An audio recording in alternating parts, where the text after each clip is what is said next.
And welcome to the opening of Digital Day here at the UNEP Pavilion at COP28. We are very pleased today to speak to you and to bring to your attention the world of data, the world of digital, and how to create better governance across sector using data as a science-based tool for decision making. The availability of and access to high quality, timely, and comparable data from multiple sources is a prerequisite for effective, evidence based decision making across sectors and at all levels of environmental governance. 51 years ago, governments and stakeholders gathered in Stockholm determined to fix the global environment. The multilateral environmental system was born. 51 years on, the environment is yet to be fixed, and the world is not on track to meet any of the environmental goals, least of all those of the Paris Agreement. Changing the current trajectory requires more robust science-based decision-making, stronger accountability, greater transparency, and inclusion. Because we cannot manage what we cannot measure, it is essential to create better access to reliable, real-time data, not only on the state of the planet, but on our performance as government, as in financial sectors, consumers, and citizens. We need to bring forth checks and balances and to articulate more clearly the impact of our actions.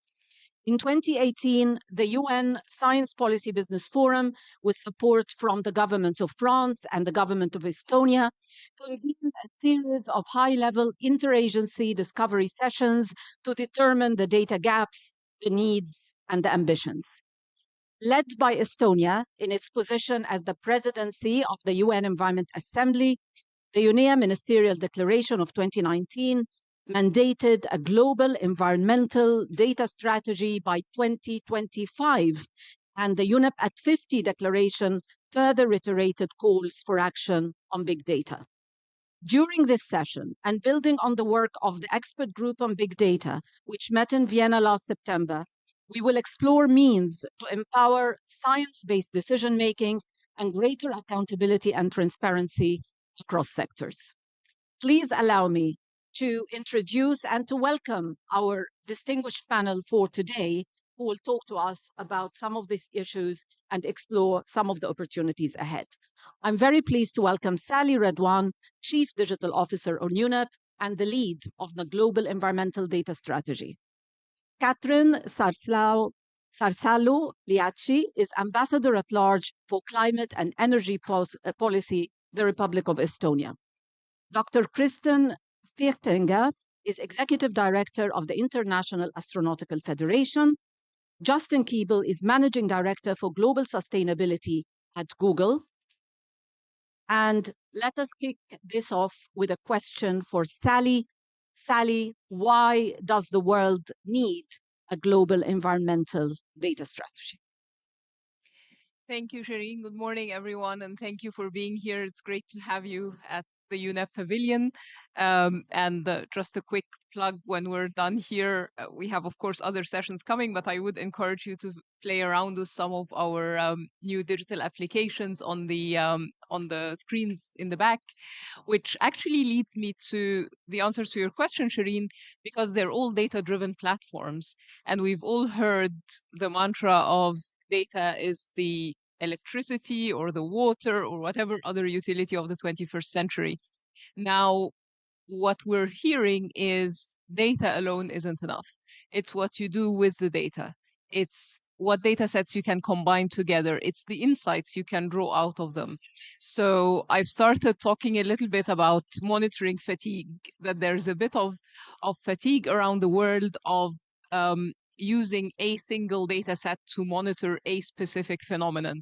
What we need now is to move to something that allows us to combine different data sets to arrive at policy advice, to arrive at decisions, to even arrive at deeper insights that we couldn't just glean from one type of data. And why does the world need a data strategy because unfortunately, most of the data out there is very incoherent. It's inconsistent in its quality, in its availability, certainly in its affordability to different groups. The conversation around data is, in many cases, quite politicized. And there just isn't enough focus on how do we prepare the data to be useful to the different stakeholders. So this is why UNEP got the mandate from UNEA 4 to work on a global environmental data strategy, which brings all of these elements together. So we're talking about harmonizing data quality, harmonizing data interoperability, data governance practices, but certainly also accessibility and affordability. Sally, this is not an easy feat, and there are many challenges along the way. We heard here at COP28 from developing countries and least developed countries a strong message about needing to leapfrog, a strong message about capacity, the needs to raise capacity and financing. So obviously, when you develop a global environmental data strategy, there are requirements for implementation, not only, let alone the development. So how, and then there are so many different needs from you're dealing with countries who expect some kind of a dashboard of magic where you can just understand investment in this area, how this sector is going, pollution in the oceans, about something. How do you bridge some of these? How do you see the challenges and what would be the needs that you envisage that need to be covered? That's a great question. And in the world of technology, we have a famous saying, how do you eat an elephant? One bite at a time. So certainly not suggesting that we eat any elephants here, but the way to do it is step by step. So that's why I was mentioning all the use cases we have in the back, because that's exactly what we're doing. We're prototyping, we're experimenting. I think from our perspective, what we're trying to do is two things. First, we're trying to build a foundation that would enable data sets to be combined in the ways you mentioned.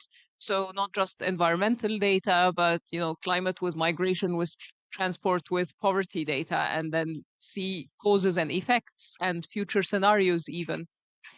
But to be able to do that, we have to give the foundation of harmonized data sets, but then also give the freedom for users to be able to create their own scenarios. So the prescriptive, I'm going to build you a dashboard that is going to show you 1, 2, 3, 4, as you said, is not feasible, because guess what? You have 100,000 different people asking for 100,000 different dashboards. So what AI, for example, enables us to do now is to create those dashboards and those reports even, and those scenarios on demand. But to do that, we need a strong underlying data strategy. So we're trying to, through the consultations that we're having, including the one in Vienna, but also with member states and other stakeholder groups, trying to converge on what are the 3 or 4 or 5 main pillars of that data strategy. How do we tackle the quality issue? Who gets to give the stamp of approval on specific data sets? How can we achieve interoperability between, even within just environmental data? And how do we create a global framework for the exchange and sharing of data? But then to encourage member states to share their environmental data, how can we coach them and build capacity on things like data governance practices and data classification? So this is what we're starting with. Thank you very much, Sally. This is one of a series of conversations at impactful moments that we will be having. And the next one is in February, where we meet at the United Nations Environment Assembly. So stay tuned and do join us there. Now, before I go to my next question, I want to welcome Levent Ergen. Levent is Chief ESG Sustainability Strategist at Informatica, one of the key platforms that deal with data and reporting from the private sector, one of the gaps that to date has not really been integrated well enough when we talk about environmental data and reporting. So now I am pleased to go to Catherine, Estonia Ambassador at Large for Climate and Energy Policy. Catherine, I have two critical questions. The first one, your country, Estonia, played a critical role in leading the world into adopting a high-level, unanimous ministerial declaration calling for a big data strategy. From your perspective, what is it that we need to achieve by developing this strategy? And then once the strategy is there, what is next? Well, thank you. And first of all, good morning, and thank you for inviting me to take part in this panel. I've been here in this COP since a week already, and this is not the first panel on data where I'm happy to participate. I come from Estonia, and many people in the world, they don't know much about Estonia. The one thing most of them know about Estonia that we are digitally advanced, and that also means that even not being a data person, almost every Estonian diplomat has to be able to talk about data. Yes, as you mentioned already, and it was mentioned several times here, Estonia, and indeed in UNEA 4, 2019, the president of UNEA at that time, our former Minister of Environment, asked UNEP to develop a global environmental data strategy by 2025. So he said something relevant, not only this time, but also today, that not only is data filling the knowledge gap, but data can also be source of economic growth, economic benefit, and this we cannot leave unnoticed. So we think that the strategy should first and foremost address data knowledge and help to improve the capacity to assess the status of the environment and climate. So we all understand to assess the environment and climate, we need also a quality data. So this is also why we launched the what was also mentioned, the Data for Environment Alliance, called DEAL, in March last year.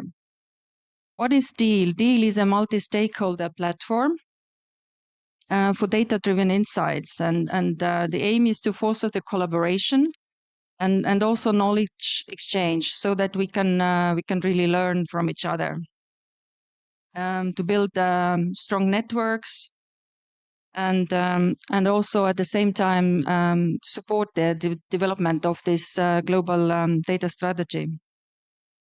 We know that not all the sectors, unfortunately, are ready for solutions what would increase data transparency. And exactly one of the aims of DEAL is to force both private sector and government data transparency and reliability, so that, as I mentioned, quality data, we can really rely on this data. The second question, what next? Well, one of the important slogan I've heard many times here in COP as well, and in general, when we talk about digital, or when we talk about climate, this is the digital divide, or how to bridge the divide, and we should not leave anyone behind. So how to bridge this gap, really? So I would say easy answer would be knowledge transfer and capacity building. And I guess this is also what DEAL is there for.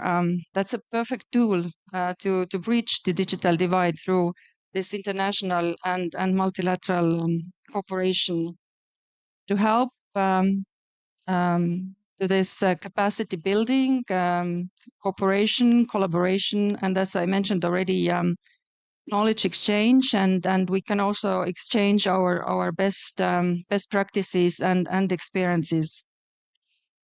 in improving the monitoring system, yeah, and in general the new technological solutions.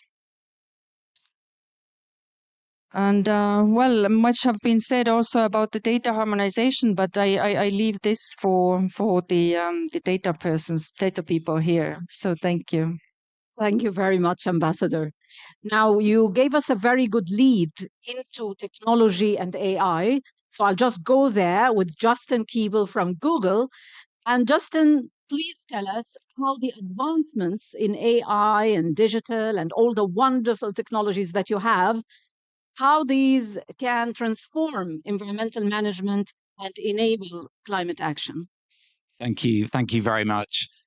Well, many of you might know that Google's mission is to organize the world's information and make it helpful and accessible and useful. And our CEO, Sundar Pichai, has said that climate change is the greatest challenge that we face and one that's going to affect every one of us in very deep and very personal ways. And so we have set out a strategy that's really in three parts to harness the power of AI and digital. The first is to empower individuals.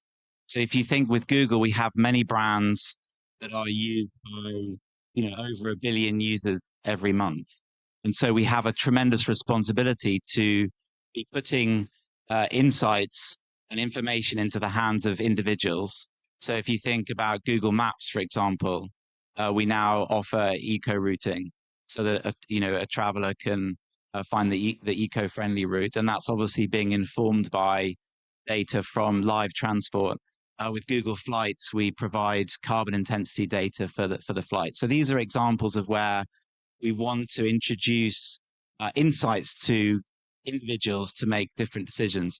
The second is we're working with governments and businesses to help them access Google technology. So one example is we run something called Flood Hub, which provides SMS alerts to, at the moment, 460 million people at risk of riverine flooding globally in 80 countries. So if, last year we provided 23 million alerts to individuals. So you're at risk of flooding, you get an SMS 7-day advance warning that you're at risk of flooding. These would be examples of where we're combining AI to model river levels, flood terrain, weather data, in order to be able to provide that type of insight. And do you provide those for free? Yes, we provide that for free, yeah. Can you give me some localities? Well, it's 80 countries worldwide. So the project actually started in Bangladesh and India, and has now been rolled out across those 80 countries. We will continue to expand it, but yes, it is free. And I think one discussion maybe with Sally later is how to ensure that we receive that, and maybe we can reflect that through our systems. Yeah. And one other example would be Google Earth Engine, which is now 30 years of 80 petabytes of geospatial data, which we also provide for free to non-government, government organizations and academia. And again, a lot of our clients, and we can go into use cases of how they're using geospatial data, maybe combining it with business data to drive, decarbonization of supply chains, for example. And then the third area, of course, is our own operations. We're big energy users, and so we use a lot of data and AI to optimize our business. We've committed to being 24/7 carbon free as a business by 2030. And again, we can go into a bit more detail about what that means, but those would be the three areas we're focused on. Technology doesn't come free.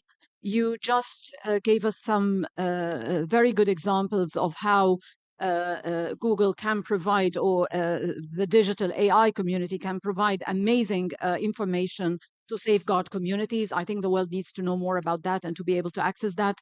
But at the end of the day, I think what we've seen here at COP and what we will see until the end of COP and beyond is the question of financing, building capacity, empowering vulnerable communities, especially in developing and least developed countries.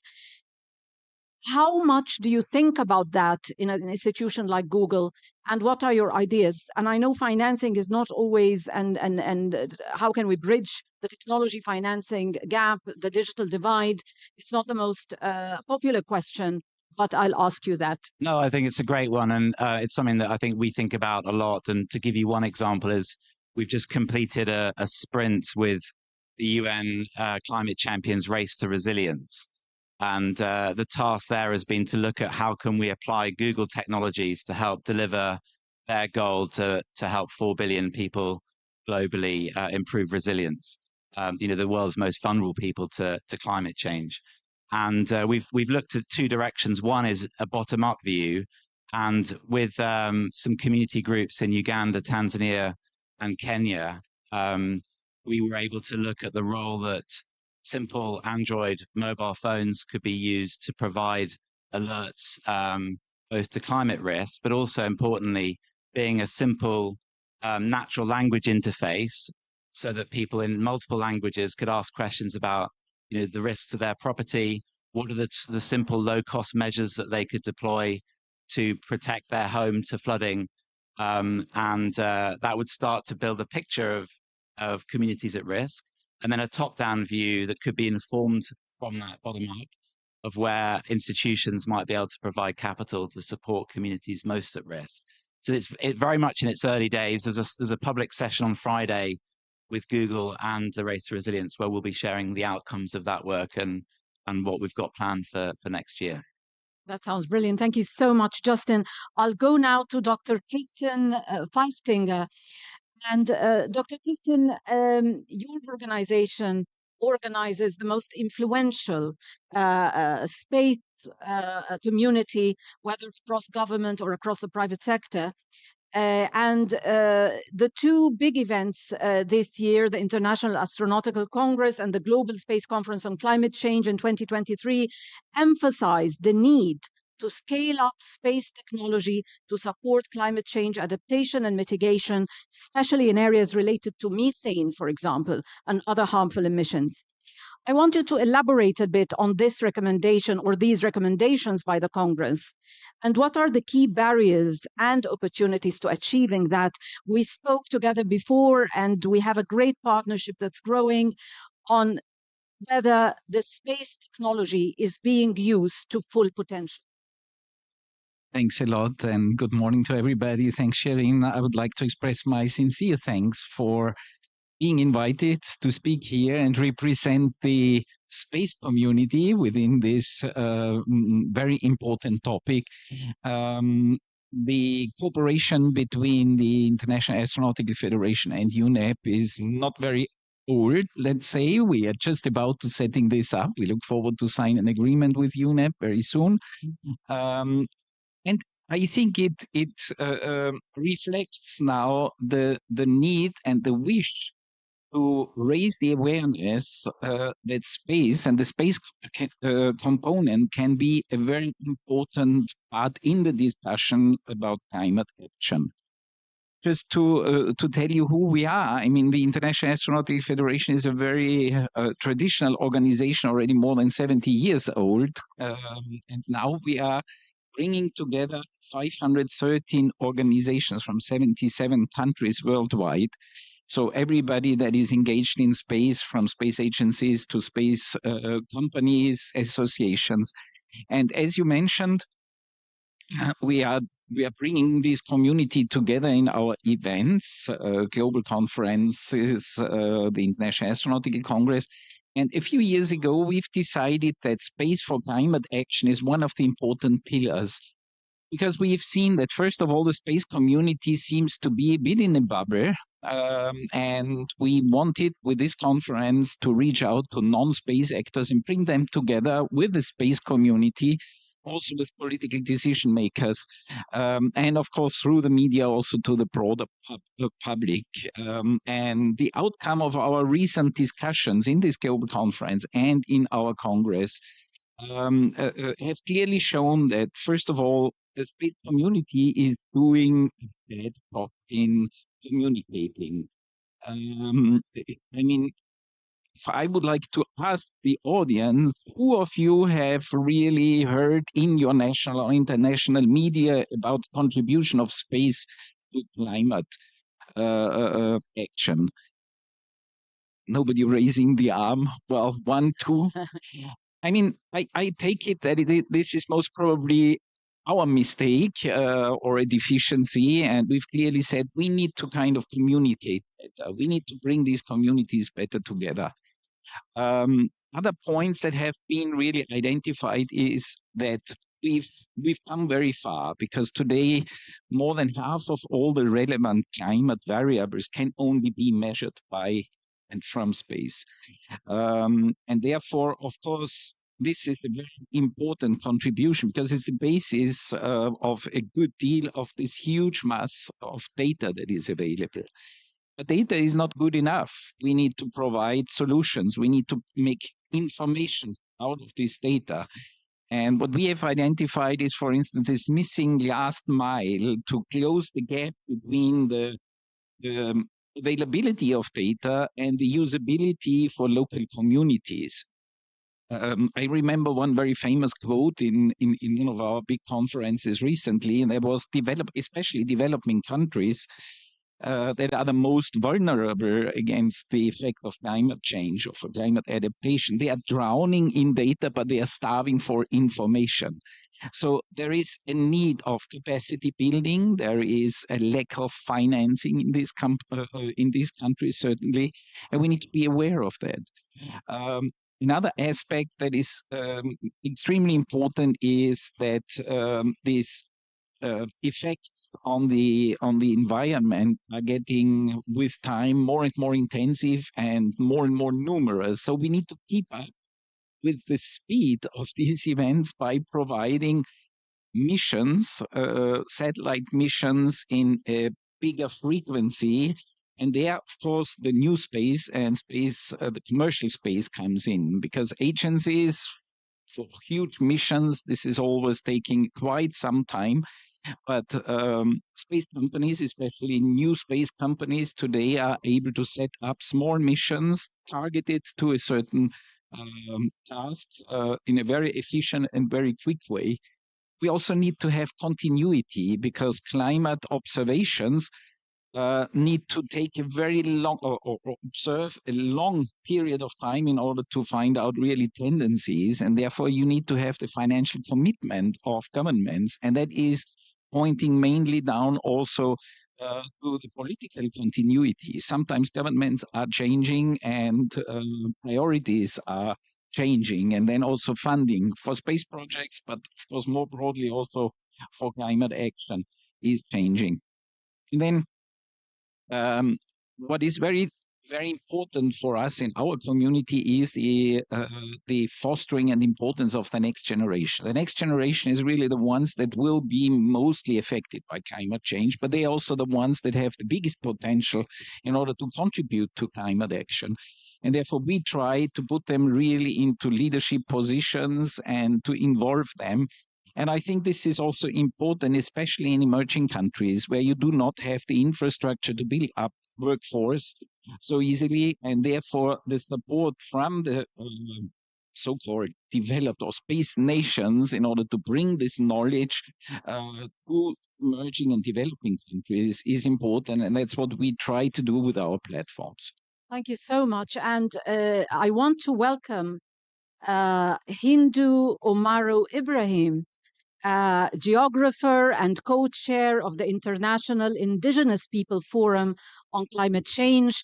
And Hindu is so happy to have you. You came at the right moment, as Dr. Christian Feichting, Executive Director of the International Astronautical Federation, was talking about the space industry, the space technology, and how they are contributing to bridging data gaps, to empowering communities.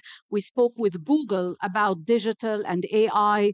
We spoke with the government of Estonia, who led the drive globally to get all countries to agree for the need of a global environmental data strategy, and to the strategist herself, Sally Ridwan, who is leading this effort across the UN, not only across UNEP.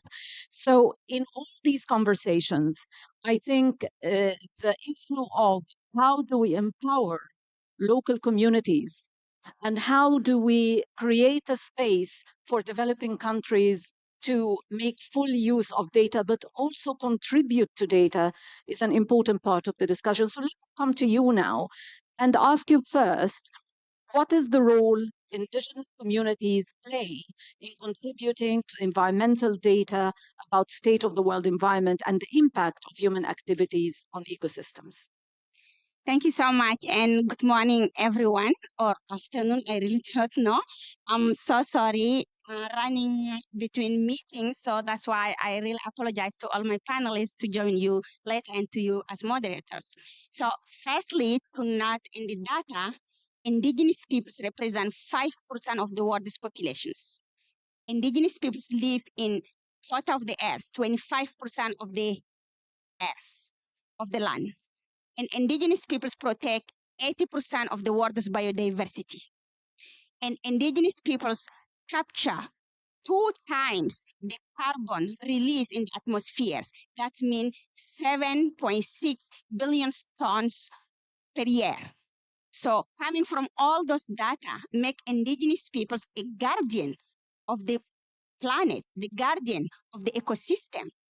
And we do that with our wisdom, with our traditional knowledge. And you can find us through all the high spot biodiversity areas. You can find us through all the heights ecosystem area. So we live between the glaciers, mountains, desert, savannas, forests, oceans. So as all those areas also capture the carbon to help us mitigate the climate. So we are living there to protect it. But let me give you an examples on how we are contributing to leverage the data. And we don't want also the data to get like mistaken. So I do a project where we combine science knowledge and traditional knowledge and to help the communities to better build their resilience and adaptations. It's called 2D or 3D participatory mapping. So for the 2D participatory mapping, I use a satellite image. So the satellite image like the all of 3 days or max 7 days, max. So I use this data. I print that in a bigger scale. And then I go to the community. One of my last one I did, it is around Lake Chad, some 12 months ago. 3,500 kilometers squares. So when I have a big map like the size of this room, I go to the community, we gather around for about 2 weeks. They look at the satellite image. There is data, maybe people think about it, but in the hand of the community, there is nothing. Because you can see only the green area. You do not know which kind of trees are there. You do not know which kind of trees are having, or which kind of bears or insects or animals, or if it's a place where during the rainy season there's plenty of water or not. In the community of all the knowledge there. All the traditional knowledge, they map it one by one, and they map it through the season. And at the end of the day, it's help to share the knowledge between the elders and the young to make an evaluation of which species are vulnerable from the fauna and flora. If we wanted to do restoration, through which area we have to go and do it. And this done by community who didn't went to school. And you don't go to school when you have this kind of you understand your environment better than any research person in the world. And when they put it, we digitalize the map, and then we go back to the community to have the hard one. And that's the one who helped them to better do planning on adaptations and to help the government to do a policy that respect what community have done. And that will be the national, I mean, you can look, the National Adaptation Plan of Chad. We have a special paragraph on that. And then each ministry have that and community get participate through this data collection. Hindu, let me follow up with you, and I'll ask you to do it as compact as possible because I want to come back. There's so much to discuss and unpack, and we will do that in Nairobi in February when we meet you all there, I hope. Hindu, what are the key barriers for indigenous community to be more empowered? I don't want to put words into your mouth, but I'm considering technology, especially that we have our colleagues from, the top technology sector, from the space industry, and from the private sector knowledge from the United Nations and from member states. What are the key barriers and how to empower more financing, technology, anything else? And just be as specific as you can in that from your experience. So, as indigenous peoples, we had the wording empowering because we say knowledge sharing. We do have our own knowledge, and each scientist, you can acknowledge me or you can be whatever science, you have your knowledge. So you can do the knowledge sharing. We can get power from indigenous people. You wanted to use the word empowering. Understand the way that we are protecting the nature and provide that we are missing in us. For example, one of them is building confidence. How the scientists or the technology peoples can accept and understand our knowledge are a science, our knowledge are a technology. So then we are equal partners. Secondly, when you have those knowledge and we do our own knowledge, how we can share it, listen to each other, to listen what the community needs, what you need. So we have to work through them. And how we can produce to get the funding to do that together. If you don't get funding because they trust you more, you are coming from science people, and then we have to deal with access to the funding. It cannot work both ways. Then we can co-produce, co-build, and then have the right data. One last point. So when I went to Nairobi, actually in the restaurant one in the back, you see like indigenous chicken, indigenous bean. We are like, wow. I went back to the General Assembly, to the statistic divisions, and then we asked, do you have any statistic update on indigenous peoples, indigenous youth, indigenous women?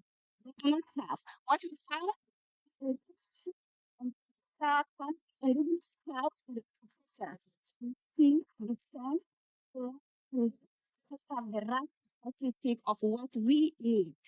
The opportunity here in the new global environmental data strategy, in the work that is led by the space agencies, in the work that's led by Google and other digital partners, and definitely in Deal 2.0, is to have local communities and indigenous people and women and special groups at the heart of the conversation and the action forward. Now, I want to move to a slightly different issue, very, very important, a huge gap, which is market data.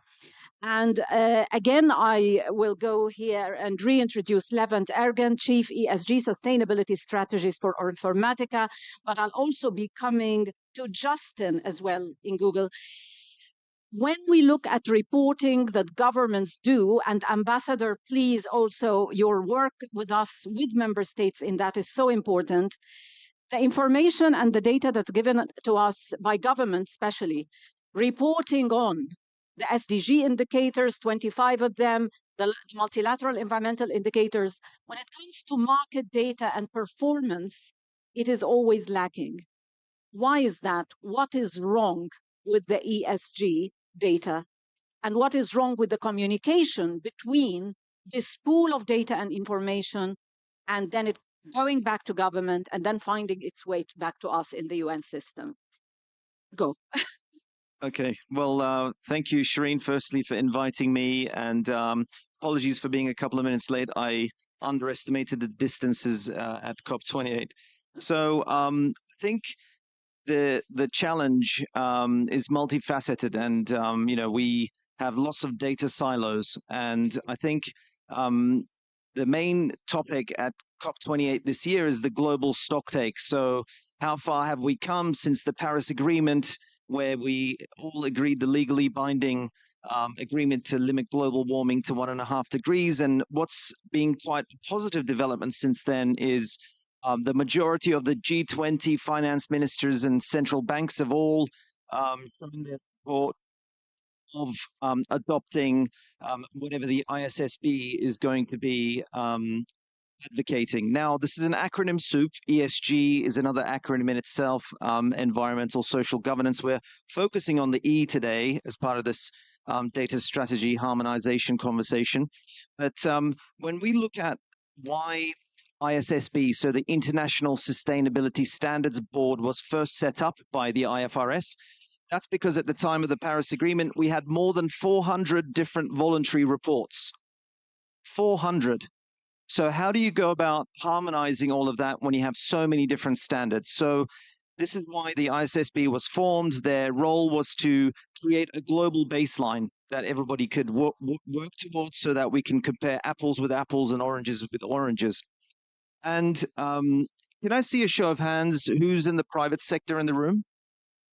Okay, great. So the ISSB started its journey by adopting TCFD, Task Force on Climate-Related Financial Disclosures.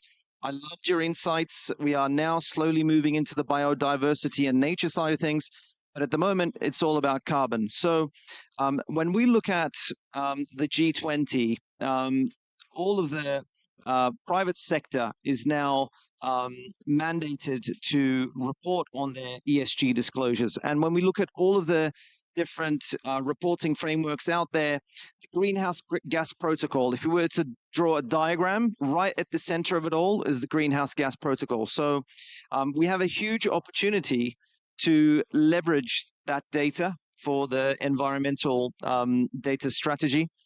And certainly when we look at some of the data that's been available, for example, one of the biggest challenges for the private sector is once they set their net zero targets, more than 80% of their carbon footprint is in the supply chain. And this is data that is not controlled by them, that lives in the supply chain. And we're talking about space agencies. You know, at COP27, we had Climate Trace that was first launched.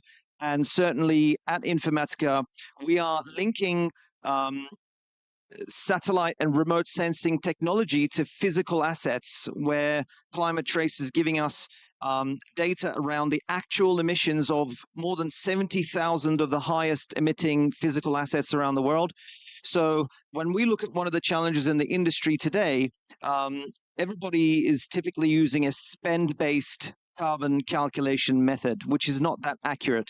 And when we now use remote sensing and satellite data, we're actually able to see the actual carbon emissions. And from that, we're seeing, you know, sometimes twice, even 3 times compared to what's being reported. The actual is about 3 times more than what's being reported. So all of these different siloed data lives out there, but we need to find a way to harmonize this to get the insights that we need. And certainly in the private sector, they can then use this information to understand the carbon intensive spots in their supply chain to start that dialogue to decarbonize with their suppliers. Now, another interesting development is throughout this year, I've been part of the Net Zero Data Public Utility Working Group, which we launched the POC at COP28 this year.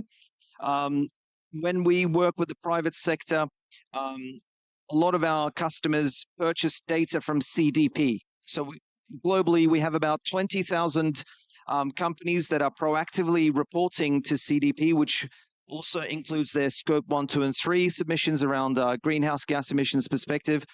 And what this net zero data public utility will do is democratize this data for authorities and companies that need to access this. Certainly the private sector is using this to understand the carbon emissions in their supply chain. Most of our customers have got over 20,000 suppliers in their supply chain. So you need a place to start where there is data available, harmonize that. And of course, I think the opportunity for the environmental data strategy here is to be able to bring all of these existing sources of data together to harmonize in a central place. I'll go to Sally for a second. Sally, never, ever did a UN strategy before on data or anything address private sector data and industry data. What is your perspective on that? 30 seconds. 30 seconds, okay. Listening, so the more I listen to different voices and different needs, the more I'm convinced that we need something like a global data utility for environmental data that involves private sector data that is made available, affordable, together with government data and public sector data and citizen science data and many other data sources. So that's my 30-second pitch. Thank you. Let's go to Justin, your commentary on that 30 seconds. Justin, I'm so sorry we're running Sure, out. I'm glad you mentioned the NZDPU because we're delighted that the Google Cloud has been chosen to build the utility upon. I would just say that if you look at the world, the third of the world's largest companies that set net zero targets, 90% of these companies are going to fail in the delivery of their targets unless they double the pace of emissions. And that's because we're seeing this as kind of about incremental improvement rather than transformation. We need to shift from data for disclosure to data for decision making. And that means we've got to put the right data into the hands of decision makers. So if you're a sourcing manager and you're making a decision whether you're going to ship or fly something, you need at that point the right carbon intensity data to make the decision. And so we've got to shift the emphasis to putting the data into the right decision makers' hands. Thank you so much. Now, I encourage you to meet with our panelists, stop them, get their cards, have a conversation right after this session. We don't have enough time for a Q&A or discussion, which we would have loved to, but I have to put them on the spot. So I always have a final question. Okay, but do that. And we are taking the discussion forward on the 27th of February at the United Nations Environment Assembly in Nairobi. So stay with us, be there. You will receive your invitations. And there we will have more time to talk and to get to know each other and to discuss. But now I would like to conclude this panel by putting you all on the spot, please. Simple ask. We always say at the end or most of the times, what is the takeaway? What do you want to see happen at this COP28 that would be good in this area of discussion? Instead, I want you to give me a very short sentence of I will. What are you going to do? The two actions, the one action that you feel is very important when we talk about transparency, when we talk about managing our environment through science, knowledge, scientific knowledge, science-based targets, reporting, transparency, data, and of course the technology to empower the financing policies. From your area of knowledge, I want you to start the sentence with, I will. Very short. Okay. Hindu, I'll start with you because you came late. These are very hard questions on data, what we are expecting for this COP28. So COP28 have a lot of data on participation and all, but what I'm expecting in the outcome of this COP to have indigenous peoples referencing on knowledge and on their rights, because human right is very important in this when we talk about the nature. Second action is direct access finance to indigenous peoples to protect their rights and their knowledge. And you will advocate for that. So this is your Yes, I this will. is my role. I and will. I want you to help me on it. Done. I will. Okay, so from my perspective, you can't have science without data. And I think the data that you rely on for ESG sustainability needs to be accurate. So I will do whatever I can in that department to, share my knowledge. As you've said, I think it's all about sharing your knowledge and respecting each other's views, because it's a very diverse set of experts. So thank you.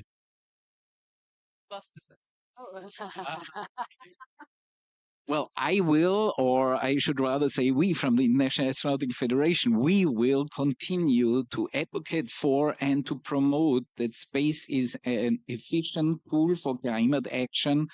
And I want to close with a quote saying, space will not save our planet, but our planet will not be saved without space. Thank you.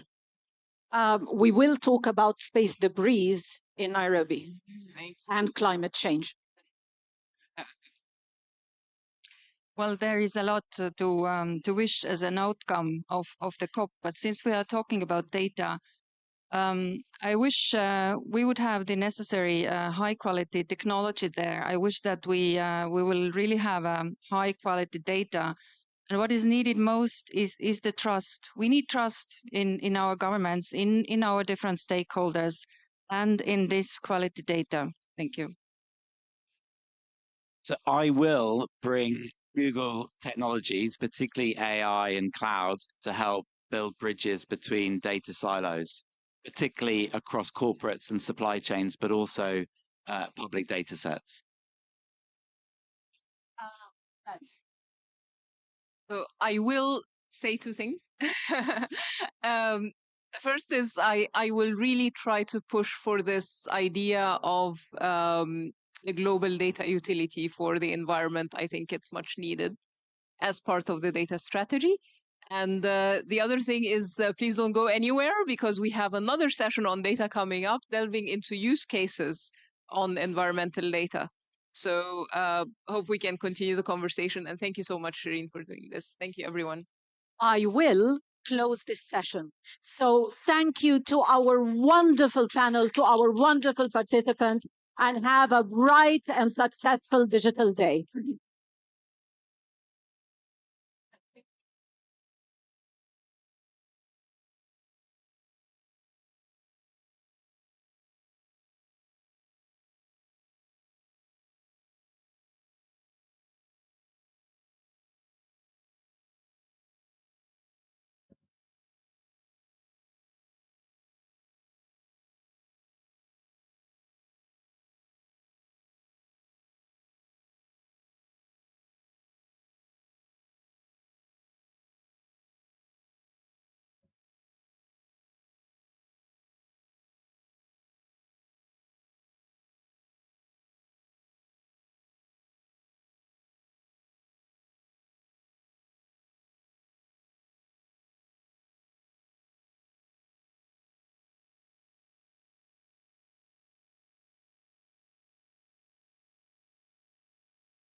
Good morning, everyone, and thank you again for joining us for this second session of our Digital Day at the UNEP Pavilion here at COP28. Those of you who were here this morning, we talked about global environmental strategies for data. Now we're talking about specifics. So we're going to delve into some of the use cases for the use of environmental data, also some of the challenges, some of the platforms that are out there, and try to tease out what's missing, what do we need, what can we do better. And we have a very, very distinguished and fantastic panel that I'm personally very happy about. Um, so first we have Dr. Karen Saint-Germain, who is the Division Director of the Earth Science Division in the Science Mission Directorate at NASA headquarters. And then we have Gavin McCormick, who is the founder and executive director of What Time, the nonprofit tech company that first developed automated emissions reduction technology, and also a founding member of Climate Trace, a global coalition of tech companies, NGOs, and universities working to combine satellite imagery and AI to make global GHG emissions transparent. And then our third guest here in the room is Michael Anthony, who's the executive director of Verify.Earth, a geospatial analytics company from India and Switzerland that is conducting site-specific investigations of nature parameter based on aggregated and processed satellite data. And online, I hope we have him, do we have Florian online? Okay, great. So Florian Pappenberger is Deputy Director General and leads the forecast department at the European Center for Medium Range Weather Forecasts. So welcome to all of you, and thank you very much for joining us. And Gavin, let me start with you, if that's okay. So Climate Trace is by now a pretty well-known platform in the environment and specifically in the climate space. From your experience, would you be able to tell us a little bit about Climate Trace and your experience with it, but also specifically when it comes to data? What are the specific use cases where you see the use of environmental data? What kinds of data sets? What is missing? Where are the challenges? But also more broadly, since you've looked at many of these data-driven platforms, what is your view of where we are? Do we have too many? Do we have too few? Are we focusing on the wrong things? Are there gaps? Just walk us through your assessment of this landscape. Sure. So maybe I would say Climate Trace is a coalition of 100 groups trying to partly attack the exact problem you described by not all creating our own independent platform, but by thinking thoughtfully about how can we have a single platform. So the idea behind Climate Trace is many experts like me monitor one type of emissions. So I'm an electricity expert, and I've done a lot of work on monitoring electricity emissions. It would actually be very hard to get a single data set of that and shipping emissions and manufacturing emissions. So the idea behind Climate Trace is about 100 groups have come together to build a single platform of what we know from satellites and AI-based monitoring of GHG emissions of all kinds. I think there are certain use cases where what you want is a single platform in national reports, making sure that the countries are reporting full emissions inventories. That's very useful. For cities, that's very useful. But often that's not what you want. And so I've also seen real value in use cases, for example, in the manufacturing industry. We are now working with a large number of the largest steel buyers in the world. They come to the Climate Trace platform and they find which are the steel companies that can produce steel at a lower emissions intensity. And we are finding that for those very targeted use cases, maybe you actually want a specialized platform. So I've become a big believer in this idea of many platforms that are interconnected working together. So you can zoom out to the big picture. You can also zoom in to a specific use case and sort of one platform per use case, but make it really easy to get around between them. And we have equivalent use cases, for example, in electricity. We've found data that says building a wind farm or a solar panel at a particular location will reduce more emissions than another location. So that's another separate portal that I think should be connected. Great, thank you very much. Good opening, I think, for the other speakers to build on. Karen, let me come to you next, and I believe you have some slides for us as well. So I'm going to invite you to come here to the podium, but obviously keen to hear about the Earth science work at NASA and also the data you get from your own Earth observation work. but also maybe that you federate from other sources, and again, your assessment of the environmental data situation out there. Karen, please. Thank you so much. It's terrific to be here. Again, I'm Karen St. Germain. I run Earth Science for NASA. Sorry.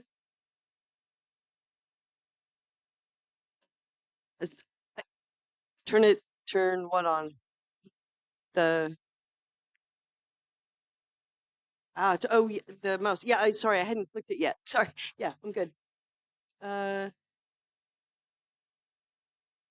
it's not, it is, nope. There we go. There we go. Okay, let me start by saying that NASA has been in the Earth observation business for more than 2 decades. One of our most famous platforms that we build is called Landsat, and has been serving in particular the agriculture community in the U.S. for many decades. More recently, we've partnered with our colleagues at the European Space Agency to harmonize our land use, land change data set from Landsat with their Sentinel-2. What this does is it gives us land use, land cover data sets that refresh much more often, every couple of days. And I'm going to walk you through one way that we can use those kind of data to help people on the ground make better decisions every day. So the case I'm going to focus on is called OpenET. ET stands for evapotranspiration. And for those of you for whom that is not a familiar word, let me say a few words about what that means. So when a producer is growing a crop, there are 2 ways that that field uses water. One is evaporation, just straight up evaporation from the field. That's water lost through a natural process. The other is transpiration, and that is, think of it as plant sweat.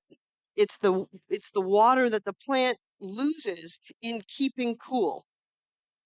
So those are 2 ways that water leaves a field. Usually what a farmer knows is how much water they applied to the field, but they don't know how much the field has used. So in the US, the practice is to over irrigate because you want to be sure that your field has the water it needs. So with a tool like this from space that can give you, and you see some examples over on the right, a measure of evapotranspiration, how much water your field has used at the field scale. These are, tens of meters in terms of spatial resolution. That allows you to then fine tune how much water you apply the next time. So you aren't applying any more than you need. And we find in the US that this is allowing producers to save about 25% of water in irrigation. Now we've focused initially in the western part of the U.S. This is where we, like many other regions around the world, have the greatest challenge with managing water and in particular balancing with agriculture. Throughout the U.S., we have a challenge with depleting aquifers from over irrigation. So across the country, we have far more attention being paid to water as a resource, and this is one way in which we're helping producers fine tune. To get there, as I said, we're using not only U.S. satellites but also the European satellites. And also a variety of partners that have contributed to this effort. I should say that evapotranspiration is really the output of a model. You need data to drive the model, but you also have to include information about the soil type, the terrain, and the kinds of crops you're trying to grow. So just like we do with weather prediction, OpenET is actually an ensemble of different models. And this is something that we often find in our field, that when you make use of an ensemble of models, you get a better answer than any one individual model.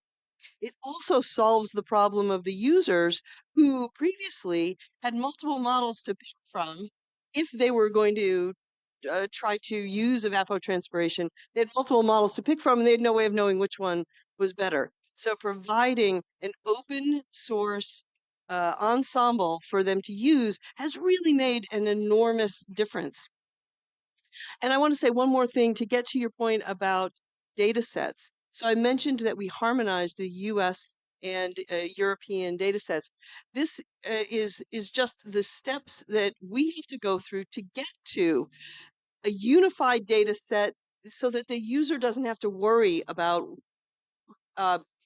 the calibration of the data, the differences between the European system and the US system. So we work together with our European colleagues to produce a data set. This is now our most heavily downloaded data set of all of the NASA Earth data sets. So it's enormously helpful around the world. And when I was talking about this the other day, I got a question from the Minister for Water Resources and Irrigation in Egypt about how can we take OpenET, because it's all open source, it's all available, but how would we make it useful to farmers in Egypt? And so this is really where more partnerships become important. What we would do there, and we've started this process with Brazil. We've started an OpenET Brazil to work with their local scientists, their local ag producers, to tune the model up so that it's useful in Brazil. So there's always local work that's got to be done to tune these global products. But when you build global products in an open and transparent way, all the data is openly available, the code's openly available, and so forth, that facilitates this tuning that can make these products relevant at the local scale around the world. Thanks.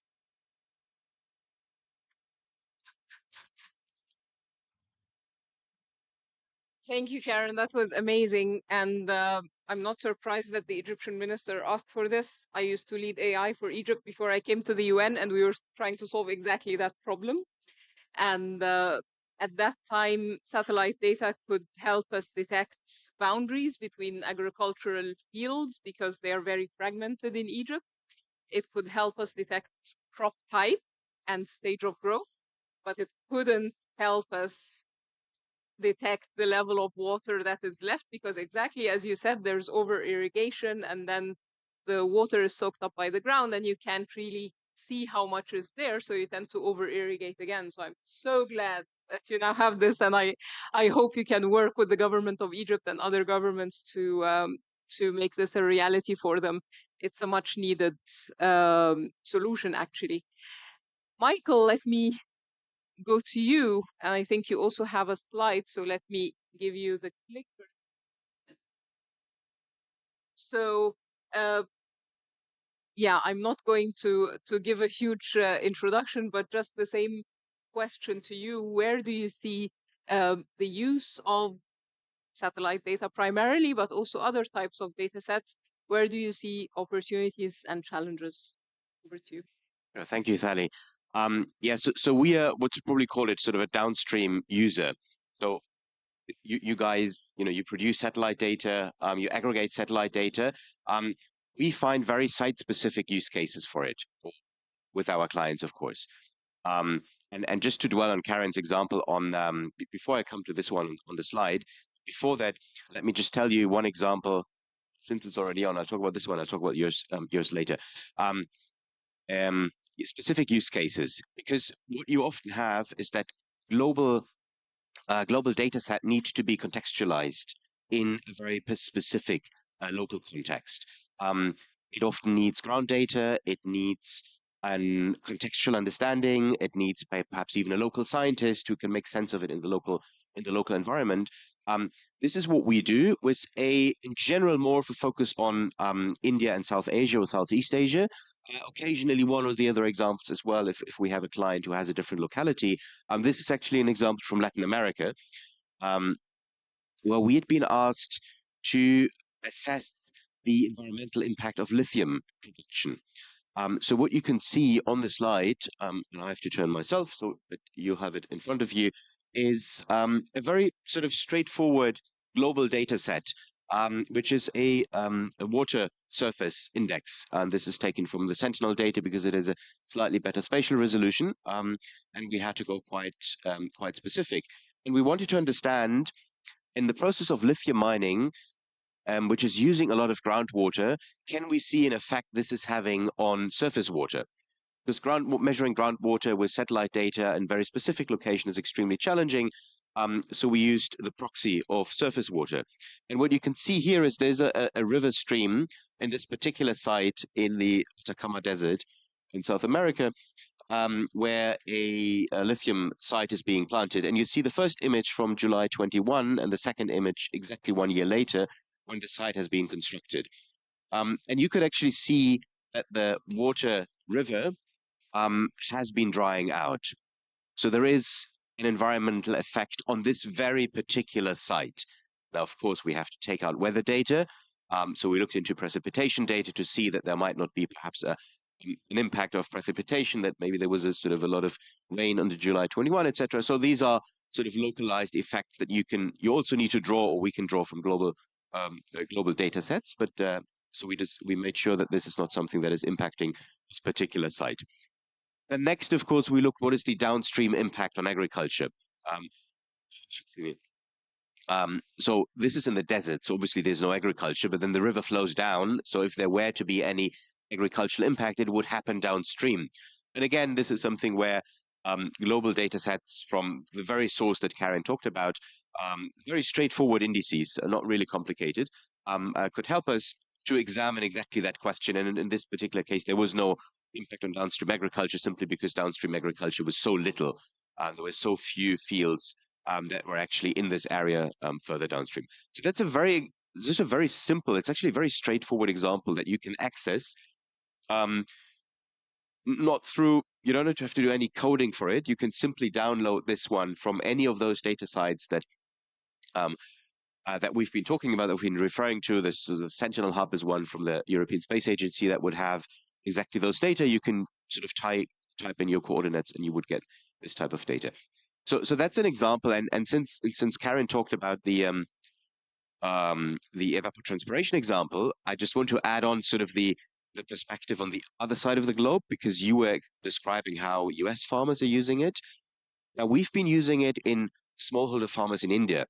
And there, of course, the challenge is that the fields are so much smaller. They're probably the size of this pavilion. And what's very important, and also the let's say the capability of using that data is much more challenged, right? It's not that the farmers then go home and open their laptop and see, what's the situation on my field. So we have to work through aggregators. And what we did in India, in this particular case, is that we work with one farmer producing organization, which is sort of a typical way to aggregate farmers in India. And the head of this farmer producing organization was sharing the shape file. So he was sharing the boundaries, the digital boundaries of field of his farmers.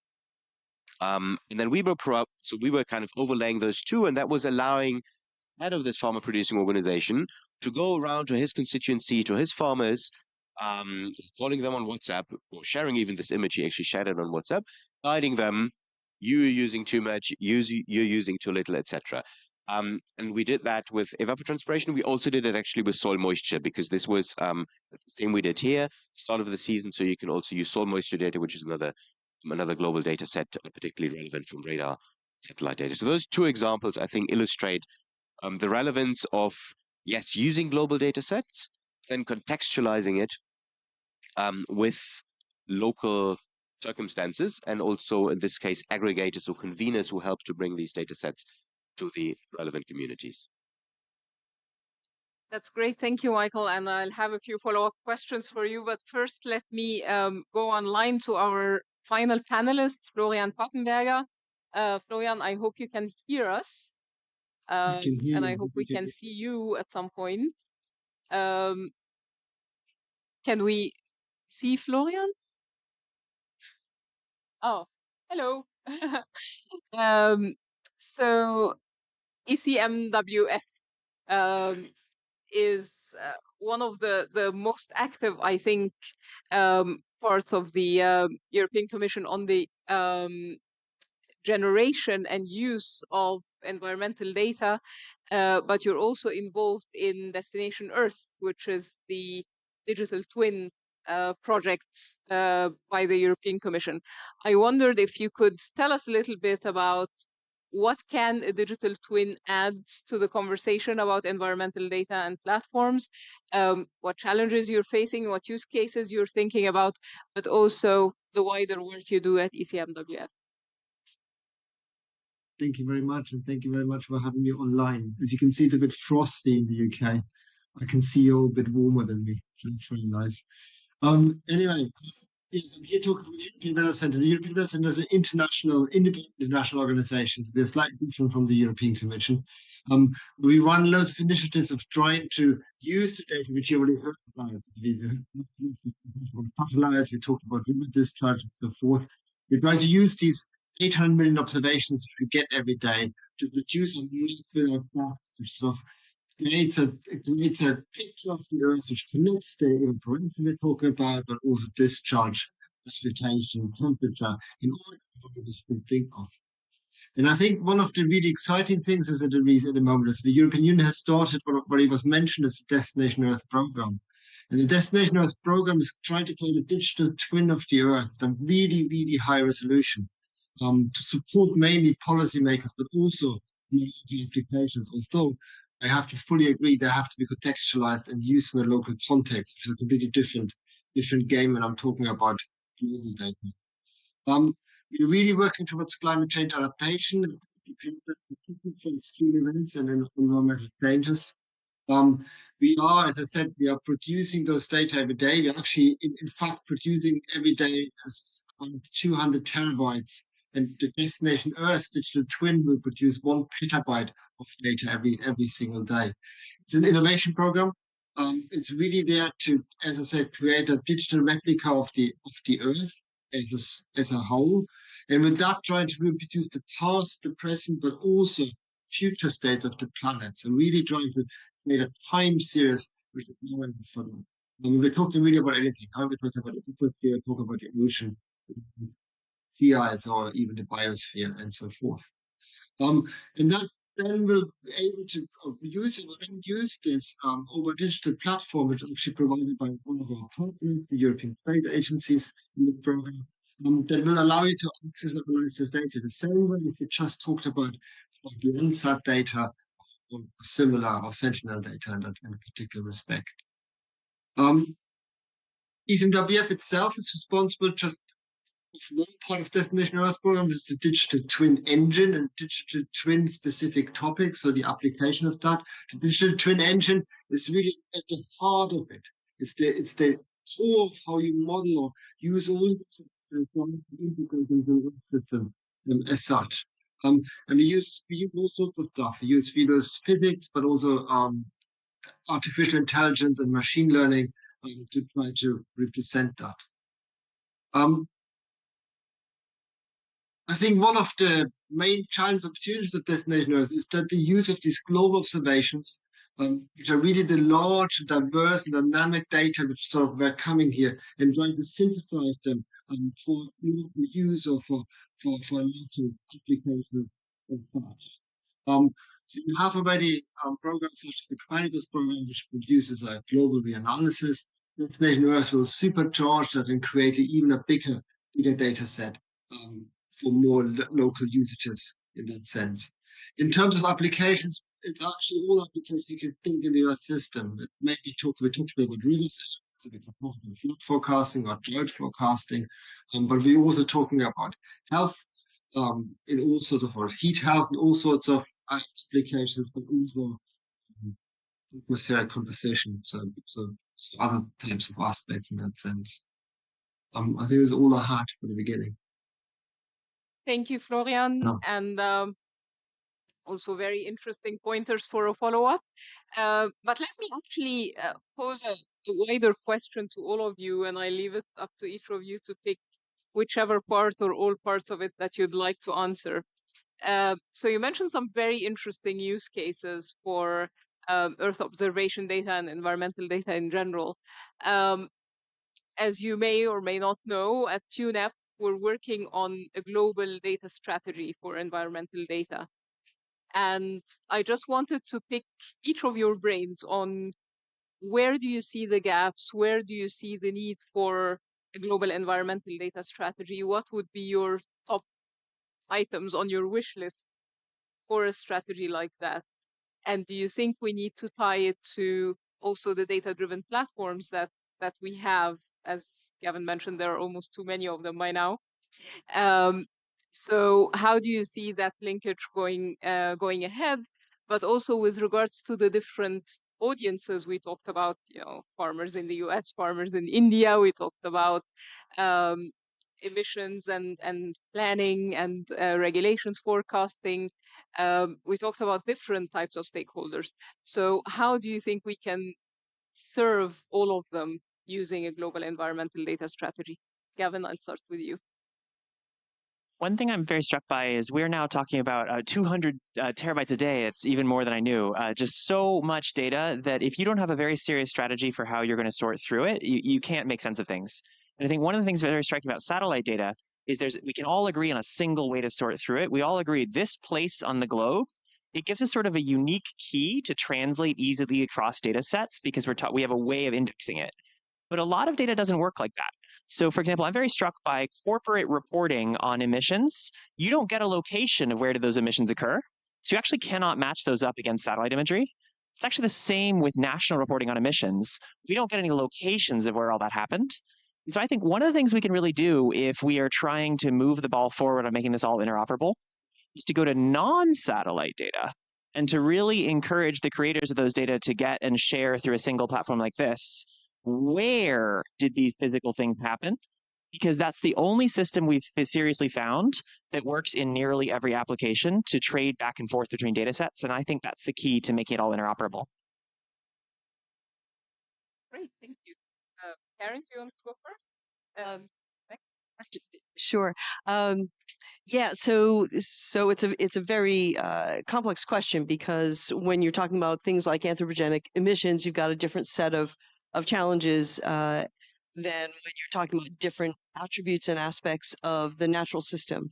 But just a couple days ago, I participated in a World Cafe where we tackled over a couple of hours this very question. And the things that emerged from that conversation were a couple of key things. One is that satellite data gives you a very comprehensive view globally, but it is always, always, always valuably augmented and complemented by surface observations, right? They give you a different kind of context. And we have parts of the world that are very data sparse. Generally speaking, surface data is correlated, the availability of surface data is correlated with money and population. And of course, nature doesn't work that way, right? So if we were going to focus on surface observations, it would be in that direction. The other problem is that some 70% of the globe is covered by oceans, and those are, other than satellite data, sparsely observed. And certainly the subsurface is sparsely observed. And if you really want to understand climate, you actually have to understand the role of the oceans, and that's probably there are a couple of parts of our understanding of climate that could use improvement. The role of oceans is one of them. And let's see. So those were a couple of the key points. The other key point was the importance, the critical importance of openness and transparency, understanding exactly where the data come from, what their provenance is, and quality, particularly if you're going to make decisions based on them. And that's an enormous focus for, I think, most of the world's space agencies. And free. Treating data as a global good is critically important in this space. And it's challenging when we have a very dynamic data provider environment with a lot more commercial providers coming online. Finding ways to collaborate and still provide the free and open access that so many people rely on, and frankly, so many commercial value-added providers rely on. Right? Is that open data? I think those were the. I think of more, and I may, as we sit here, I'll flag you down. Yeah, I probably would go the same direction. So it's all about location, because it's all fine if you have these global data sets if you can't pin it to a location. And I think this is coming very clearly in. So now we talk about climate change. The nature part, about nature and biodiversity, will be the next bigger challenge that also the companies or state actors will get their heads around. And already now we're plugging our ears into, for example, the Task Force for Nature-Based Financial Disclosure, where and we also get it from clients. Every project that we start with someone is who has an interest similar to this one is, so where are your assets? And sometimes this is where it stops, because they say we don't know. So hence the local reference data, I think is a key point. Maybe another point on open source, because you mentioned also many commercial players are coming online. I think it's important that there is a space for commercial actors like we are. We are very small downstream commercial actors, and there are many in this space. But there needs to be an understanding, and I also tell this to my commercial peers, that the algorithms that you develop, they need to be open source. Because if you develop an algorithm and you just keep it for yourself, thinking that this is sort of where you're going to make your big buck on, it's not going to work, because these data sets are used in an MRV, in a monitoring, reporting, verification context. So they need to be auditable. And if you have a great algorithm that nobody else can audit, because the algorithm is what you keep for yourself, this is not going to work. So I think there is space for companies like ours, and we also develop one of the other algorithm, but we make it open source so that others can build on, but also that others can see what has been done and can audit this particular value chain. I think that's sort of two considerations that I would bring in. This is great. Of course, yeah. The thing I forgot to mention is the temporal domain. Mm. So the other thing that we really talked about is, on the one hand, the need for sustained observation. That is both for purposes of understanding climate and how its effects are playing out in various places around the world. But it's also because if people come to rely on the availability of data to make their decisions, they need a sustained source of the data. So there's that long-term commitment. But then the other element in the temporal domain is people need more rapid refresh for things, particularly for decisions that, like the irrigation, right? Daily decisions that that are related to climate change and adaptation. So there's a demand for higher spatial resolution, but also more rapid refresh, and then sustainment over the long haul. That's a great point. And Florian, finally, same question to you. I'm sort of going slightly back to what was said in the beginning. It's not sort of a bit of an old answer, which is standards, and standards, because we really have this huge amount of different data coming in. And the emission reports, which I just mentioned at the beginning, were actually a prime example of that. We don't sometimes know exactly where they are.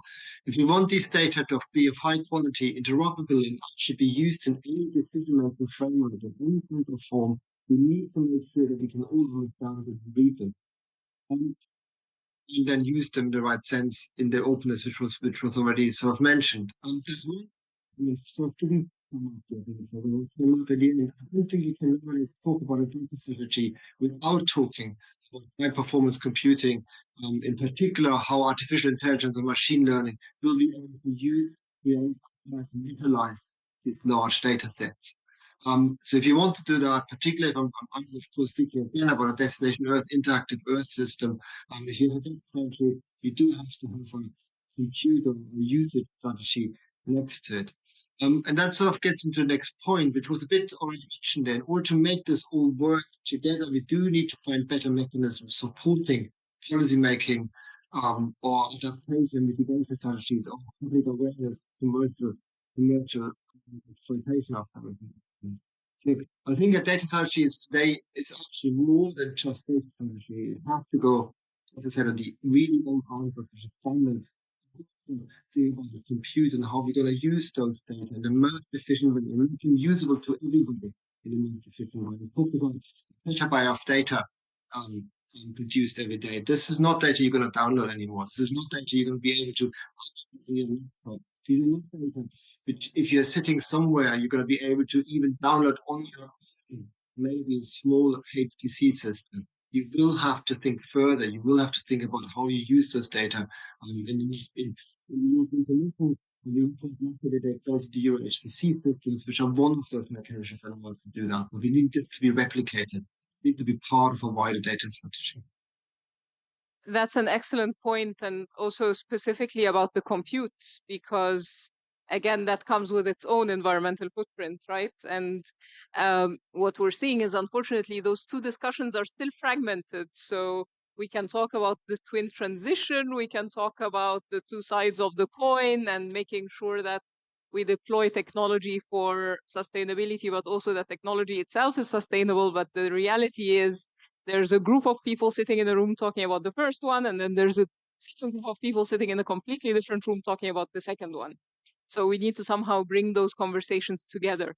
My final question to all of you, and feel free to also include any additional remarks you have, is, so Florian talked about standards, which I totally agree with, and it's on our list for the data strategy. But another topic that is starting to emerge, and some of you have also alluded to it, is, do we need something like a global data utility for environmental data?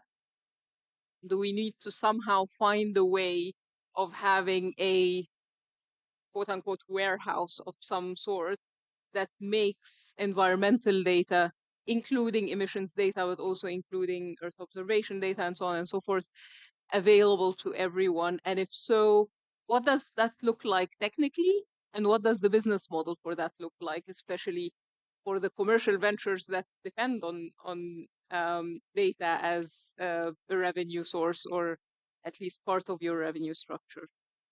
Who would like to start?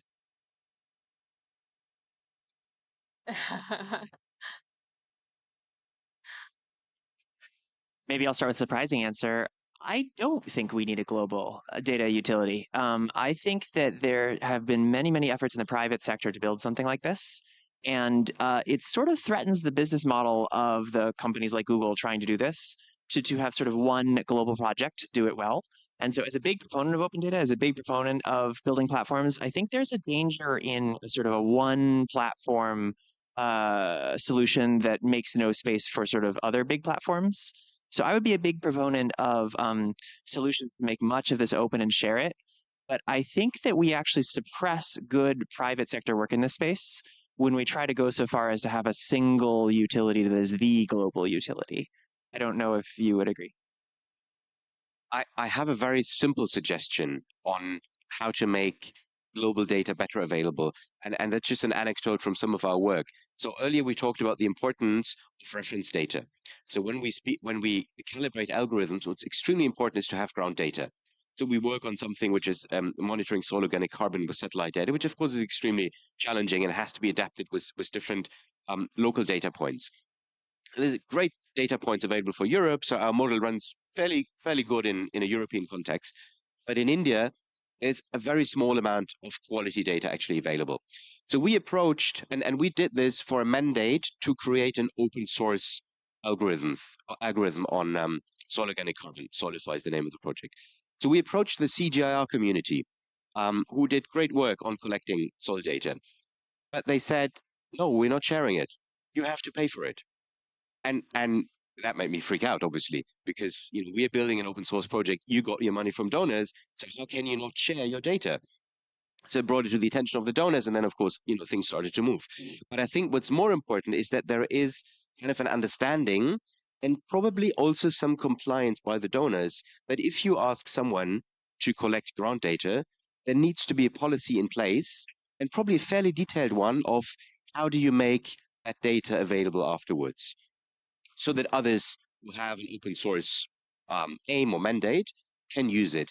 And that I think is that open source paradigm is, I think, well established in sort of some research communities in Europe and the US, etc. But it's not everywhere implemented properly. And that I think would be the starting point to work through the existing mechanisms to make sure all these great data sets that are being collected, in this case ground data, reference data, are also made as available as these global sort of weather, satellite, etc. other data sets. Karen, are you ready, or should we go either way? Florian, are you ready with your answers to this? I think my answer is a bit more, it's sort of bit going to what we had first. I don't know how many of you have seen the number of data portals fail, which were funded and created. So I don't think there's a data portal for all. However, I do think there's an argument that certain subdisciplines do have a need to unify the data access and portals. So while there's not a portal for all, there are elements or sub-elements of some disciplines which need to unify and have to create a data set. We need to identify these communities. I don't think our overall portal will help. This is really more going to the specifics of individual use cases in that sense. That sort of goes a bit back to what was just said about reference data too. Thank you. Karen.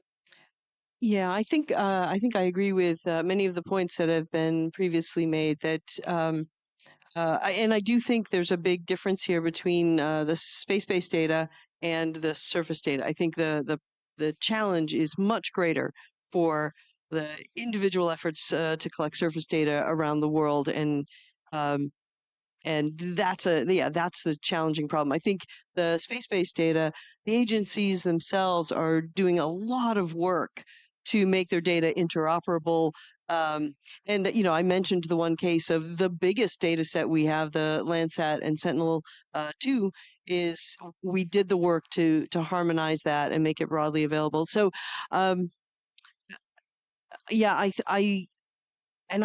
coming from a background in government, I actually tense up a little bit when we start to talk about sort of a big system solution, because what ends up happening is we spend 2 years talking about the requirements, and then we start to build, and by the time it comes online 10 years later, it's no longer relevant. So I actually really put today my energy into the interoperability question, the openness question, and then where we have to do some real technical work to harmonize data sets so that we can treat the global constellation of observing platforms as a single virtual platform in many ways.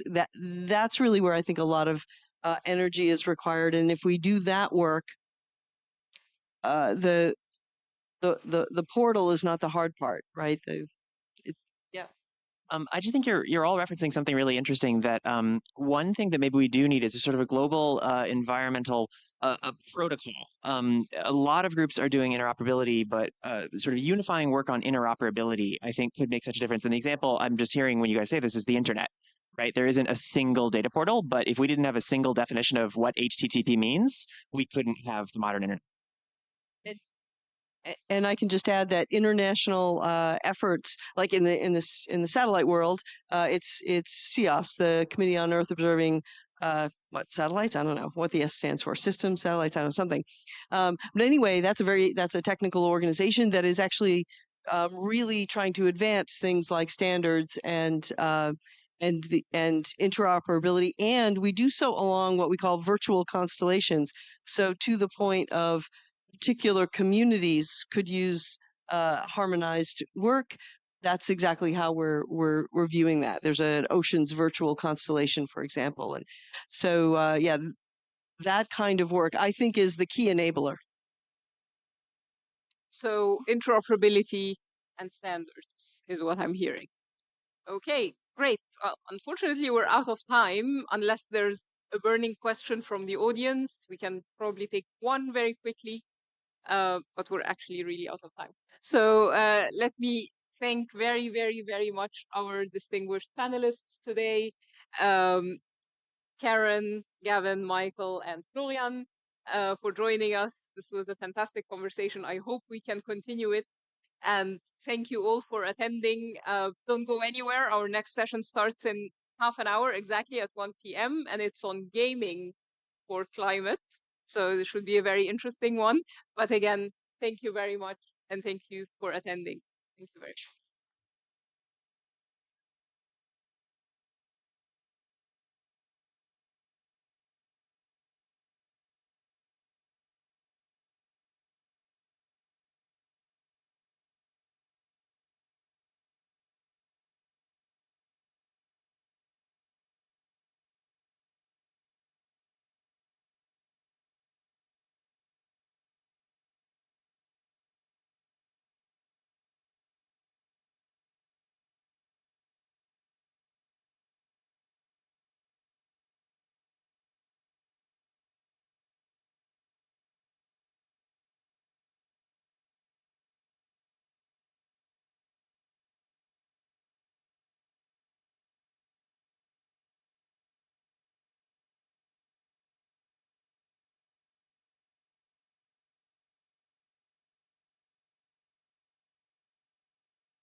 picture of Lisa up on the, look them up in a moment.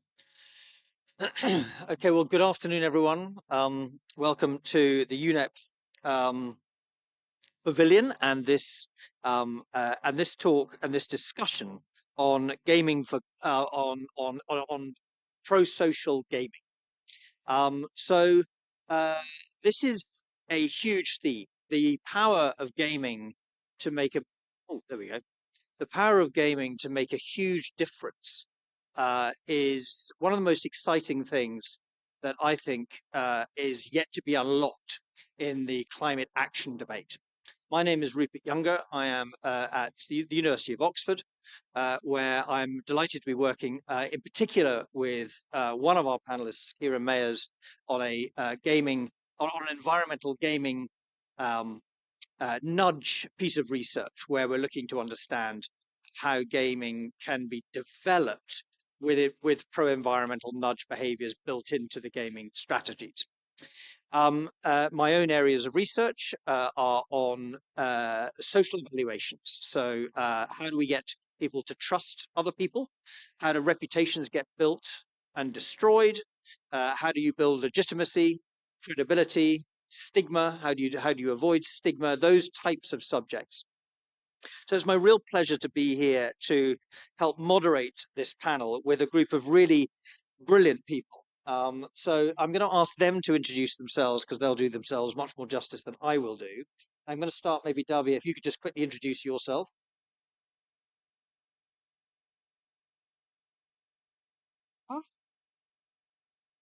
Okay, yeah, there we go. My name is Rabia Al-Mansouri. I'm a recent graduate from NYU AD, where I majored in computer science and interactive media. And over the past 2 years, I've been working with Endless Studios on game development. And just about the past half of this year, we've been working on games that are focused on, addressing different environmental issues. Yep, Kieran and Lisa, I'll come to you at the end. I'm Kieran Mayers. I'm Senior Director of Environment, Social and Governance at Sony Interactive Entertainment, also responsible for PlayStation products and services. Thanks. And I'm Michael Longston, the CEO of a game developer and publisher called Eline Media, which makes games that help inspire people to learn and shape their world. Lisa, if we could ask you to introduce yourself. Yes, hello everyone. My name is Lisa Paak, and I've been with Playing for the Planet for about 2 years now. My background is in the games industry, where I worked at a mobile studio called Wuga, based in Berlin, for a very long time before that. And thank you for having me here. Great. So what we're going to try and do in the short time that's available to us is get into a discussion with these experts, but in particular focusing on 2 or 3 things which I think are really critical questions when it comes to gamification and unlocking the power of digitization. Firstly, how can digital technologies such as AI and virtual reality be harnessed to inspire and guide individuals towards more sustainable choices and behaviors? And how can we ensure that youth and vulnerable communities are reaping the benefits of this increased digitization? Secondly, we are going to dig into specific examples of where each of these people are developing particular games or particular ideas which we think are meaningful in this debate. So we're going to make it quite practical and talk about both the themes that we're discussing, but also bring to life what we're talking about with some real life examples, which I think will make it much more fun. After all, this is about gaming and digitization, so we should be able to tell good stories.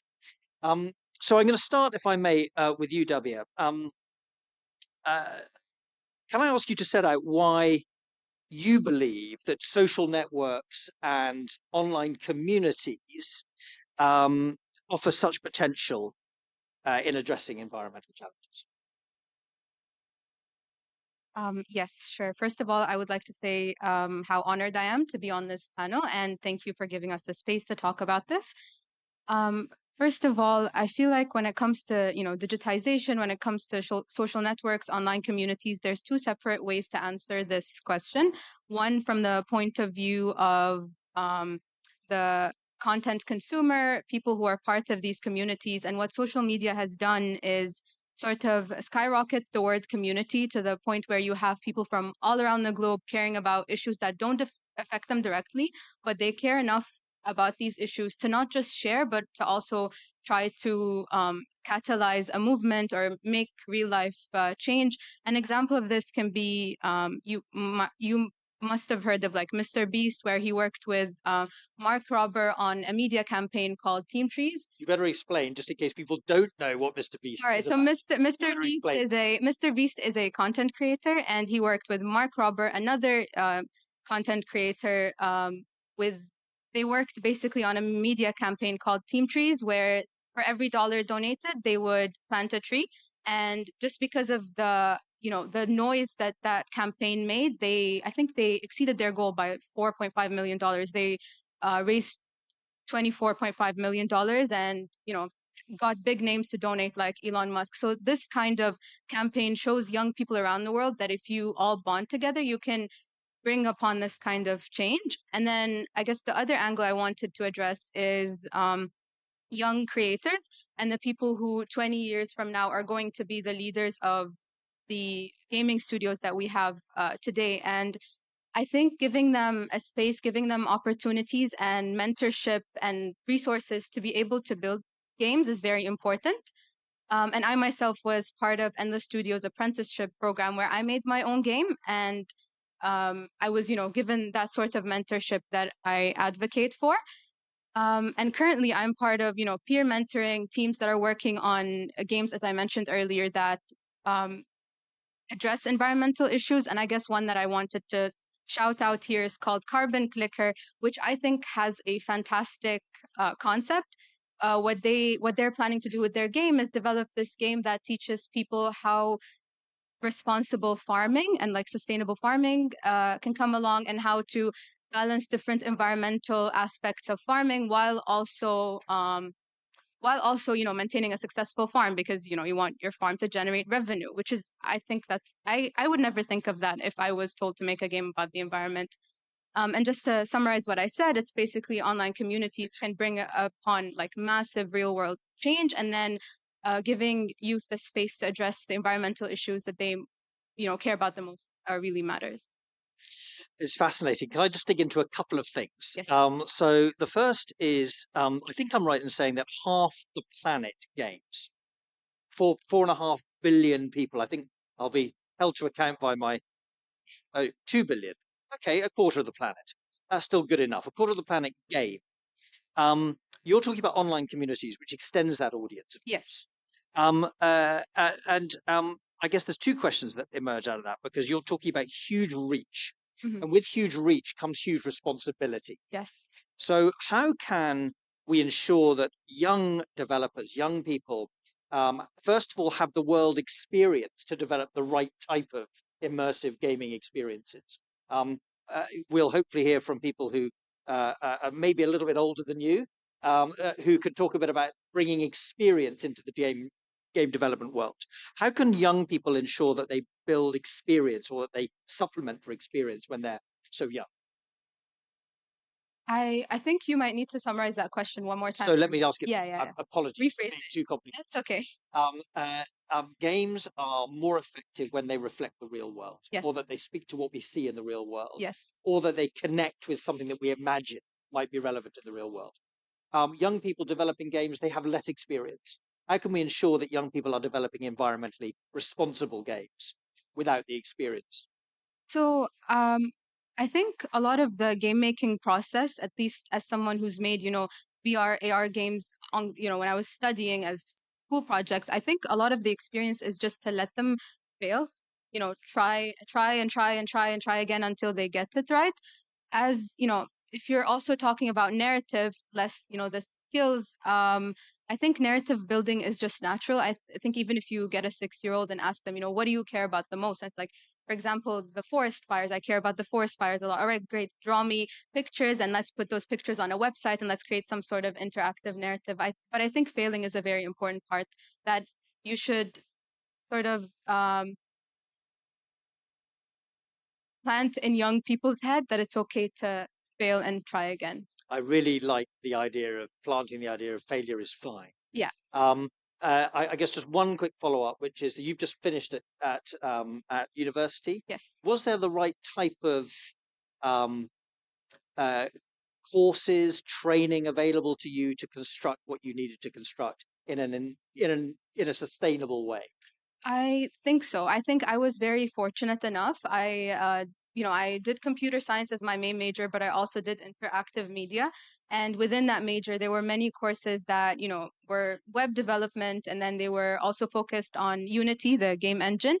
And I was blessed with good mentors, I think my whole university career, which is sort of why I am where I am today. I don't think I would have survived without that. And it was a very flexible environment that allowed you to fail.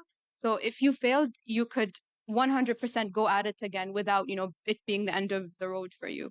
And you've come at this from a sustainability angle, gaming from a sustainability angle. That's where you've ended up, rather than just the computer science of gaming, right? I think so, yeah. Yeah. And are there many people in your course who would have taken the same route or not?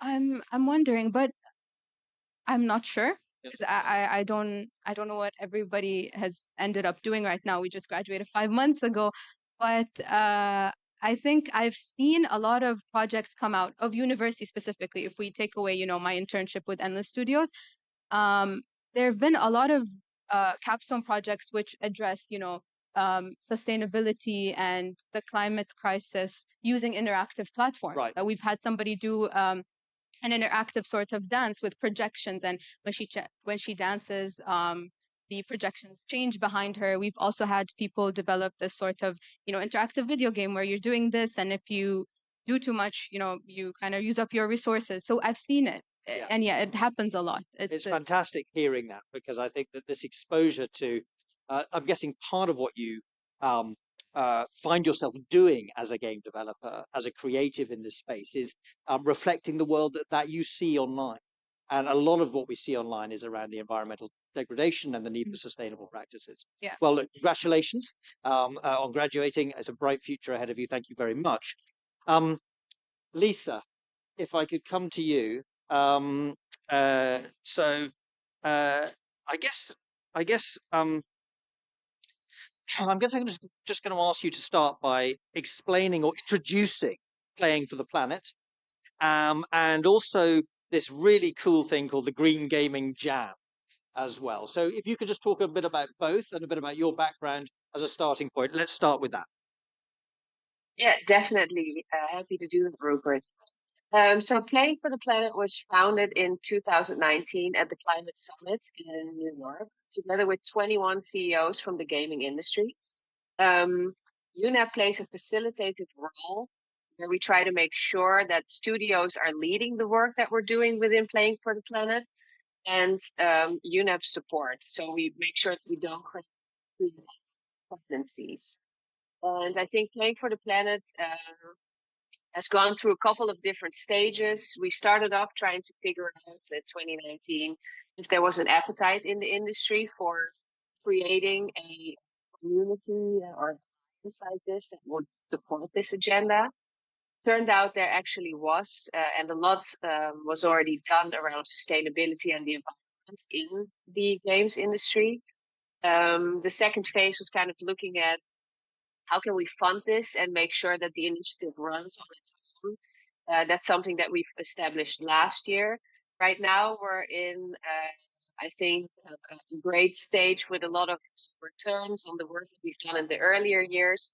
We have over 40 different members of game studios and trade organizations. Two of them are there with you on stage, Sony Interactive Media as well as Eline.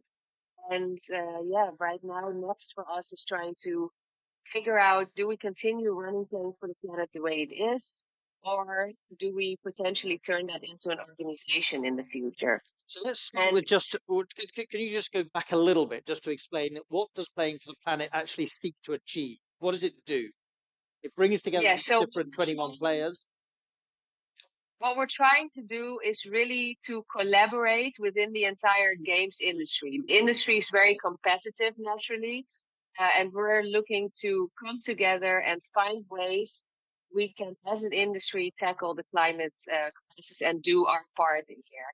And the way we do that is by looking at two different things generally. One part is decarbonization, making sure that studios get their own house in order, understand what their carbon emissions look like, and set net zero targets. And on the other hand, that is the Green Game Jam that you mentioned before. Okay, well, we're going to come to Green Game Jam in a moment. But give us an example of where the Playing for the Planet has made a difference in the way in which the industry collaborates. Just a practical example. Yes, I think one amazing example is report we have released last month, which is trying to untangle the carbon complexities of the video gaming industry. This has been a collaboration of 10 of our members, of which Sony played a very big role. And this paper really talks about how should we align as an industry on reporting for carbon emissions? What are the challenges that we're all facing around Scope 3? What are certain things that players can do to be gaming more environmentally friendly? And on the back of that report, we are now actually developing a carbon calculator, which should be available to all members for the Play for the Planet Alliance at first. And once it's being tested and validated, that's something that we should share with the entire games industry. So it's really trying to figure out,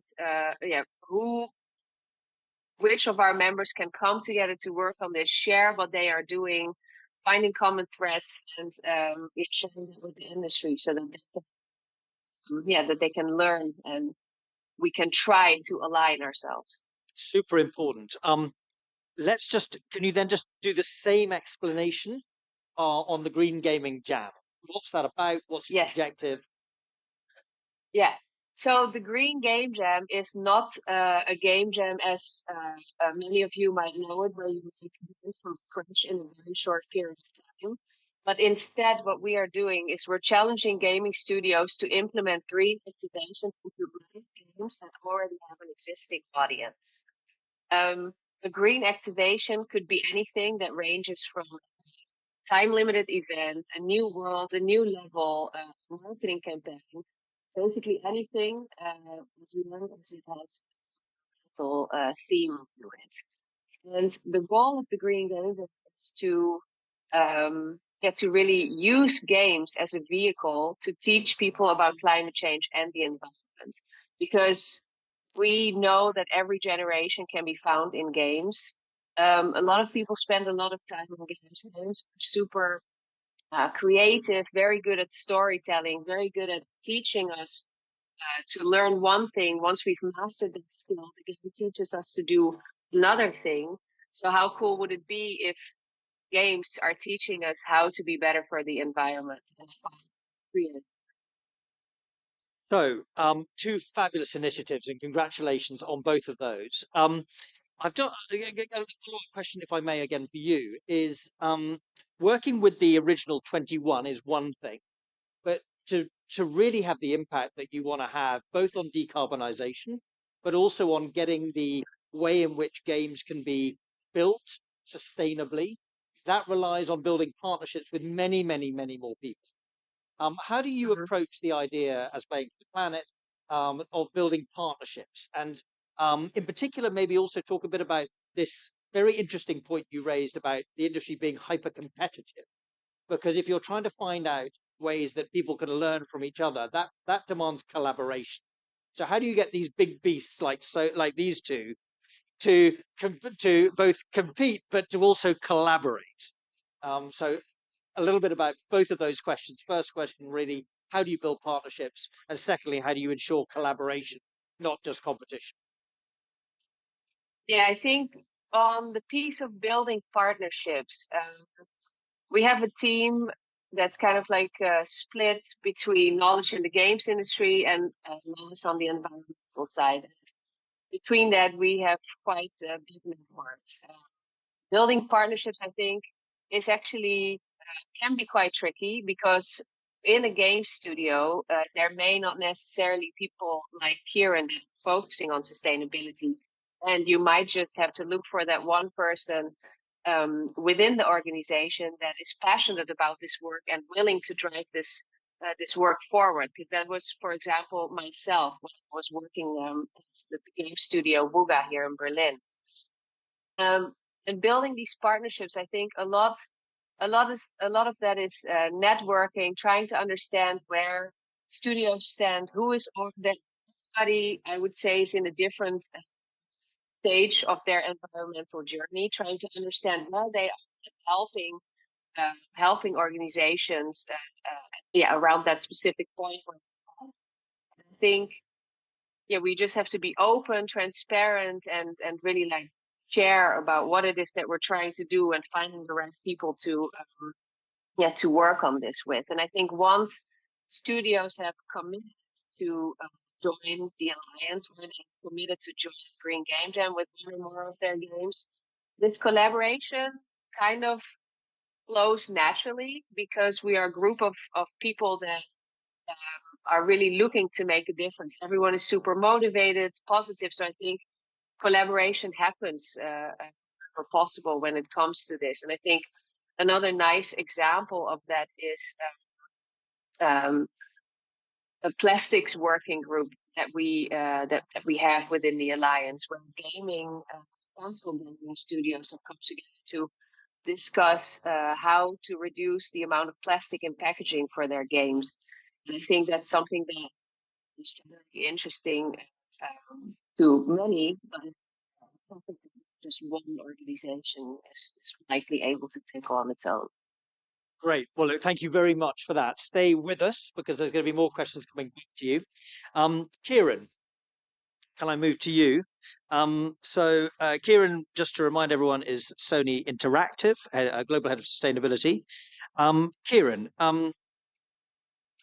how are you at Sony deploying yourselves and the digital technologies that are at your disposal to address the need for greater global environmental sustainability?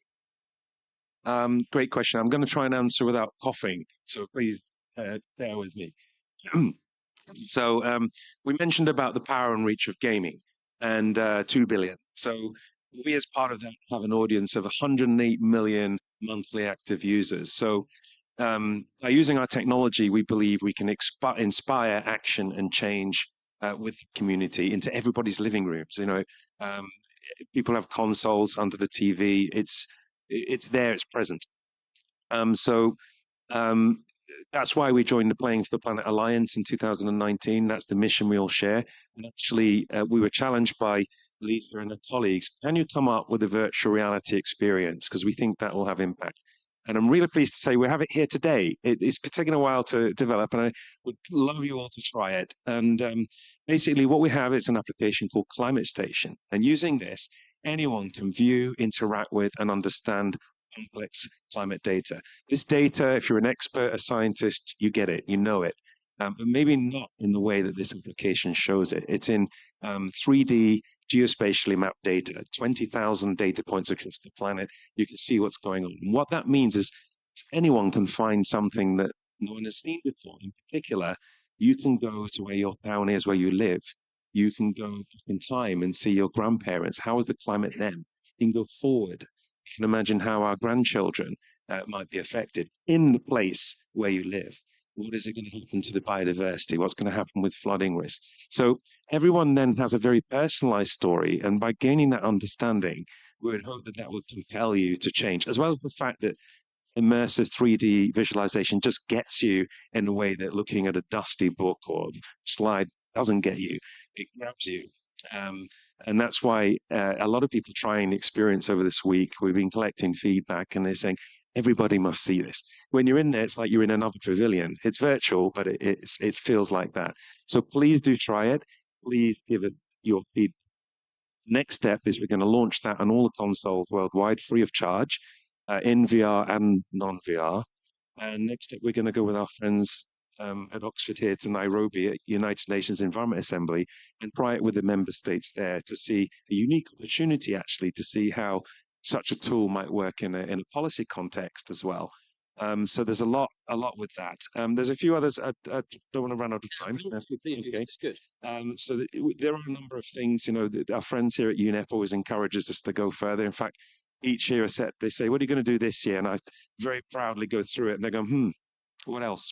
So, you know, there are more that we have to do. So we also, another project we've been working on is using our intellectual property, our IP, to encourage action. So we have one of our main games called Horizon Zero Dawn, produced by Guerrilla Studio.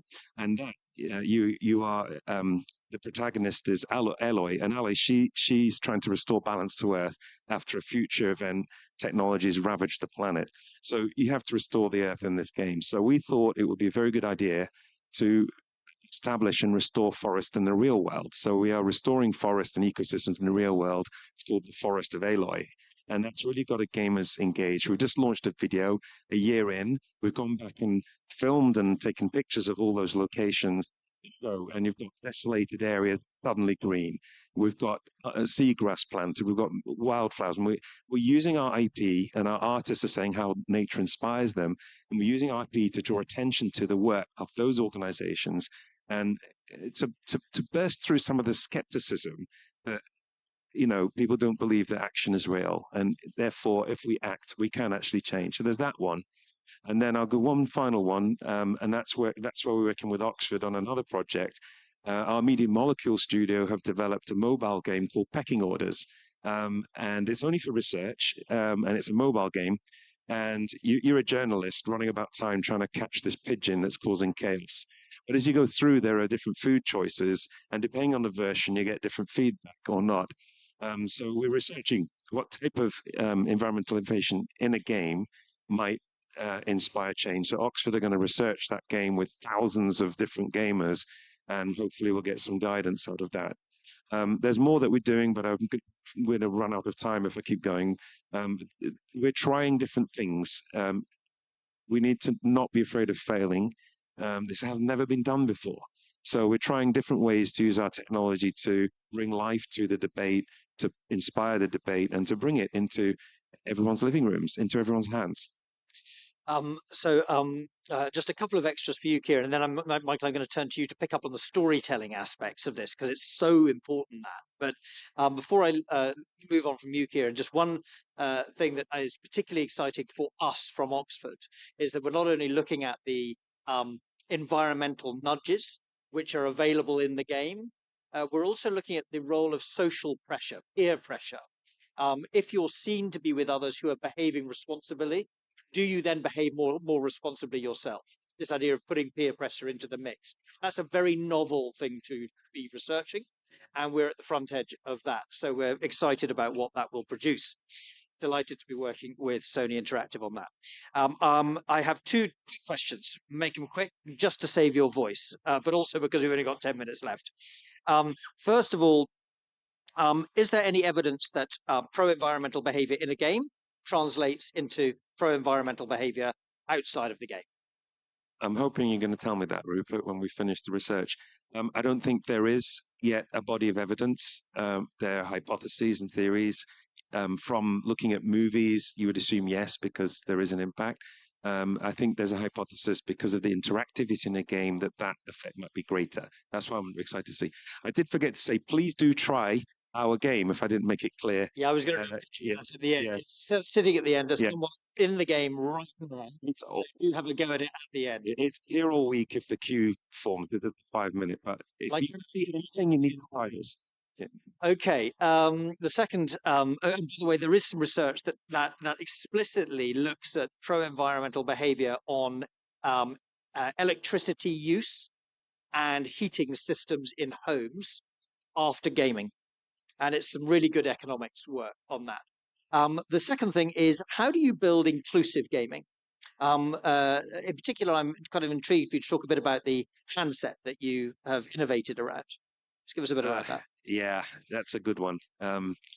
So we talk about accessible gaming here, and I think that there are a number of fundamental elements for this. This is another area that we've driven a lot of work on. So we've introduced a lot of accessible features in games, and won many awards for that. We've also put information on our store. So if you need to know about the accessibility features of a game, you can go on the store before you buy. And certainly 1 in 5 people looking at that information go to buy a game. The platform itself has a number of accessibility features embedded. We've just launched a new feature for gamers with vision impairments, that a haptic feedback, so you can feel where you are on the screen through haptic movement, and a co-pilot, so someone can help you through the game. And finally, our access controller, which is a completely ground up redesigned controller. It's launching today. Not that I'm doing a plug for PlayStation, but yes, you are, and rightly so. Yeah, well, I'm pretty proud of it. My brother has muscular dystrophy, and so I'm pretty being part of that and helping to promote that. But yeah, it's a completely different way to approach accessibility in a game. It won the Time Invention of the Year recently, so please do check that out. But there's a whole team, just as there is on the environmental side. There's really the teams collaborate across the divisions to come together to reimagine and sort of reestablish or innovate around gaming in terms of taking it into new domains and generating engagement and doing the right thing and doing it well. It's very inspiring work. Excellent. Michael, thank you for being so patient. I'm particularly inspired. I went to have a look at the games that you have developed. It's very inspiring what Michael's done. Anyone who wants to be inspired, go to have a look at some of the games that Michael's developed. But could you talk about storytelling and emerging best practice in sustainability storytelling? Touching on how AI and VR technologies can become positive forces for good. I think to understand why so many people believe that games have the power to affect behavior and help people understand their world, if not shape their world, I think you got to deconstruct what the experience of experiencing a story is in games. It's not a passive medium. It's not a lean back and turn yourself off medium. It's a lean forward experience where you are faced with playing roles. You're faced with making decisions every second, every minute of the game. And when you make those decisions, you have the agency to affect the world. And so you are part of it. You experience it. And when you experience it, you feel it. And so the idea of role playing in a narrative and feeling like you have agency in narrative, I think a lot of folks believe is at the heart of why games might move us differently as a medium than other linear media like film or video. I think also increasingly games are a social experience. And so if we think about maybe what the calculus is that leads to social action, it's often shared experience. It's a sense of common goals. And it's a sense that you can make a difference, right? It's a sense that if you put a little effort into something, you can make a change. And I think that if you look at some of the social experiences that people have in these platforms, it's staggering. We talked about a couple billion, but unpeel that a little more. You take something like Minecraft, which is, at the heart, a collaborative experience, right? It's a world-building collaborative experience. Add Roblox, right? Which, if you've got youth, probably have spent a few hours in that platform. Combine those two, and you've got the 3rd largest country in the world. Combine those two, and you've got the 4th largest religion in the world. And if you look at the depth of experience, you're not talking about a few hours of exposure. This is not 2 hours going into a movie. This is tens of hours a week for some participants. And I think if you look collectively, you're looking at the average 23, 24-year-old having done somewhere between 5 and 10,000 hours of gaming in their life. That's enough hours to be a virtuoso in almost anything. And so, if we can tap into that mind share and we can have that social experience be about something meaningful and create a sense of shared experience and common goal, we think there's real power in that. So some of the techniques we've used to explore those One is the idea of really having an intimate cooperative experience with someone. We were approached by an Alaska Native organization who really wanted to have a game that shared their culture with the world. And they wanted to see their youth represented from an identity perspective in the game.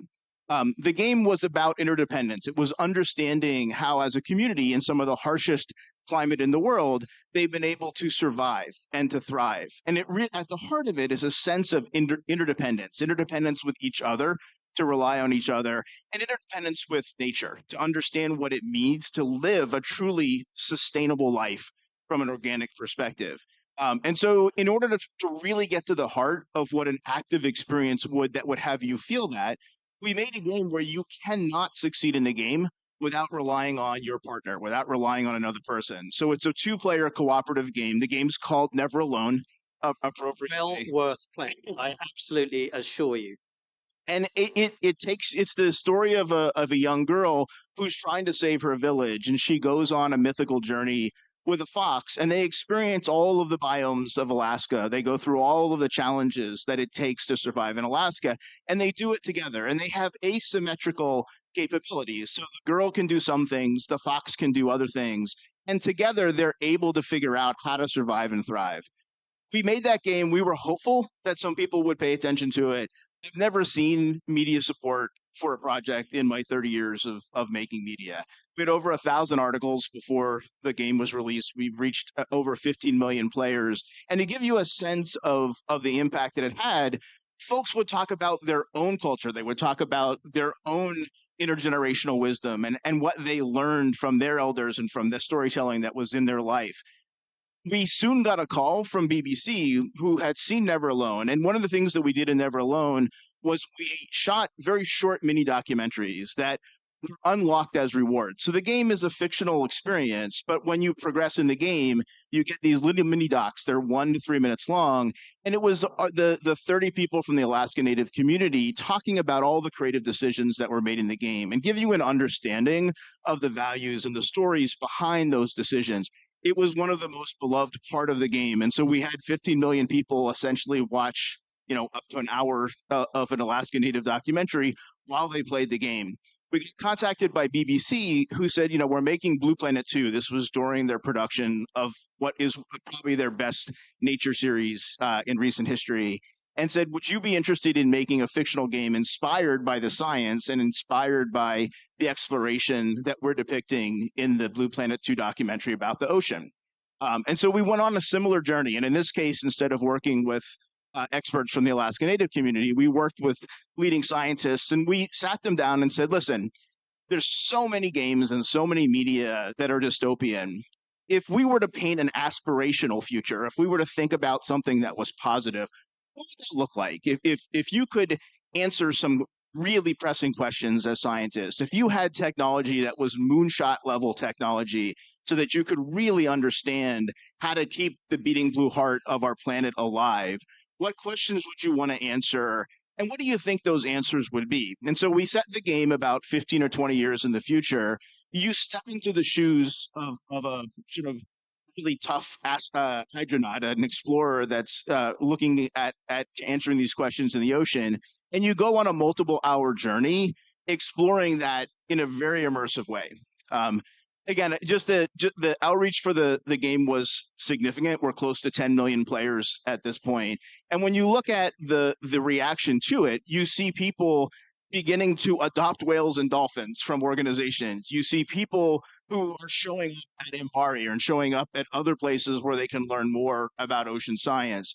We've had many ocean scientists who have used the games as a way to communicate about their science and about the importance of their issues. Great examples of where impact in the game translates into impact outside of the game as well. Yeah, and we try very overtly to have in key points of the game, when you accomplish something, to unlock a little mini documentary in this game that helps you understand where the real world opportunity is. And so in this particular case, we're trying to create that just-in-time learning about why you do have agency in the world to make a difference. And I'm also particularly struck by the power of this to break down silos and walls. When you bring people into another person's shoes, quite literally in the Alaska case, it can build understanding, which is something we need a lot more of in the world today. Is that something you believe in? Yeah, I think when you look at the pattern around games, these days social experiences. You are talking to your friend while you're playing.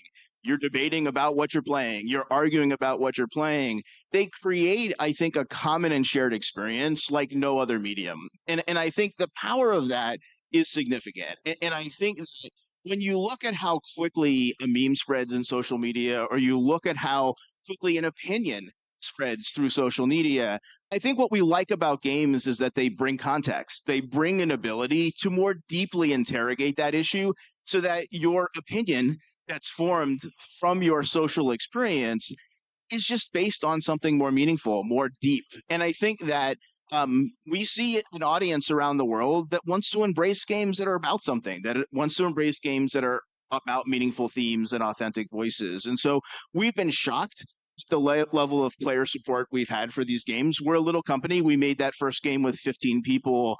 We reached 15 million players, and it's now in the permanent collection of MoMA, and was the anchor exhibit for the Smithsonian to talk about the future of storytelling. And so our little Alaska Native game showed how hungry I think a player audience is for games made at a great level of craft, but also games that have meaningful themes. It's very inspiring. Now we're at the end of time, but I'm going to just finish off, if I may, by asking each of you just to comment on one question. So make your answers tight and short, and hopefully extremely meaningful. Which is, how far have we come in online gaming, and can we expect much more realism in gaming in the future? Are we midway through a journey? Are we right at the start of this realism of gaming? Or actually should we be aiming for the opposite of the imaginary in gaming? Lisa, I'm going to start with you because you're online. I think we're in the beginning. There's a lot of cool stuff that we already have done as an industry, but there's so much more that we can do, that we will do. I think there's a lot for us to look forward to, either to work on, but also on the other side to engage with. And do you think we should be going more into the imaginary or more into the real? I think we should find a good balance of both, yes, because we need to make sure that things stay fun in order for people to engage with it, but have meaning to it and purpose to it. Davia, do you agree? Yeah, so I think we're pretty far along, at least from my point of view, from where gaming was a really long time ago, especially if you're talking about online communities and people who actually interact with each other or even play games together. And I think in terms of realism and real and imaginary, I think there's currently a very good balance going on of people addressing real problems with fictional scenarios and fictional narratives. I also think it's for people who are starting out with making games, it's okay if your games are not realistic or not as clean as games that have been developed by gaming companies. Usually have hundreds and hundreds of employees working on the games. So I think it's pretty okay to start with something imaginary that means something to you. Yeah. Thank you. Kieran. Yeah, I think gaming is on the forefront of creating fantastical situations that feel real. A lot of that is rooted in real research, real things. We've just spoken about that, real experiences, but also is fun. Gaming is for entertainment, for leisure time, for fun. And that's why it sells. If we make it an educational experience, it's going to be like going to school. People won't do it. So we've got to keep a balance. People need to feel entertained, but they want that realism, which could be rooted in reality, but also rooted in fantasy. So it depends on the experience, but both. Final word to you, Michael. Yeah, I don't think what makes it real and powerful is that it faithfully depicts what we see in front of our eyes. I think it's that it allows for emotional resonance and it allows for one to feel something authentic. And so whether they're elves or whether they're, creatures that you recognize, you can feel empathy, right? You can understand what it means to have an identity that's not respected by those around you. And so I think exploring authentic themes, I think doing them with emotional heft, I think it matters less what the world veneer is around that. And games are doing that increasingly well. And I think that this generation of game makers understands what it means to find emotion and speak to the human condition in this craft. Well, fantastic. Thank you very much to the panel for wonderful insights and for tackling this hugely important subject. Thank you so much. Before I go, thank you all for being here. Please do go and play the game at the end and then tell us what your feedback is. Many thanks.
Hello, everyone, here and at home or at work.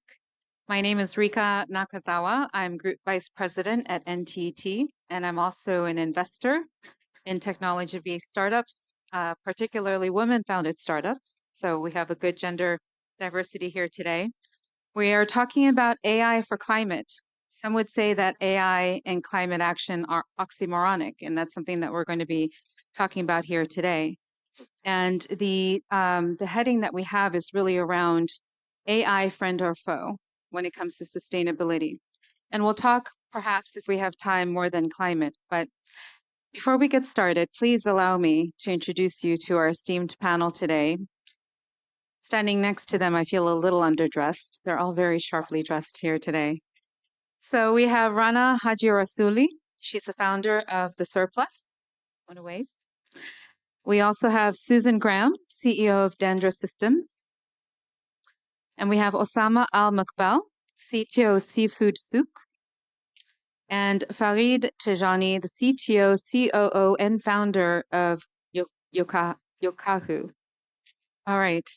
So this is going to be a very exciting and dynamic panel. I know it is, because it's 3 o'clock in the afternoon, the middle of a week of COP, and everybody has been seeing a lot, experiencing a lot, debating a lot, and we're going to carry that energy onto the stage here today. So before I start, because this is an AI panel, I'm sure many of you are wondering, what do they do? What ideas have they been bringing to market? And so I'm just going to go ahead and ask our panelists to please introduce their startup as if they were in an elevator with you. So it is a classic elevator pitch.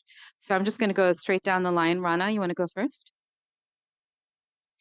Thank you so much for the introduction. So I founded a startup called The Surplus.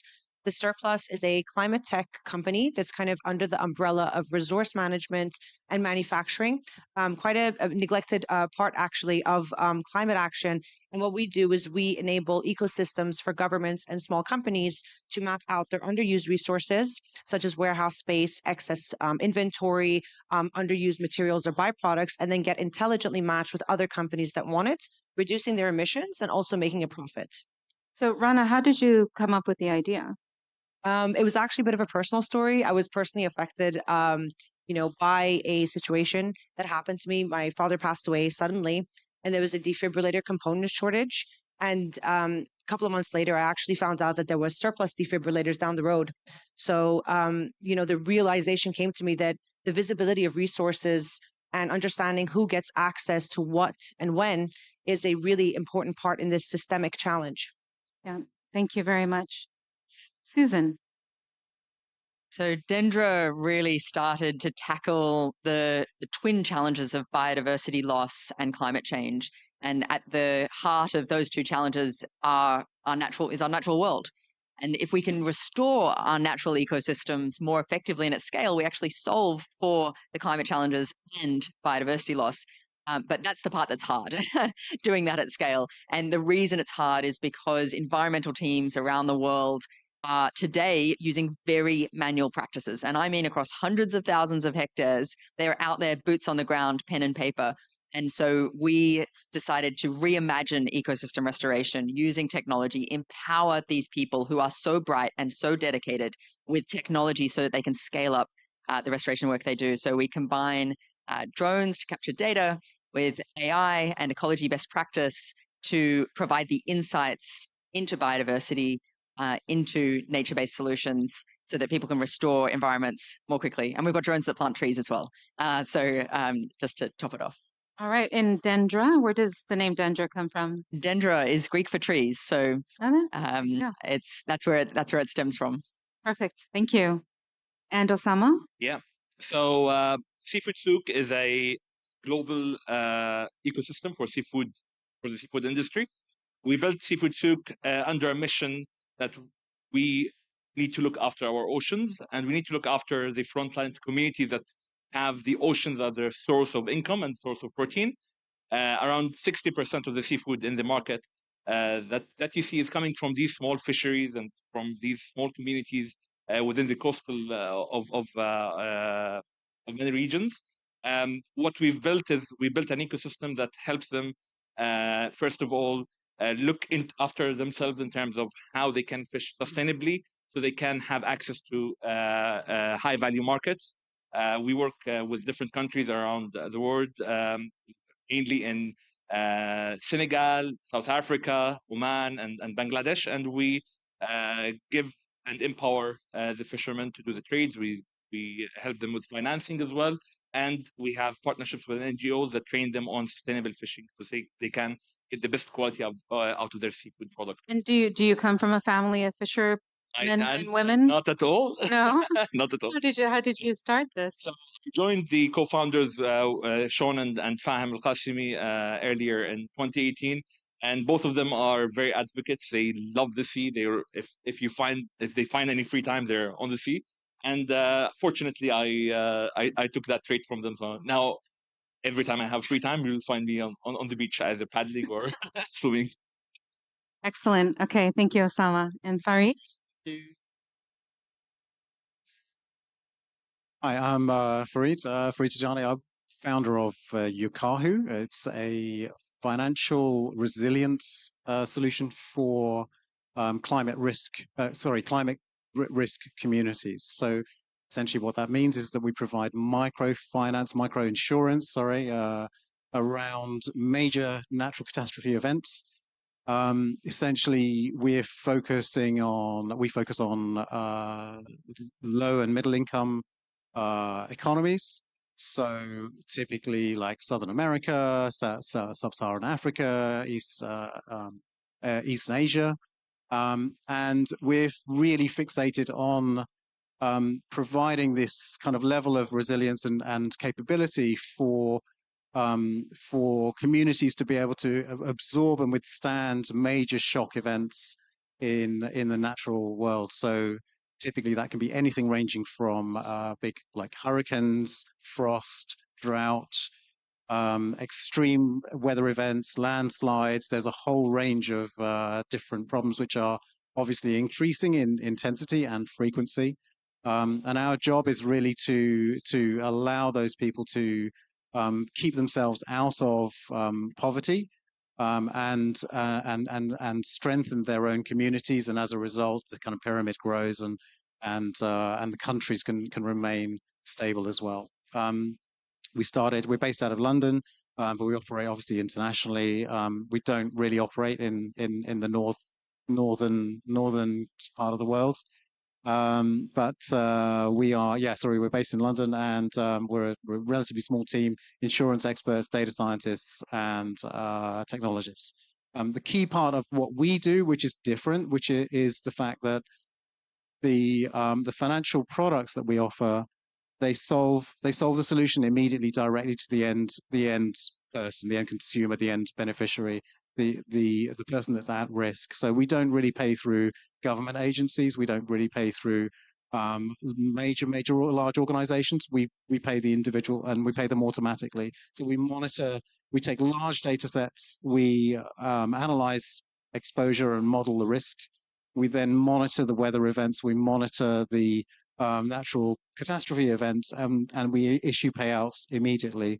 And so the first thing that maybe a farmer might know, you might wake up one morning and not have checked the weather forecast the night before, and we'll send him an SMS saying there was a frost, the payout's on its way. Check your bank within 24 hours or 48 hours, and the cash will be with you. That's what we do. So Farid, you have to tell me, when is a volcano in Iceland going to erupt? Can you tell me that? So everybody's terrified. I was in Stockholm when the last time the volcano erupted and was stuck for a week. So you can't soon. We don't do much. We actually don't do much in terms of volcanoes because we don't consider them climate risk problems. Like they just happen. Like they're pretty random, right? Like it's just a rock falling from the sky or something. But if you talk to us, we do have to do some stuff to do with earthquakes because our markets and our communities want to include those kinds of events as well. But that's kind of as far as we go. Yeah. And Yukahu, where does the name come from? Yeah, you have to ask my co-founder. He, I think it's named after something to do with some god of the weather or something. So what's the co-founder's name? So everybody. His name's Tim. I'll send him a message shortly. Okay, so the question I have, we're going to cut straight to the chase, is AI friend or foe in the climate agenda and sustainability? And this is one that I can relate to quite personally. I worked for NVIDIA back in 2006 for a few years. And one of the ways that I needed to gain credibility, according to my boss with the developers, because I was in developer relations, was to build a PC. So for any of you who know or have worked with NVIDIA, I did SLI, which are two NVIDIA graphic cards sitting next to each other. And the biggest problem I was going to have was how I was going to get the right fan in to cool it, because it's high heat and uses a lot of energy. So AI, NVIDIA is one of the brands and one of the companies that's really driving the innovation forward in that regard, as well as some other companies. So on the one hand, people will say, well, a single ChatGPT prompt and query is going to cost this much energy. So when it becomes more mainstream, we're going to have a meltdown. Or that the use of digital technologies is just going to consume the growth of data centers and so on. So on the one hand, AI is a foe for us to be able to achieve our net zero goals, for example. Meanwhile, there are others that believe that AI is going to help us be able to manage through a lot of the data that some of your startups are leveraging as value. So is AI friend or foe? And yeah, Fareed, you have the Yeah, mic. I've got I'm going the to mic, start and with you. I've got some pretty strong opinions about this, so I'm happy to start. I mean, the thing, the answer is both, and I'm going to argue why. Okay, so the obvious answer is that data science and artificial intelligence, particularly data science, allows us huge degrees of insight in very significant data sets that have been collected over a number of years, many years. We actually partner with UEA, who's the biggest contributor to the IPCC over history, and set up the first climate research unit more than 50 years ago now, which is a university, sorry, in the UK. So the ability to be able to analyze that data and forecast data is entirely dependent on our ability to manage, manipulate, and gain insight from data. Right. So that's the obvious answer. But the other answer is that it's also our enemy, because we currently face a fundamental problem insofar as, like, it's COP28, right? And we've been talking about climate change for 28 years. So why is the data and the facts, why have they not borne out, right? Why is it taken 28 years to have this conversation about climate risk and what we need to do? We know what we need to do, surely, right? Because most of the people in this room are kind of rational empiricists and, and follow the data. However, there are two reasons why, well, in my opinion anyway, why things haven't flowed obviously. And the first one is the one that we know about, which is vested interests. And the second one is the willingness of people to sit within a comfort zone. And what I mean by that is that a lot of people fundamentally they're not that interested in data, because they're more interested in this social construct that we consider, that is built around us using artificial intelligence. And that forms a number of complete complementary algorithms, things like Netflix algorithms, or the Instagram algorithms, or the Facebook algorithms. And when you ask people where they get their information from, increasingly it's social media, and not like the news sources or scientific papers. So our element of AI being a foe is that these algorithmic determinations are curating the public consciousness, and as a result creating this social construct that we call society, and shaping the public, the public demand, if you like, which influences political decision making. So we need to step up to the challenge, which I think the EU particularly and other countries are doing, in terms of AI regulation. But fundamentally, we are in an arms race, if you like, an AI arms race, with both vested interests and the shaping of the social construct that society is. Right. So, Susan, I'm going to ask you to chime in here, because I know you have the fundamentals of AI in your business, and friend or foe, and why. So I'd like to just slightly challenge and slightly build on what you were saying. And, you're saying that people want to stay in their comfort zone. Now, what I see at Dendra is that we're using AI to expand people's comfort zone because it's very uncomfortable when you have a lack of knowledge. You might know what to do, but how are you going to actually achieve it at the scale that you've committed to publicly or what have you? That's uncomfortable when people make big, bold commitments and then they say, right, team, let's go do it. And then they say, well, how are we going to do it? And that's where we've been able to sort of help people expand that comfort zone to give people an understanding of these complex natural environments in our case, to be able to say, yeah, okay, we've made this big, bold claim. And in fact, we can start shaping that claim even further. And in some cases, go further, realize that it's not as bold as it needs to be, or could be, and that you can actually you can expand further in your comfort zone. So just challenge a little bit. I understand your point on the social side, but particularly for Dendra, the challenge that we have, we're collecting hundreds and thousands of images over enormous areas, and to analyze that kind of data without AI is mind-bogglingly hard. And so being able to have AI take the lion's share so that ecologists and environmental scientists can really change what they're asking in a project and start asking themselves, well, how are we going to do something, or why is that happening, or how effective was our intervention last year? That makes people more comfortable. That actually, no, some makes it uncomfortable when they realize the truth of what has happened in some areas, and it's like, oh, the challenge is bigger than we expected. That gets uncomfortable, but at least people are empowered with data to make decisions. Thank you, Susan. So Osama, I'm a Pisces, and so I want to personally thank you for taking care of our oceans. Thank you. And also, I grew up in Japan, and so I hope that in 10 years' time, I'll still be able to have good sushi, as I'm sure many of you here will agree, and it's some people doubt it. But please tell me how AI is a friend in the work that you do. Okay. Definitely. It's I think like when it comes to AI, it's been the hype word this year. Everything AI, ChatGPT coming out online, and everyone falling in love with it. I think we're taking like the approach with AI, especially when we're looking into how we conserve our oceans, how can we provide more opportunities for communities.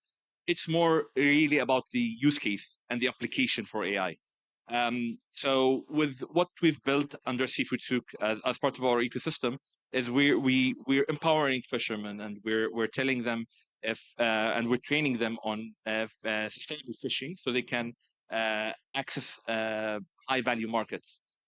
In that example, we provide them with tools. So every time they go for fishing in multiple fisheries, we've implemented an e-logbook where they log their catch. We've implemented in some of the vessels cameras that sees what comes out of the water and basically reports back that, yeah, whatever has been logged is what has been caught. In this way, I think looking at this use case helps in, identifying that whatever has been logged is true, and combating in other words the illegal and unreported and unregulated fishing activities that could happen. The seafood industry is very vague. There's a lot of bad actors, and what we're trying to do here is we're shedding the light on the good actors by basically training them on sustainable fishing and by providing traceability along the supply chain. And that's where AI can help us in that regard. We have other applications for AI as well, and that's on the trade side of things. We collect a lot of data on global trade. Our intelligence team builds huge data sets of millions of records that keeps updating on a daily basis using HS codes and what's been transacted across the globe.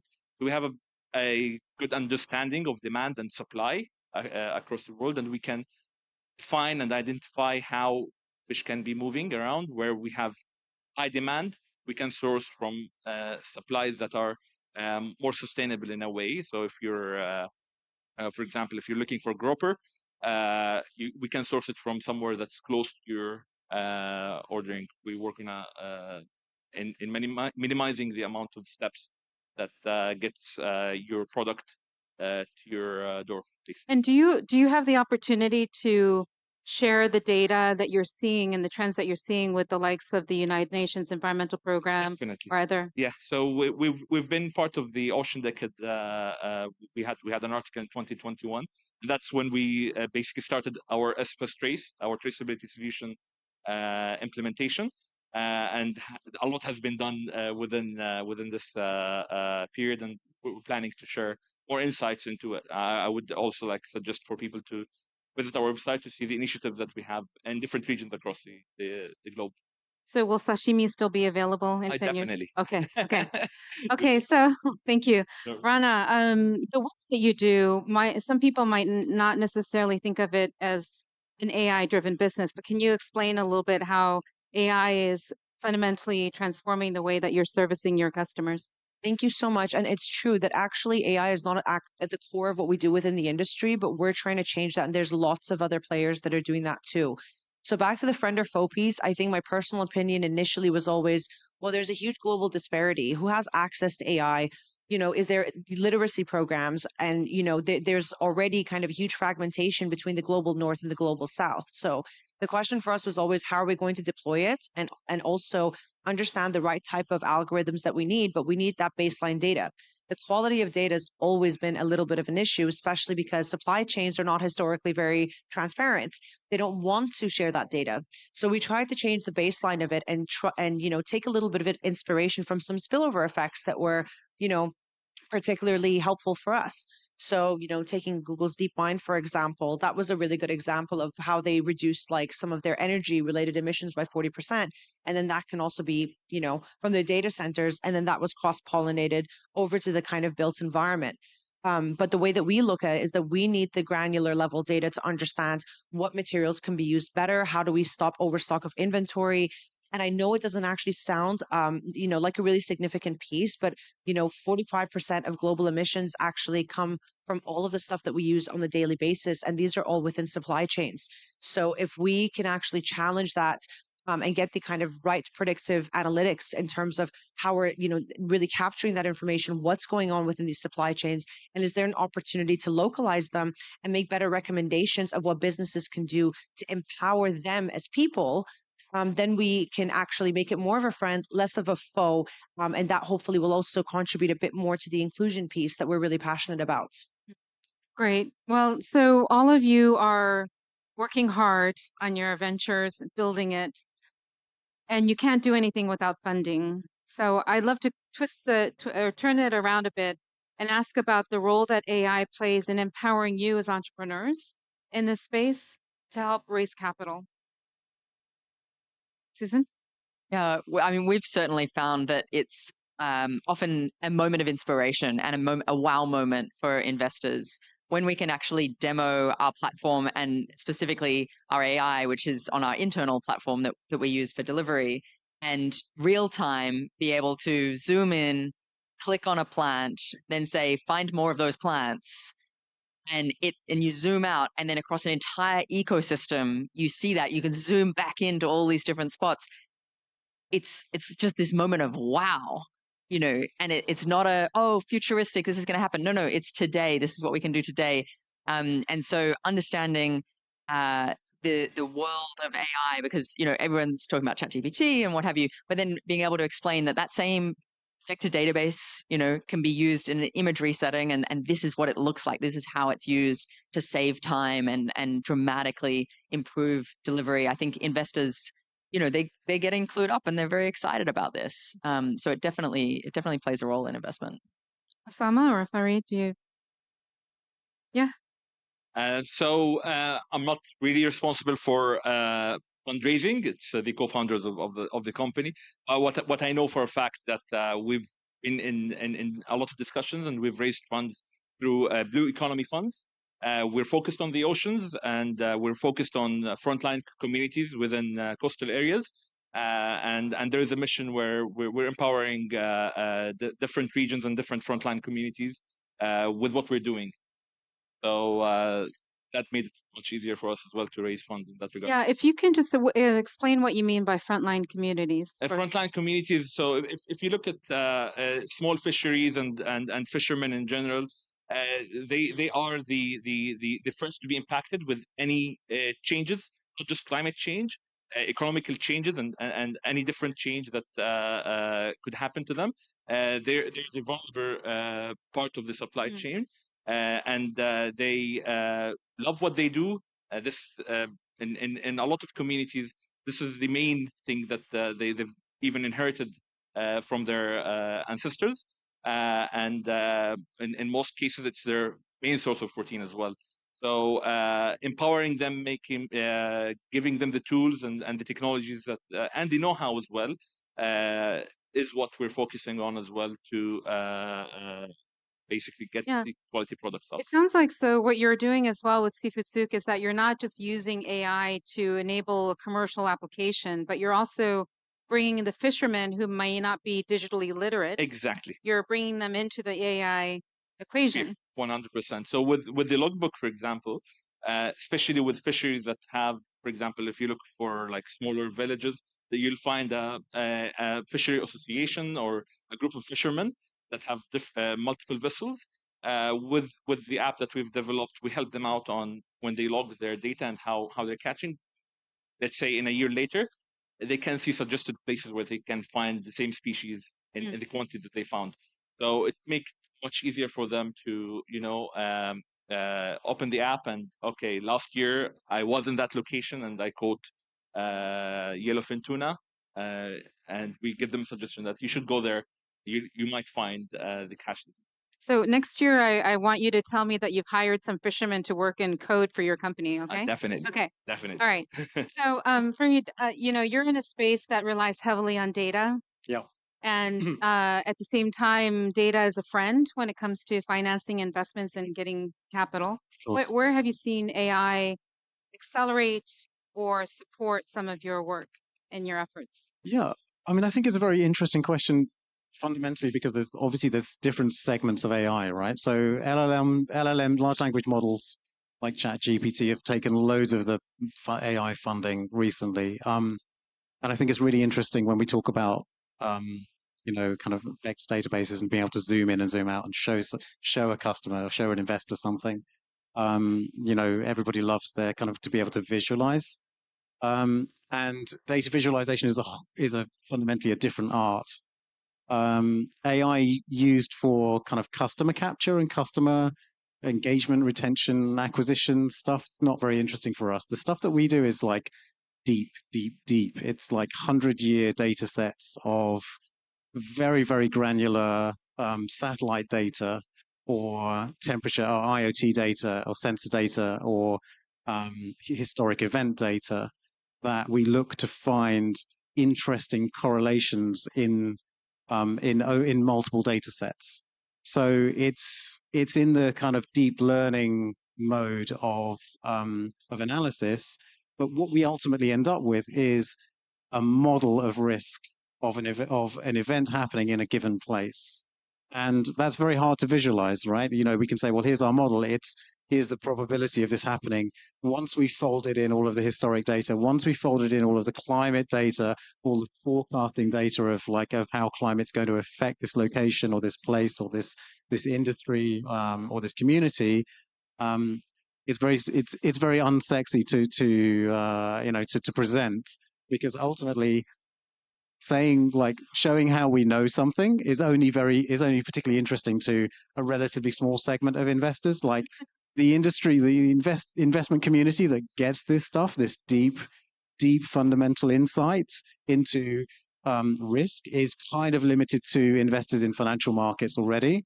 And that's quite a small pool for us, right? So a lot of what we're doing is kind of trying to find clever ways to articulate and express or convey how powerful the insight that we have is into an event or a market, or into what we would consider a market, like a forecastable 5, 10, 15-year forecast into the future. But that's what we're doing. We're like, here's a crystal ball, like this is what it tells us, and it could just as well be tarot cards, right? But the proof is borne out in the future. Now, the difficult thing with insurance, because that's what we do ultimately, is that you buy something today and then you get the the product is effectively delivered if an event happens in the future. So it's unusual because you don't get something today, right? Our customer or our customer's customer doesn't get something today. They get protection, resilience, and a payout when that happens. So one of the things that we've done is kind of try to when we do the show and tell, it's much more about how quick and easy and automated the payout is. So we pay cash straight into the farmer's bank account or into the grower's bank account or into the fisherman's bank account before they even know that an event has happened, or maybe at the same time. Like they get told there's no claim, there's no negotiation, there's no adjustment, there's none of that, and we have control over the funds at risk.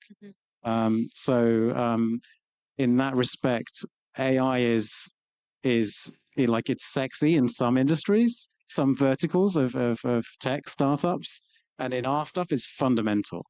It's different, right? Great. Okay. So I'm going to talk about something sexy, regulation and policy.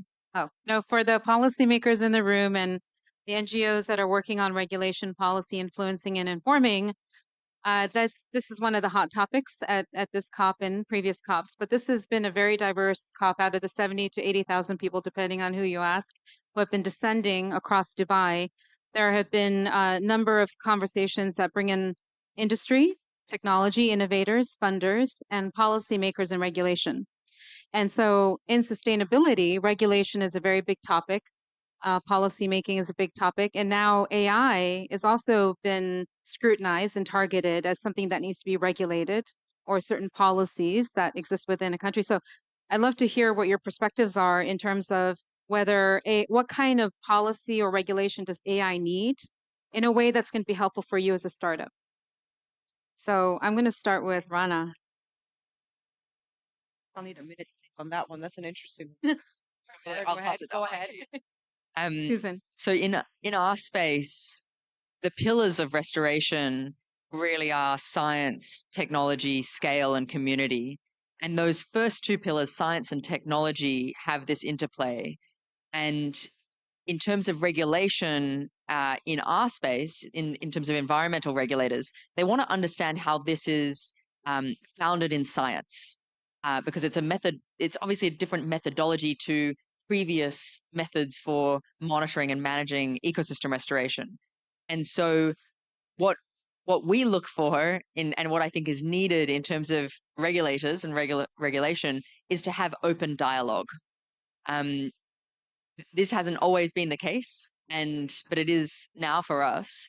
And it is so much better when we can communicate with regulators freely and educate them about what's happening, and they can tell us about their needs so that we can go on this journey together and make something that really is appropriate for the industry as a whole. And so that critical part of, we can't just say, oh, it's a sprinkle of AI dust and magic happened. The space that we're in, we actually have to justify the methodology and the quality behind it, and being able to say this is our quality assurance methodology that's applied on it is really important for them to be able to make decisions, and because the regulators are making as many decisions as our customers are based on this data, and so they want to know that they can trust when it comes to this component of AI and trust. Thank you. I had a moment to think. The context is really interesting for us here because on one hand, I think the regulators could really, especially in such a kind of fast technology-oriented country like the UAE, it would be really great to actually have a little bit of incentive for not just simply technology-related kind of funding. Public funding should be directed towards climate-related AI. That would be one thing. But I think it's also really interesting on the interplay as well between how AI can really help monitor and police greenwashing, because that's actually a very big role. I've met quite a few really interesting startups in this space that are using AI to really kind of, ensure that a lot of the verifications and like the claims the companies are making are aligning. And so this space is becoming very, very interesting, and it can actually help inform regulators and sway them to the types of policy that's really required for the local context, whether it's kind of subnational or regional and so on. But I think that's really important because there is also green and AI washing at the moment, and it's becoming, quite rampant within this space. So I think two things are really needed in this. The first thing is really having a climate-centric focus and an incentive for startups to, or companies in general, to kind of, focus on tech that is very much climate-centric rather than just tech-centric for the sake of AI. And again, the second one would really be kind of ensuring that the claims are very much verified, and can help even VCs make more informed decisions, for example. Yeah, Osama, I imagine in your world you have to rely on sort of the Scout's honor for information in, right? Exactly. So I think with the seafood industry in general, the major issue is the data fragmentation. Each country have their own regulation on fishing.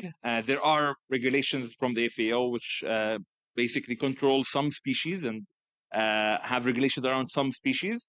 However, in general, the data is very fragmented. We're actually on the GDST board, and we're implementing just a GDST is the Global Dialogue for Seafood Traceability. It's an NGO that's building a standard for data in terms of how things are being traceable within the seafood industry. The FDA and the United States are requesting any imports of seafood has to be compliant with the GDST standard. And what the GDST standard does is it defines different events within the value chain of seafood. For example, fishing is one of the events, and it defines the KDE, the key data elements within it. In that regard, for example, an event is fishing, the data elements within it, the species that was caught, the time, the location, the kilograms, and the number of crew on the vessel, etc., etc. And at the same, like at every event within the value chain of seafood, there is a list of KDEs. What the standard does, it creates a standard way for me as seafood souk in Dubai. I'm working with fishermen in South Africa, and I'm sending that product to Europe. The data fragmentation is a big issue. If we follow the standard and it's based on GS1, we will be able to get the information from the logbook from South Africa, read it digitally, because we're following the standard, and send it through to the buyer, to the end buyer, and they'll be able to read it digitally. And that kind of data link that needs to happen needs to be regulated, and it needs to be adopted by regulations. But at the end of the day, the fragmentation of data will make the regulation around how you regulate the seafood product and the seafood market and activity really hard to achieve. Yeah, no, that's there's a lot of difficulty when you have a lot of different regulations trying to orchestrate. So Fareed, you work a lot with the Global South, and one of the topics that has come up time and time again during the COPs is really how policy is critical for Global North and Global South to find a way to be copacetic. So we'd love to hear how you think there needs to be regulation on the role that AI plays in insurance. Right. Okay. So in one sense, so from an insurance perspective, most regulators don't understand AI, right? I mean, most people don't understand AI. Well, except for the fishermen now. So right. But the kind of, I suppose, like as an insurance business, we're more governed, we're more strongly governed by financial services regulations, which are ranged from everything from treating customers fairly all the way through to sort of accuracy and fulfillment of payment and all that sort of thing. We don't really in ourselves. We don't really. We're sort of so far in a different direction to where the regulators are looking that we don't really have to worry about regulation. I don't think we have anything to worry about in that respect. But I think what's interesting for me is like the extent to which the really big problem of AI has not even begun to be asked, and this applies across like many applications of AI, right, in business and in society.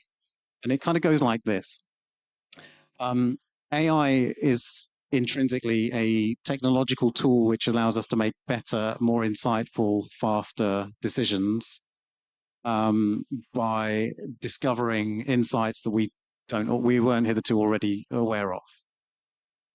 The fundamental problem is that most operational organizations, businesses, NGOs, governments are in the business of making decisions, and those decisions often dealing with finite resources, and so as a result have to be determination decisions, right? You get this, you don't get this, right? Here's your handout, here's your you don't qualify. And that in and of itself is a decision that is a prejudicial decision, right? It requires some degree of prejudice. And we're increasingly asking artificial intelligence to make those decisions for us. So if we think about things like credit lending, anybody who's applied for a loan has probably come up against prejudicial artificial intelligence.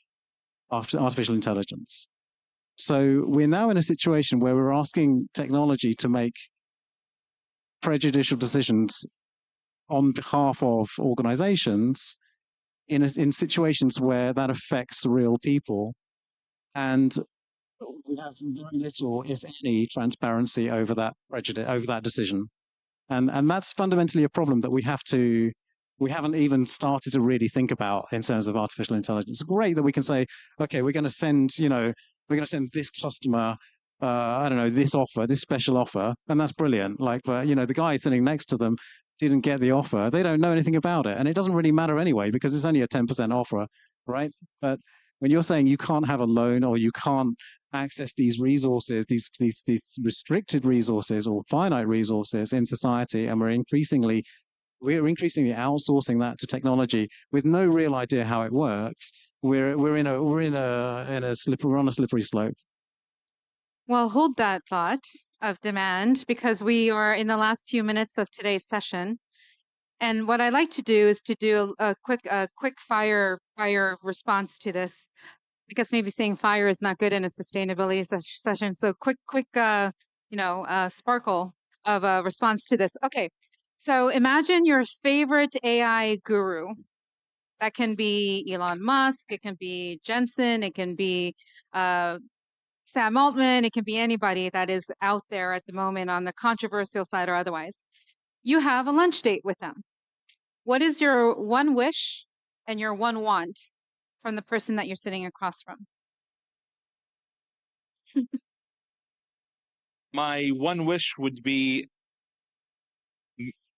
mainly like I would, like, if I'm sitting with a AI guru, my one wish is how can we create models that can actually have no bias in them, because AI bias is a huge problem.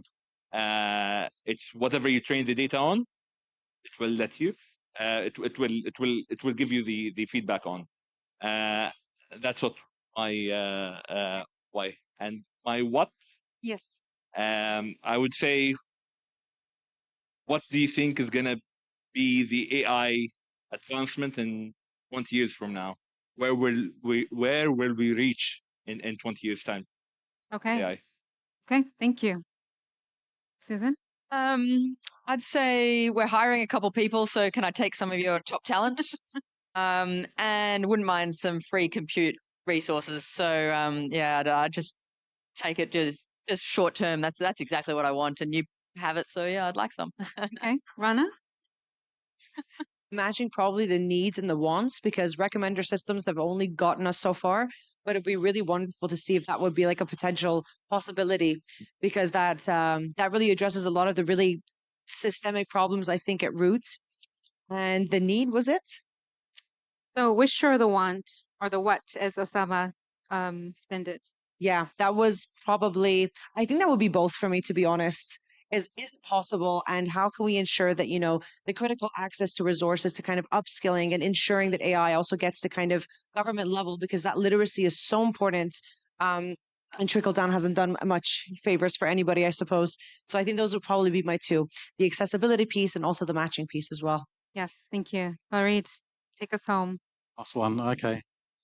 I suppose I'm slightly older startup founder, and in that sense, like, I'm kind of old enough to remember the advent of the internet, and one of the aspiring wishes of the people that were involved and surrounding and supporting the development of the internet was to basically make information freely available to everybody, not just in developed nations, but across the world. And the idea that you couldn't go to get access to high quality information or knowledge or learning if you didn't live in the West or if you didn't live in, the North was something that we were, that a lot of people were trying to overcome, right? So it didn't, it could be the case that fast forward 10 years and it could be the case that you could be living as a subsistence farmer in East Africa and access the same online information, online courses, online education that was available to anybody else in the developed nations.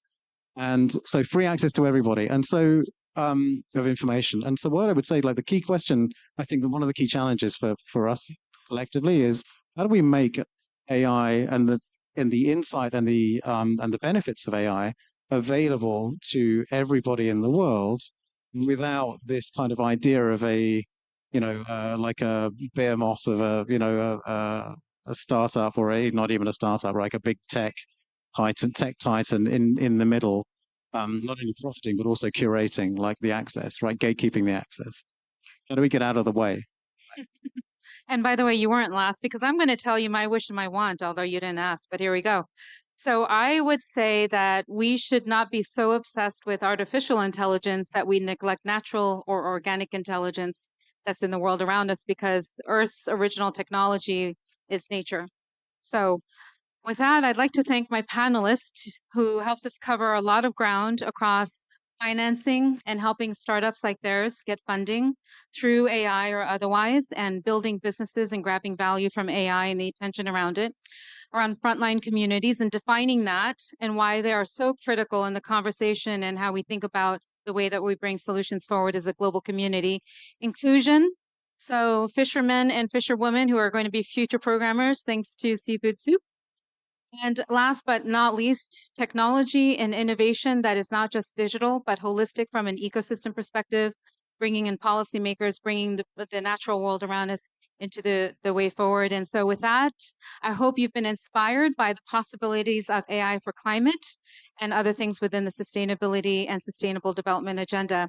Thank you very much. Have a great rest of your afternoon. Thank you.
All right.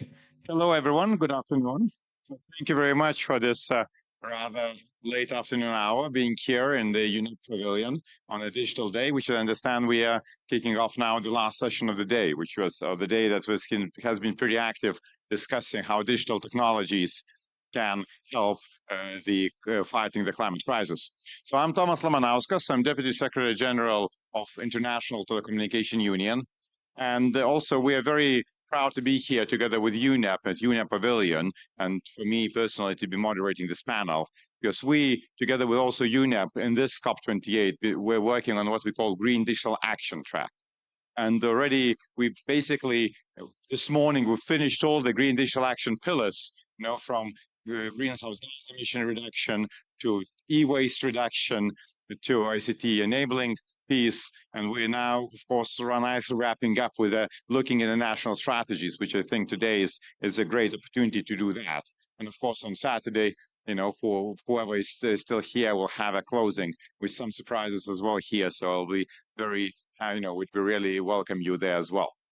So today is indeed a discussion how we do integrate digital and sustainability in the national strategies through the national digital strategies, as well as, but also looking at the concepts like digital public infrastructure, which now is very strongly in vogue, and I think here in my notes was also a suggestion to explain what digital public infrastructure is, because I think some of us using it there every day, but it's not always yet an agreed maybe concept there. But digital public infrastructure, most of us understand as its foundational digital elements that then enabling other pieces of digital ecosystem to function, and then enable other services, including public services, to put in that. Traditionally, we started discussion on digital public infrastructure from things like electronic identification, like digital payments, like other things. But of course, there's different parts of public infrastructure that could really help enable digital services as well on top of that. And of course, part of those digital services will make a huge difference for the climate elements as well. So today, of course, we talking today how to use that for climate action, so really to make a difference. And a similar way like here, and I think this session here also reflects the Green Digital Action Track objectives, is the two sides to that. One thing is how digital can help others. Another thing is how we can put our own house in order to living up to our own responsibilities. And I think this is also here as well, how we can make sure that digital infrastructure is the most efficient one possible, and that's both in energy use and other resources use, and then being the efficient how it helps. And of course, it has a lot of potential to help. So ITU together with the UNDP launched as SDG Digital Acceleration Agenda in the lead up of the SDG Summit earlier this year. And this and the studies done for that show that 70% of targets of SDG targets can be helped or boosted by the digital tools. And that is an important message because we know how much of track the digital SDG agenda is. Only 15% of the targets are really on the track. So we need that help. And of course, climate and climate aspects being a big part of that. So here today we'll really be exploring how to achieve that. Now, also, what role here plays digital public infrastructure? Again, being that foundational element of the bigger digital transformation, digital public infrastructure also helps the living up to the commitments of the sustainability for the industry as well. So again, statistics say that if digital public infrastructure have a potential to help reduce 5 gigatons of CO2 equivalent by 2030, and to achieve that without digital public infrastructure would take around 5 to 10 years more. It also can boost, and again, some other studies show how it can boost, nearly double the income per household of the farmers in the rural communities as well. So it is important. One thing that we'll explore here today, and it's also important how we really work together. And I think again in Green Digital Action Track we talked about that, but especially we talked about how public sector, private sector, industry, academia work together. But also we mentioned in many sessions and here that we need to work with other stakeholders. And of course, we need to work with, environmental stakeholders to start with. And I think here we'll have Dirk as a first speaker in a minute. But I think here is, we need to, so ICT industry, ICT, governance, ICT public sector needs to work with the environment public sector, and that's very clear intersection. And of course, hopefully all together, we need to work with energy, we need to work with finance, and we need to all bring together if we want to achieve decisions. So today we'll have three great speakers, and we'll start from Dr. Dirk Messner, who is the president of the German Environmental Agency. So, and who will present, both, hopefully we'll have the opportunity to unwrap German approach to these topics. But I think Dirk has also another role, so he leads with the UNEP on the codes, which is actually a coalition bringing digital for environmental sustainability purposes. And I think it's good to us to understand, to have that broader framework before we dwell deeper in the individual country strategies. So please, Dirk. Thank you. So dear colleagues and friends, is this working? Are you hearing me well? Okay. So I'm going to talk about, I need my slides now. Okay.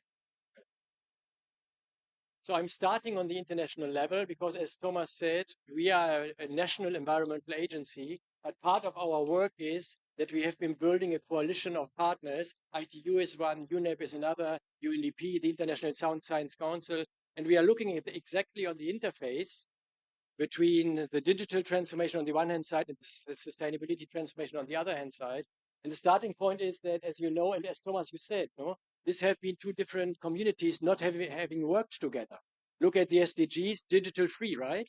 And then on the right-hand side, the digital agenda from the United Nations from 2020, and the green dimension is only a niche into it. So what we try to push forward is how we really can integrate these two transformative processes, which from our perspective are the boldest which we have in front of us. So integrating that is number one.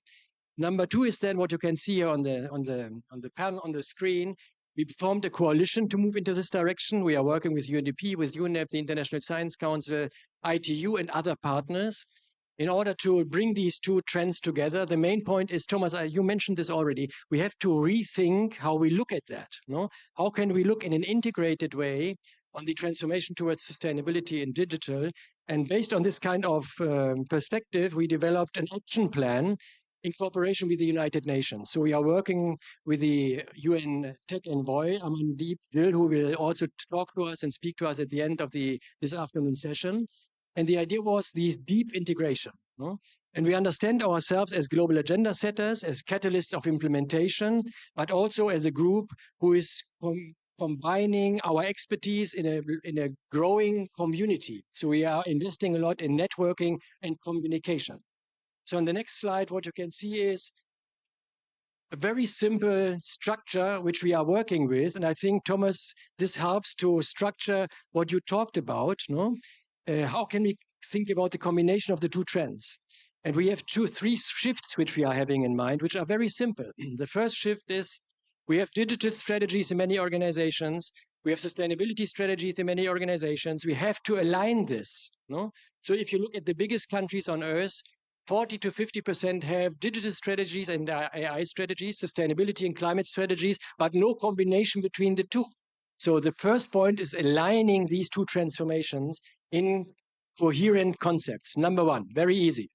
Number two is then, we all know that this can help transformation towards sustainability driven by digital factors. This can help to be much faster than ever before, but there is no automatism because digital has also to do with energy consumption, with resource consumption. So mitigating the negative effects is element number two. I will come back to this in a second. The third element is then mobilizing the digital power for innovation towards sustainability. And through these three lenses, we are structuring our whole packages of work. So I said we are an agenda setter. We have been presenting our work at UNEA, Stockholm Plus 50, etc., etc. I will not go into any detail here because we do not have so much time, but we have been making visible the issue. I mean, remember 2015, the SDGs, as I said, AI and the digital transformation have not been discussed in this context. And with colleagues from UNEP, UNDP, International Science Council, ITU, we have been reinterpreting the ecological and social SDGs through the lenses of the digital transformation. So agenda setting is what I'm having in front of me here. Then the next element, which I already mentioned, is about implementation and doing practical things. So based on our 3 shifts, we have been developing 9 impact initiatives. And what we are arguing is that if we push forward with these 9 impact initiatives, we can make a difference in any sector regarding the integration of sustainability and digital transformations. No? I will give you only 2 examples. With UNEP, we are working on a global data strategy, which UNEP is driving in cooperation with partners of the CODES network, moving forward and learning together. No? We have another impact initiative, which is about circularity. As you can imagine easily, resource management, AI tools and monitoring mechanisms, this is something which needs to come together. And we are doing this with partners around the globe. We have 9 of these initiatives implementing concrete things. Then I'm coming to my second and last part, and I need 3 minutes for that, Thomas. No? So 3 key messages. No? The first message is, as you can see here, these are the electricity demands during the next years to come when it comes to data centers. No? The point is that this was about mitigation negative effects. We need to organize green IT. We need to organize greening the digital infrastructure, Thomas, which you mentioned. No? When we talk about digital infrastructure at CODES and in our networks in general, we have these 5 cornerstones or building blocks here, which you can see on the slide on the top. And we bring them together with 3 kinds of perspectives, which we have to integrate into our digital infrastructure strategies. And this is about energy efficiency and carbon efficiency, number 1, resource efficiency, number 2, and recyclability, number 3, by design. No? In all the aspects of the digital infrastructure, from the data centers to hardware and devices. I mean, hardware and devices is about huge amounts of electronic waste. No? This is about recyclability. This is about the circular economy.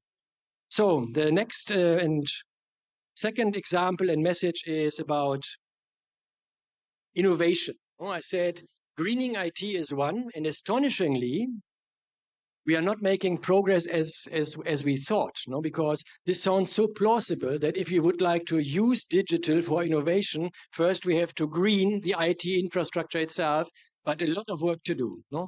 But the second message here is then using the digital capabilities for innovations in the field of economics.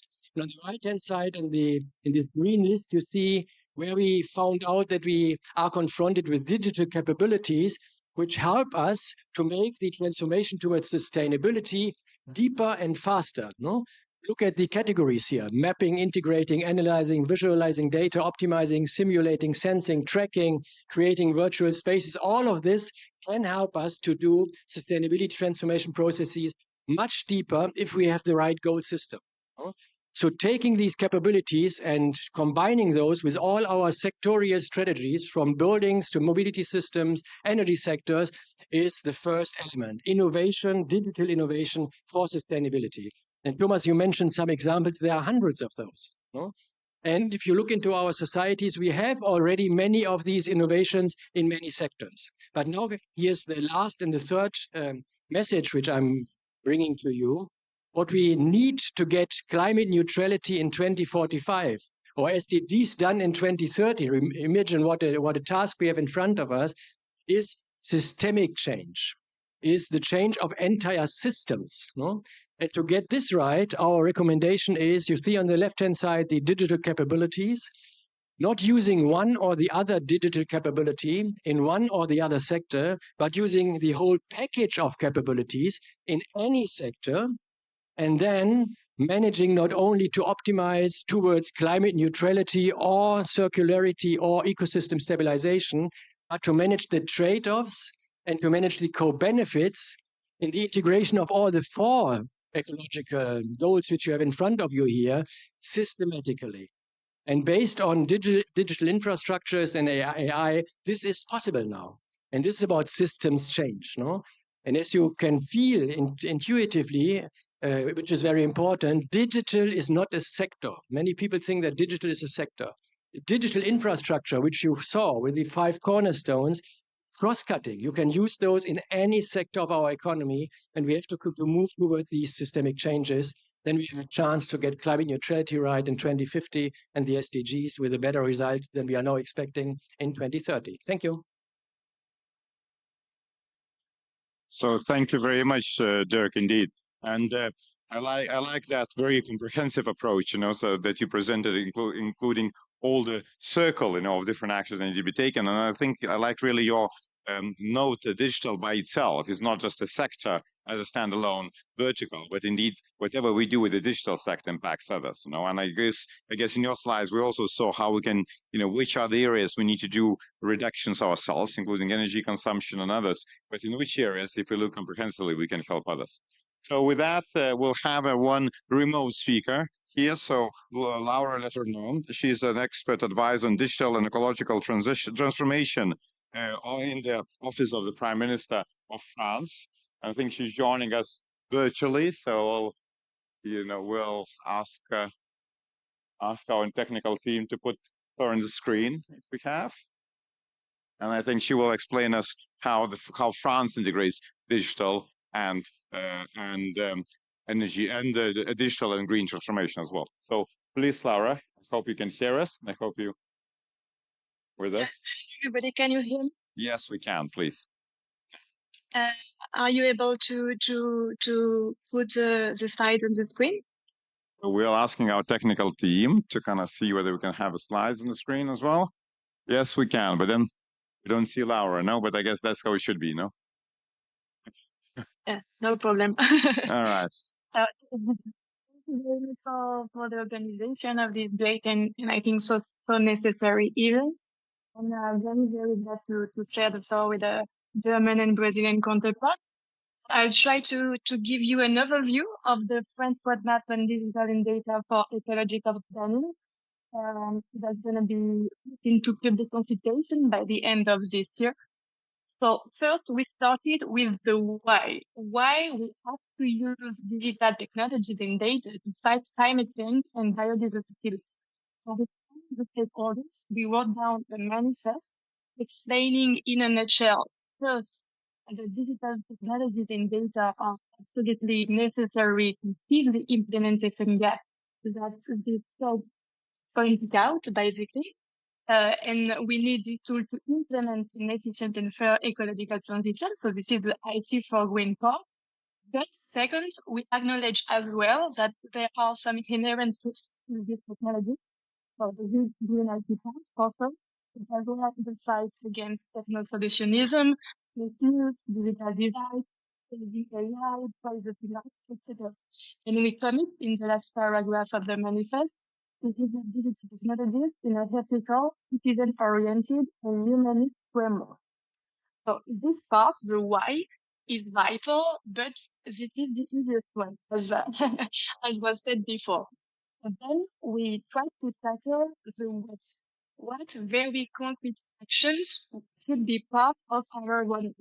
So this what links on the platform theory or the DPI theory. This is same for me, which takes inspiration from the way the city runs.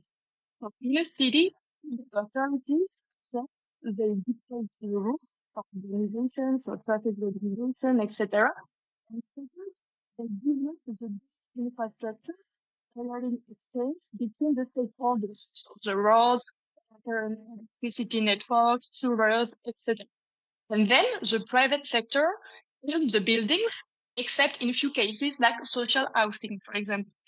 And in addition to the creation of the rules and infrastructure, the public sector will regulate the external sector to ensure the buildings they respect the rules and or build on infrastructure. So this is the previous slide, sorry. This is still on the previous slide, yeah. So in digital technologies, as you can see on this slide, this is the same. Rules built around three pillars: interoperability, security, and ethics that include the green IT part. This is in the foundation, this in brown. In orange, you can see the infrastructure. There are digital portals, there are database, electronic identification tools, models, and infrastructure for sharing open or closed data. They both constitute what we call the public platform of the digital public infrastructures. And the more a subject is mature, and as an international stuff like climate change for sure, the more this foundation must be global, not national or local. And the equivalent for the cities build information system of public or external actors. You can see in gray on the slide. And they are as well the value digital services built by the private sectors for citizens and customers others. And they are in blue, green, and yellow in the walls of the house. And to finish, the data produced by digital tools in the walls must feed what we call observatories in the roof of the house for secondary data use to pilot public policies or for research. This is in purple and in pink in the roof of the house. And these digital tools, observatories, should connect to the demand, the branding of the house. That's why we need the clouds, which are basically sticks and carrots to regulate all the stakeholders. So what we did in France, if you can flip to the next slide, please. So first, we define one building for each topic of our ecological plan. So you can see conservation, better housing, better eating, better consumption, better production, and better protection of biodiversity and resources. And there is as well one multidisciplinary field because we need to make a link between all of these topics. So basically, we mapped all the existing digital components and we identified almost 150 priority ones among much more that were missing all the components that needed to be streamlined. And we're gonna make our roadmap and all these components. This is a very tough roadmap. This is a 200 pages roadmap. And second, on the next slide, please, we explained all this action plan will make the life of these people better. For farmers to be able to know the soil quality and to get funding in order to improve it.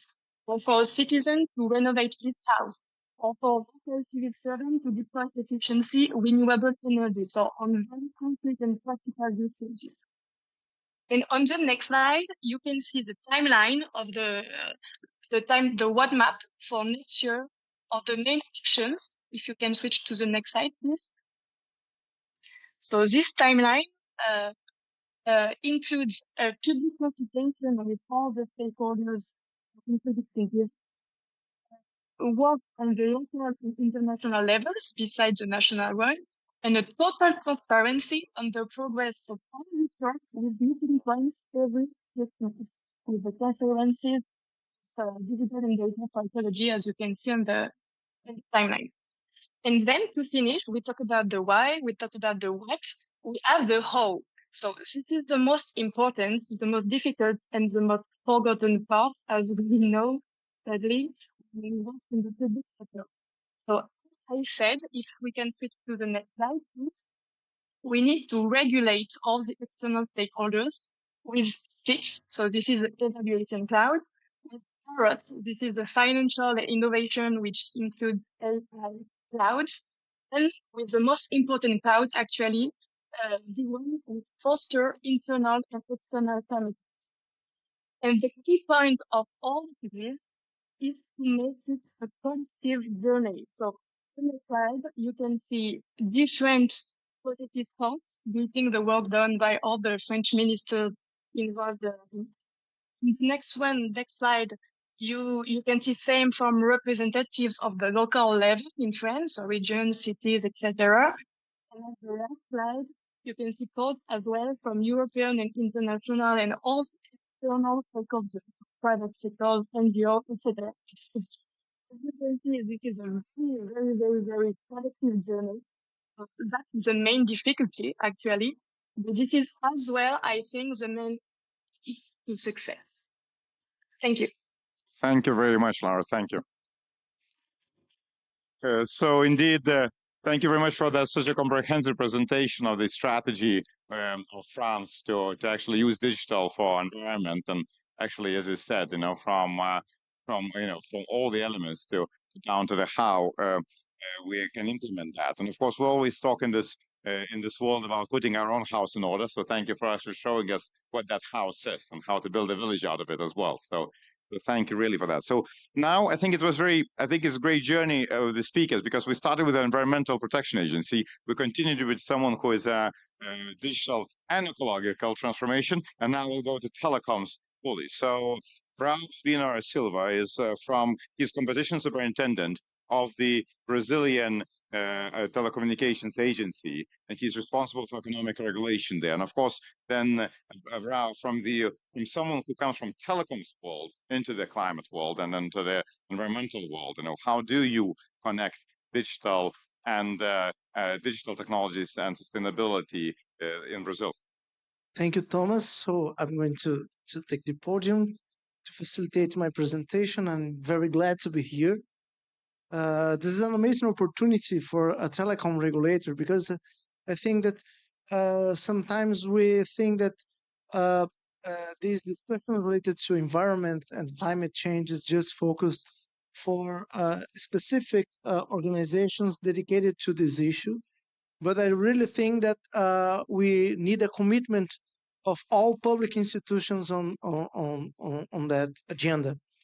In my view, my intention here is basically provide you information and some stories about how we are thinking about this issue in special. Our commitment on this climate action. Before presenting some stories that we have, just to put in the context of our country, we are a very huge country. We are a continental country with more than 200 million people, with a very huge area, a continental area. And one very difficult challenge, in my view, is basically provide digital infrastructure everywhere. And basically, after 25 years of regulation, we could reach all Brazilians. Of course, we still don't have 100% people connected, because we still have problems related to affordability, and this is another issue. But in terms of infrastructure available, we already have a very strong infrastructure, in special mobile infrastructure and also fixed infrastructure. In terms of fiber optics, we are the biggest country in the world in terms of provision of fiber to the home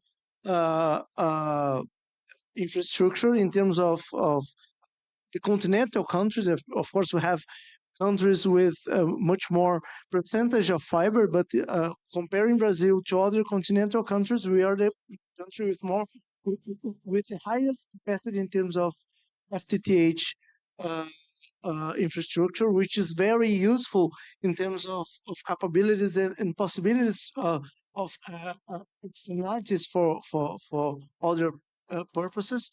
And what is very interesting is that we have more than 20,000 ISPs in Brazil, which means that we have a strong infrastructure, but also this infrastructure is very resilient, because it's very spread in different agents and different service providers.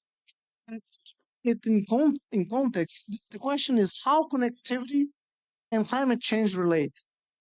Of course, for our imagination, the digital ecosystem, the ICTs can enable everything.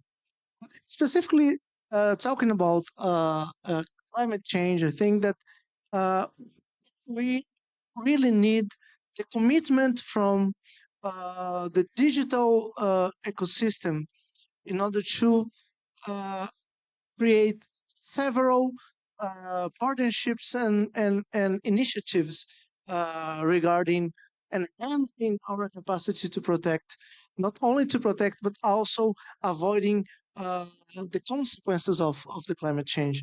And I'd like to share with you three specific initiatives and three specific stories that we have in Brazil in relation to this.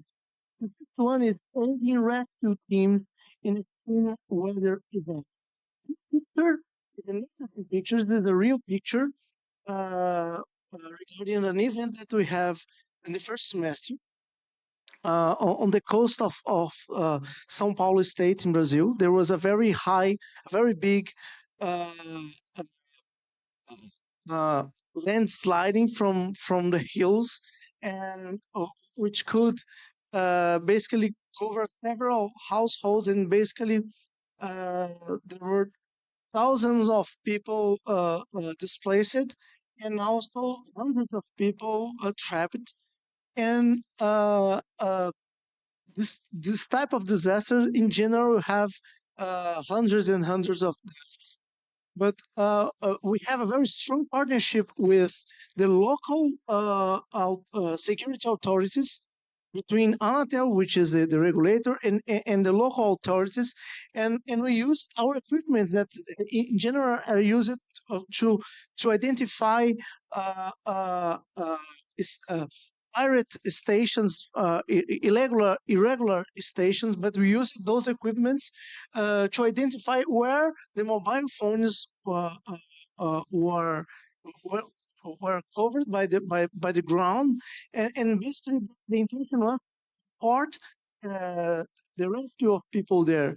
And what was interesting is that we could save several lives based on partnership. We used our existing digital infrastructure to save lives.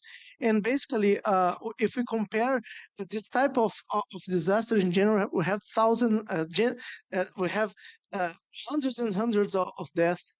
And we have less than 50 deaths because of this, because we could rescue many people alive based on this type of partnership. The second initiative that I'd like to share with you basically is taking advantage of the network capillarity. In general, mobile networks are very capillary. We have base stations everywhere, very spread. But sometimes it's just used for communication, but we can use it for emergency communications.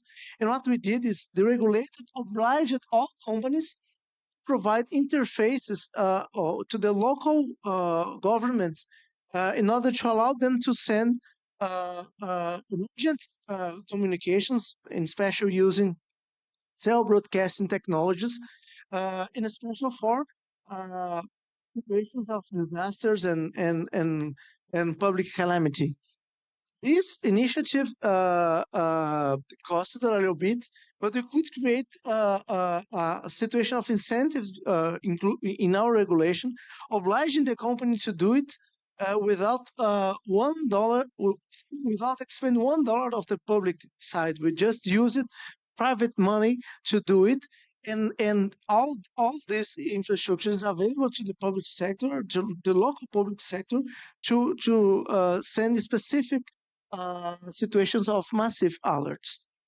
And the third initiative is that I'd like to share with you basically is, okay, it's interesting, but also have another frontier, which is creating and providing meaningful connectivity, which is very important, in special for the development of economic development in specific areas. For example, this initiative regarding the Amazon region is an initiative that we are building more than 12,000 kilometers of underwater fiber.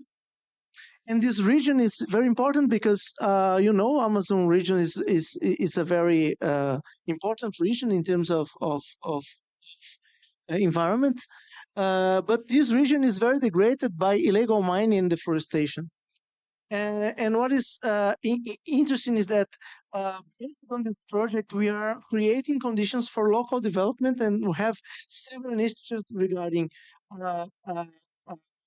providing connectivity to this region, develop this region economically, and also all these sub river cables, which is a national technology.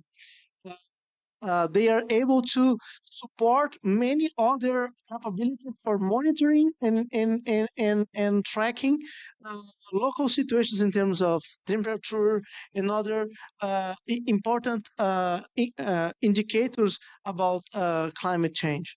And this project were financed in our 5G auction, and we basically it's been invested almost $1 billion on this project, and we have more than 10 million people being affected by this process.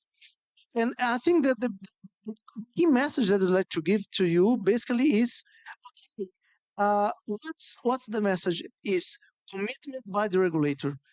The regulatory environment, the telecom regulator, which is responsible to provide connectivity to the country, needs to have a close commitment on this agenda. We have in Brazil, we are developing a full ESG agenda, including several other initiatives that I can share with you if necessary. But the point here is that we need the commitment not in the high level of the government, but also we need the commitment from the specific regulatory bodies, because this issue is not an issue regarding the environmental professionals, but we need this agenda as a strategic starting point from the perspective of the regulatory agencies, because we know the potential of the technology. And this is the message that I'd like to give to you. And of course, if you have any more questions and clarifications, I'm available to provide you. Thank you very much. Thank you, Abraham. So indeed, thank you very much, Abraham, for giving these examples from starting from pure telecommunication side, especially how on early warning systems and how telecommunications can be leveraged to mitigate the worst effects of the climate, and big part of adaptation. And thanks to Brazil, we have Brazil committing also to help others in our early warnings process and as a green digital action track as well, implementing their necessary regulations. And as well, of course, showing how the communities that are affected by climate change can be, now helped on, hopefully, even these effects will be reversed. So with that, we have a few minutes, not that many, I think 7 is from my watch, so kind of for questions and answers. So I think, I'll open up in the audience in a minute, but as you kind of brave up, as you think we'll brave up and think of the questions, I'll just maybe kick start, So again, back to this integration of the strategies, so different tracks of strategies. We have national determined contributions process, which will in 2025 will have to again submit. Countries will have to submit their commitments as well. And we have this review of national digital strategies that are taking place periodically. So, what is the best way? What is needed, maybe, and then what is the best way to make sure that digital is well reflected in NDCs and that environment is really well reflected in the national strategies, as well as, I guess, Amandeep will be talking how to integrate environment and global strategies. But let's talk about the national now. So maybe Dirk, we'll start with you. And maybe, sorry, technical team, could we put Laura on the screen so that she can see? Yeah. Or Amandeep already. Hello, Amandeep. But a few more minutes for us. But discussion. But is Laura on the screen as well? Yeah. Thank you. Please. Now it's on, yeah. Okay. Maybe, Thomas, I can answer your question talking about my own organization, which is a public organization, a public institution, no? And we are having an action plan to digitalize our own organization. And I would make 3 main statements. The first one is that at the beginning, many people in our organization, we are working with 2,000 colleagues, thought that digitalization, this is something about a niche in the institution of some experts bringing the digital dimension in.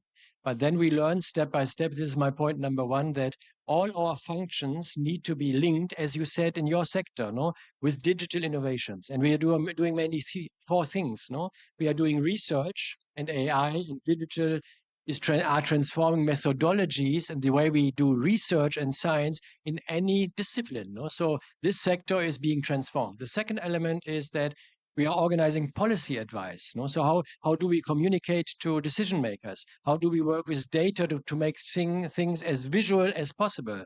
Is also a dimension of digitalization. So the second pillar, policy recommendation, is going to be digitalized. No? The third element is that we are doing the implementation of science-based regulation.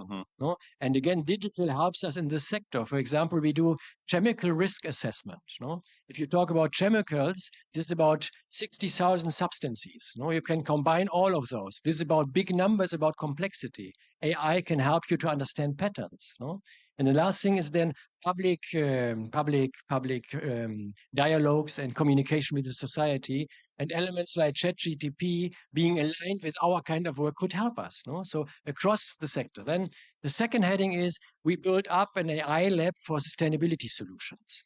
No, I said that our research communities, environmental research on the one hand side, and digital and AI research on the other hand side, two different worlds. No, we bring this together now within the organization. And last point, we obviously have a role to play as an environmental agency to demonstrate how greening IT in our organization, so resource efficiency, energy efficiency, climate neutrality, is being implemented. No? So you can see across the board, we have been building digital and AI-driven strategies into our overall work. Thank you very much for these concrete cases and how to lead, explaining how to lead by example. But maybe first, Laura, do you have some thoughts on this as well? How to integrate, each other, let's say, in our corresponding strategic documents? Green into digital, digital into green. So please. Yeah, I think just maybe to focus on one point I haven't talked about in the presentation, and which is to me the root cause of the majority of the problems we are facing. It was fun because during the event organized by UNEP and Science Policy Business Forum in September in Vienna, toward a big data revolution for the planet, all the countries with existing digital tools for green transition weren't interoperable in data or in silos, because governance was in silos, because financing was in silos, funding one actor and then the other. This is a major problem because for one digital project to be able to work well and to scale, you need different actors, the Ministry of Environment and Agriculture to define the roadmap, the public organisms to develop one standard, another one to give access to their own database, the local level to deploy the project from the field, the private sector to integrate the relevant API in their own tools, etc. So you need to find many different actors for one single project. So you can't give the money to one of them, otherwise you will work alone with the other. So you need for implementation costs, you need a very strong coordinator, so project director basically, who has the legitimacy to coordinate all the other actors, who received all the money for the project, and who distributes it accordingly to the needs of the project. So in my presentation, I talked about the importance for us public authorities to external stakeholders for them to connect to the GPI.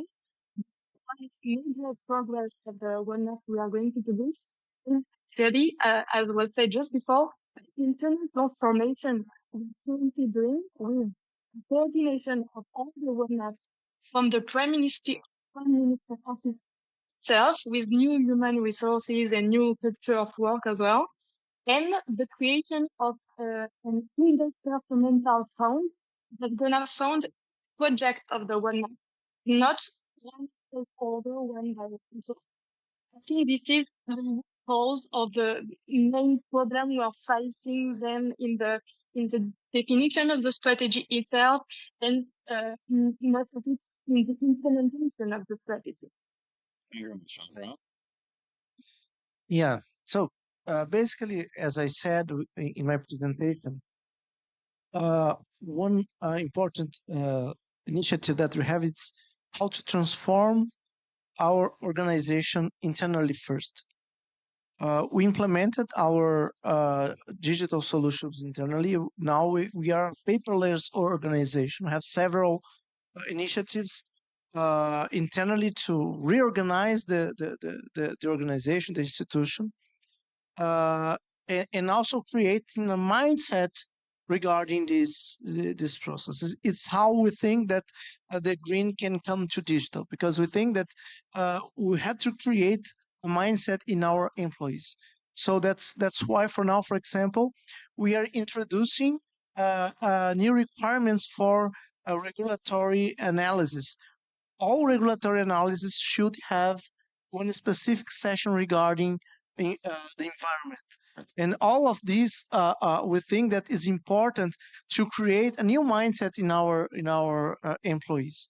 But also, I think we need to export this mindset for other institutions, because we really think that we don't have yet a close coordination in whole public ecosystem in Brazil, because it's sometimes we have some fragmental initiatives, and that's why we're trying to put the digital into the green, better coordinating this agenda with other institutions like local institutions, but in special federal institutions, including ministries, including other agencies, and that's why we think that is a little bit complicated issue, but we are very committed with this agenda. Thank you very much. We're totally running out of time, but I think if there is a burning question from the audience, I wouldn't want to kind of preclude from that. So is there anyone raised up, at least one person, one question? Yes, please.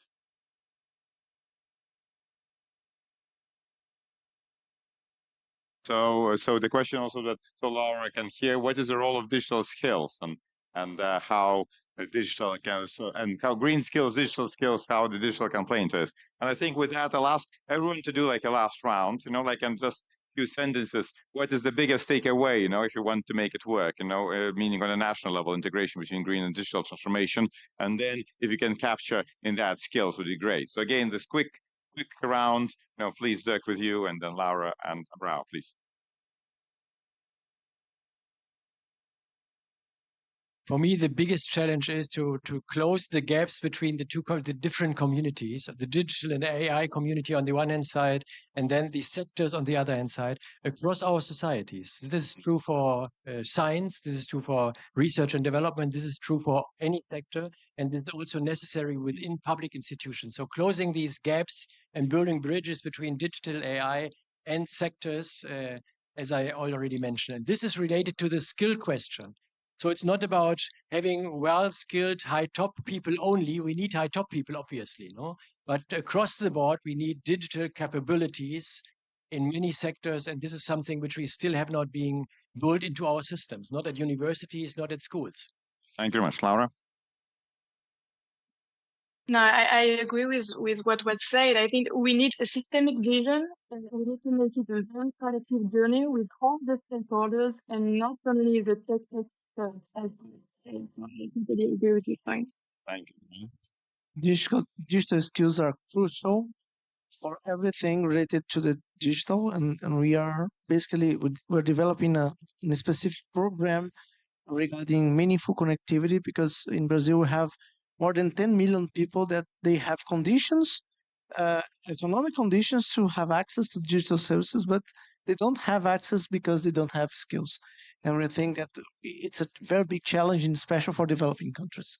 Oh, thank you very much. So with that, I think just for the closing, it seems it's one of the sessions that clearly again demonstrate the huge potential of digital for the green transition, but also needing to leave our house in order. And we've heard and we saw some very specific examples how to do that. And the national level strategies, very concrete projects, and the community level as well. The thing is definitely we need to leverage on that. We also saw, the digital public infrastructure will clearly play a key role there. I'm very proud as well to mention that coming up with the SDG Summit, UNDP and IT also launched what is called High Impact Initiative on DPIs, and with one pillar on sustainability and green, and we're aiming to cover 100 countries by 2030. And I think this, of course, helping to green transition will be part of that. And of course, now will be a lot of opportunities in the coming years to really put that in practice and to do in strategic documents, really to integrate green and digital. So with that, please join me in thanking the panelists a lot.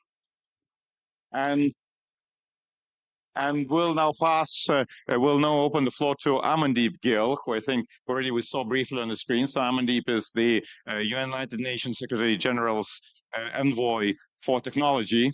And in that role, he leads the processes on global digital cooperation, including, of course, spearheads the development on the Global Digital Compact that we are envisaging to be adopted next year in Summit of the Future, and the different initiatives on emerging technology governance, such as AI. So, on Amandeep, I understand, give comments not only of this session, but of the whole day, and how green really can play the role in digital ecosystem and can be integrated into this global digital processes that Amandeep was spearheading. So over to Amandeep, and our role here is finished. So please, Amandeep, for you to close. Thank you. Thank you very much, Thomas. Thank you for the kind introduction. It's a delight to see you, dear friend, and also a pleasure to see Dermot on the stage and Laura online. And my greetings to the distinguished panelists from Brazil. I want to thank Sally Rahman, the UNEP team, for the opportunity. And this has been a fascinating discussion. I've been able to tune in a little bit. And I would say a very timely and very important discussion. The Secretary General highlighted yesterday while speaking at the UNEP's emissions gap report release that we are failing miserably. This year, we have a 1.2% increase on emissions from the last year, whereas we should be headed downwards. And at current rates, by 2030, we would have added additional emissions, combining US, EU, China, beyond what is needed for the 1.5 degrees Celsius target. So really, the situation is dire, and we cannot remedy the situation by just business as usual, a little more of the same. Radical action is required, and rewiring is required. The bottom-up rooting out of old-fashioned approaches is required. And in that, digital would be critical. And I say this as an engineer, as a policy practitioner, having seen the impact that digital technologies have made in other fields, like social interaction, communications, financial inclusion. What if we turn our collective minds to applying digital technologies for climate action? I think we can achieve incredible results. But this would require, of course, coordination at the global level, global strategies, working in partnership with different stakeholders, and working in concert with what is being done nationally, what is being promised nationally, and what the industry, the private sector are doing across different domains. There's a lot of focus on the fossil fuel industry for good reason. There are many other areas of energy consumption, energy usage that we need to turn our attention to. So all these levels would have to work in coordination. The themes that you have addressed today, harmonizing data, the role of digital infrastructure, gamification, shift attitudes and mindsets, the use of AI, the leveraging of AI, those are all pertinent in this regard. Let me just offer a few thoughts on these critical pieces. Let me start with data.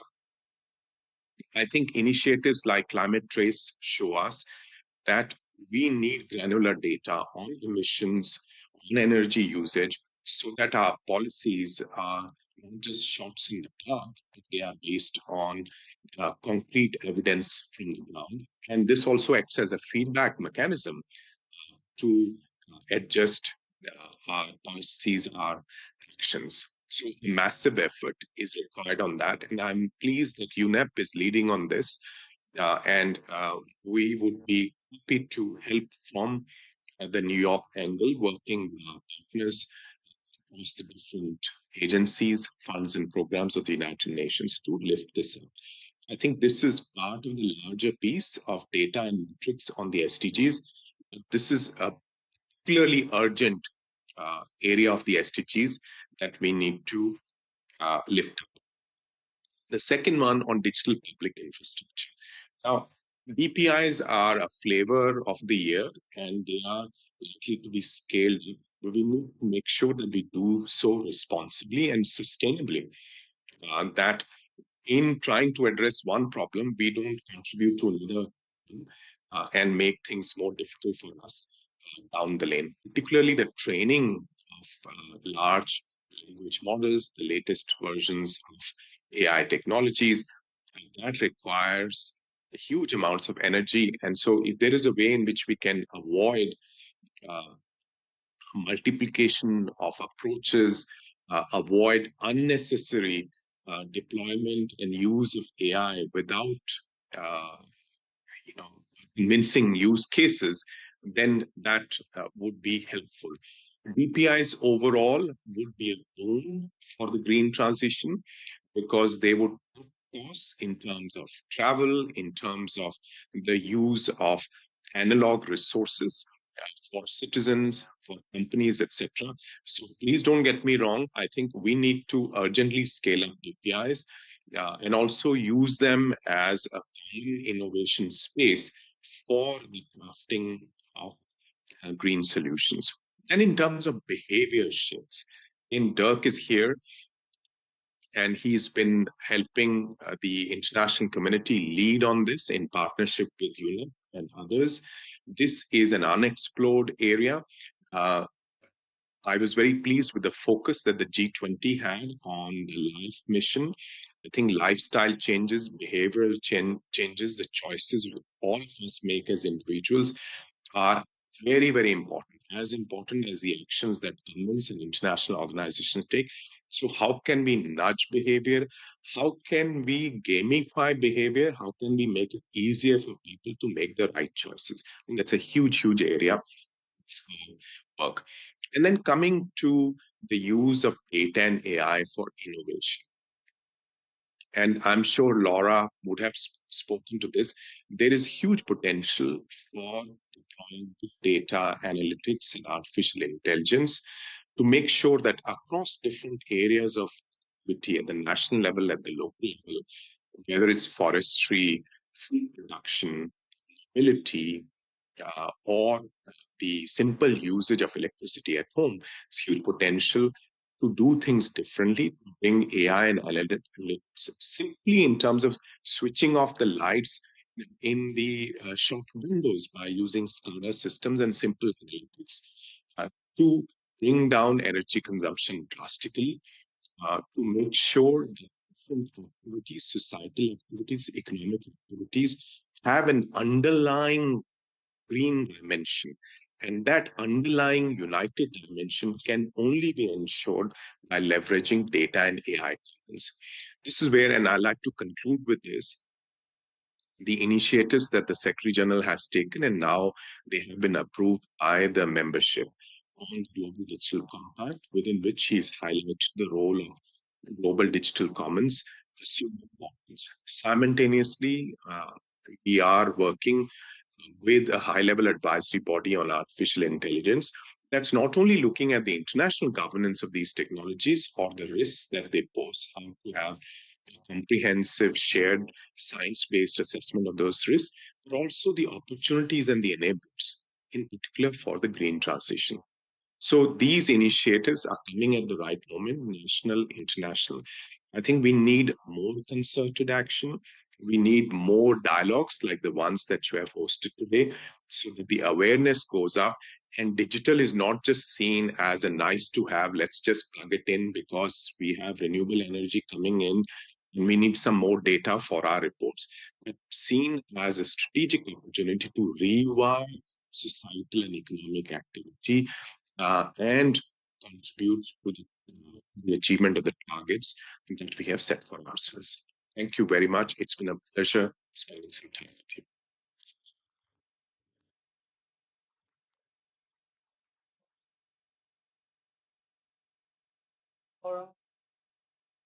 Thank you so much, Amandeep. A great way to wrap up the day, and thank you for bringing it all together for us. Always a pleasure to have you with us. Many, many thanks to Thomas for the fantastic moderation of the session, to Dirk, to Abrao, and to Laura online for a very, very insightful conversation. And thank you to all of you. I think it's been a fantastic day. We've had 5 sessions on digital at COP on the same day. Who would have thunk it? But I think this is a very good start to the conversation around the convergence between digital and climate and digital and environment. So I just want to thank you very much and thank the fantastic technical team and the great team from the Pavilion and the broader UNEP team for all the fantastic efforts. We have another event starting in 15 minutes exactly, so please stay with us. Thank you very much for attending. Thank you.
Good evening to you all. My name is Mohammed Abdurraouf. I work in the Gulf Research Center Foundation based out of Saudi Arabia, Switzerland, and UK, and also here in my capacity as a co-chair of major groups at UNEP. It's my great pleasure to host this special session with none other than Madam Inger Anderson, UN Under Secretary General and UNEP Executive Director. Inger, thank you for joining us here at COP28.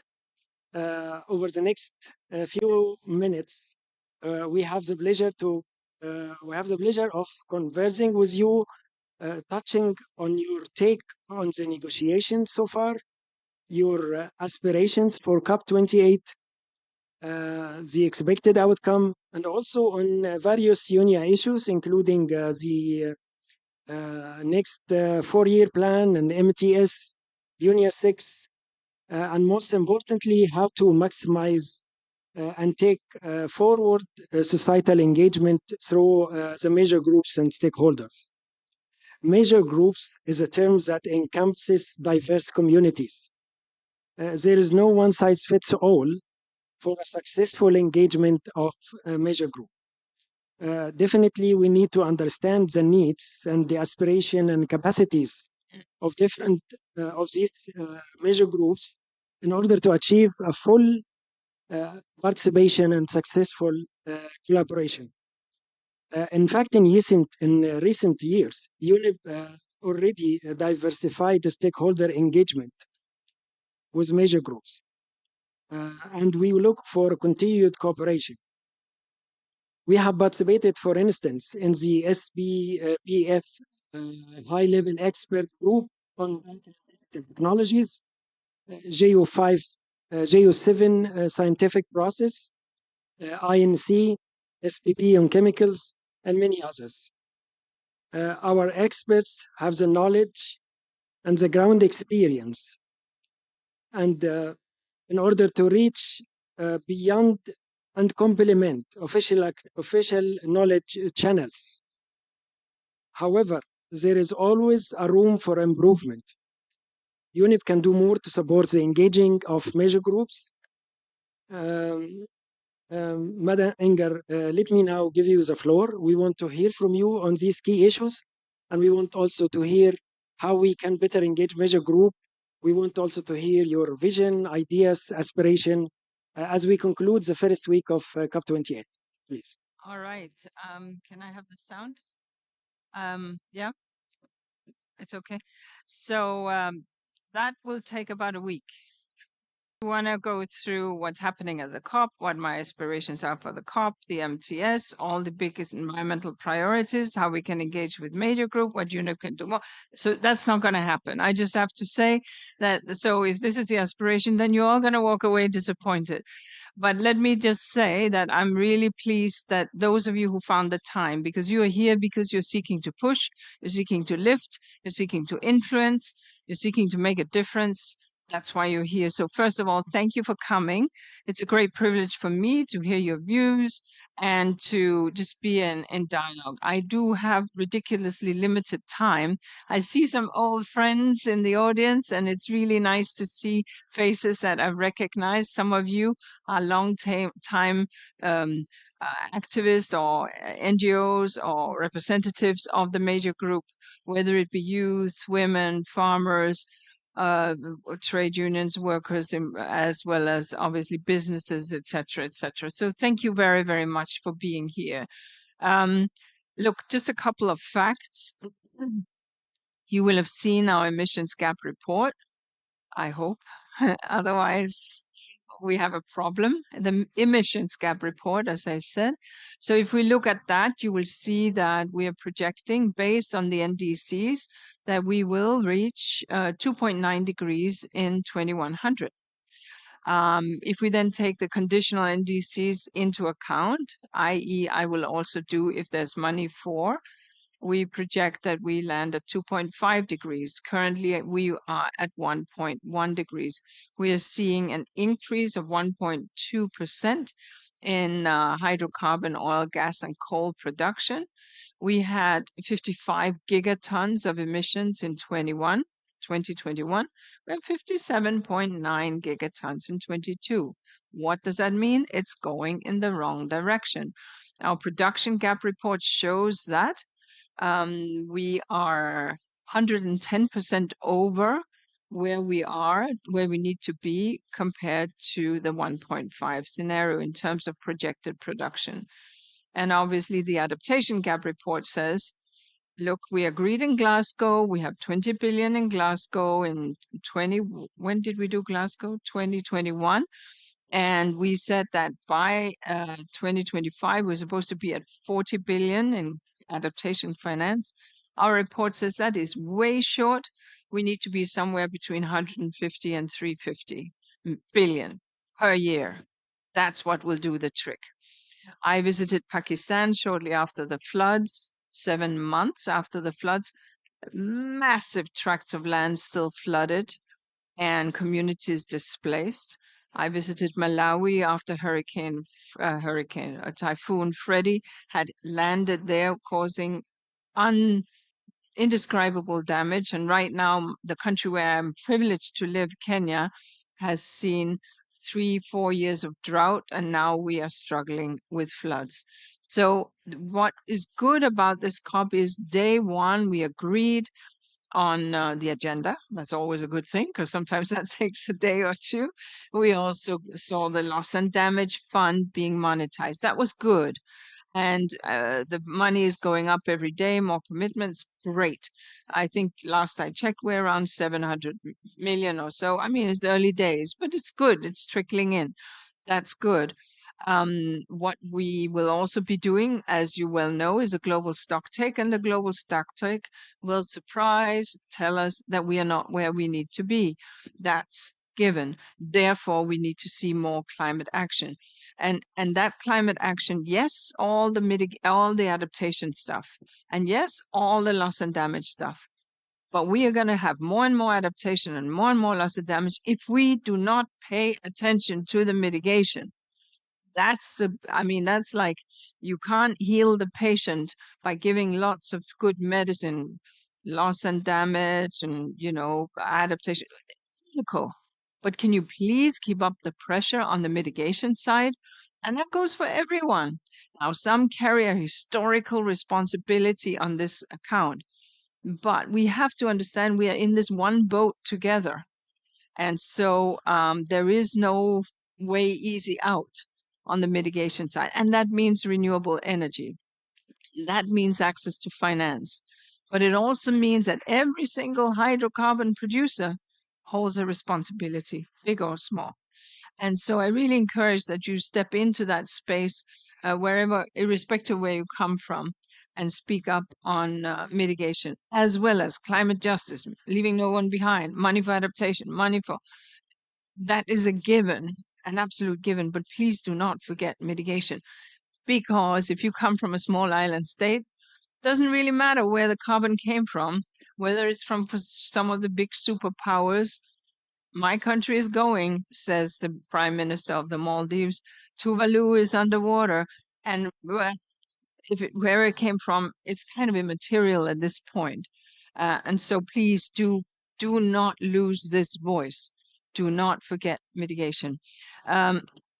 While you push for loss and damage, for climate justice, for means of implementation, for common but differentiated, all of this is well understood, I hope. Business has a big role to play here. Finance has a big role to play here because we obviously need to see more finance that is available at affordable rates.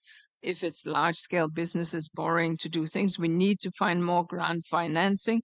I hope all of that is well understood and I don't need to repeat it. What we are seeing here is obviously that the various conventions, and don't forget this convention too rolled off the UNEP conveyor belt once upon a time at Rio and became so big it had to stand alone. But all of the 17 conventions that we have the privilege of hosting, they underpin, and all of these conventions are interlinked. nature and biodiversity is a solutions provider to climate, but climate action is a solutions provider to desertification. Desertification action and vibrant lands, solutions provider to carbon sequestration, but also to nature. Pollution action, whether it's Basel, Rotterdam, Stockholm, Minamata, is a solution provider to a healthy environment, a good nature, and of course, the Montreal Protocol, a solutions provider to climate. So these things are interlinked and cannot be dealt with like slices in a salami. So please hold these things together in the various places where you work and in your activism and in your lobbyism, if there's such a word, lobbyism. But you understand what I'm talking about, advocacy work. We at UNEP, we are greatly enriched by the major groups. Sometimes I will say the major groups are kind of segmented in an odd way, you know, and you all sort of say, I'm from religious, but then I have to be an NGO, but we're kind of the biggest faith community in the world. And I get all of this. I can't solve it for you. It's a General Assembly thing. So I hear you, I get it, I'm with you, but it's not for UNEP to fix. I mean, I wish I could, I would just fix it, but it's not. It's a UN General Assembly thing, it's a member state thing.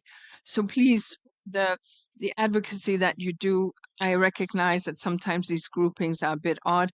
I thank you for being where you are and for raising your voice as best you can. In UNEP, in our CPR, in our annual subcommittee, in UNEA, obviously, and in the UNEP hosted conventions, I recognize the wealth that you carry into the room by your presence. I recognize also that at times it's greatly irritating that everybody else gets to speak. And then finally, you have the 2 minutes, and can you please hurry up because we have very little time, statement from major groups. I find it deeply embarrassing. I wish it wasn't so. Again, these are sort of the rules under which we operate.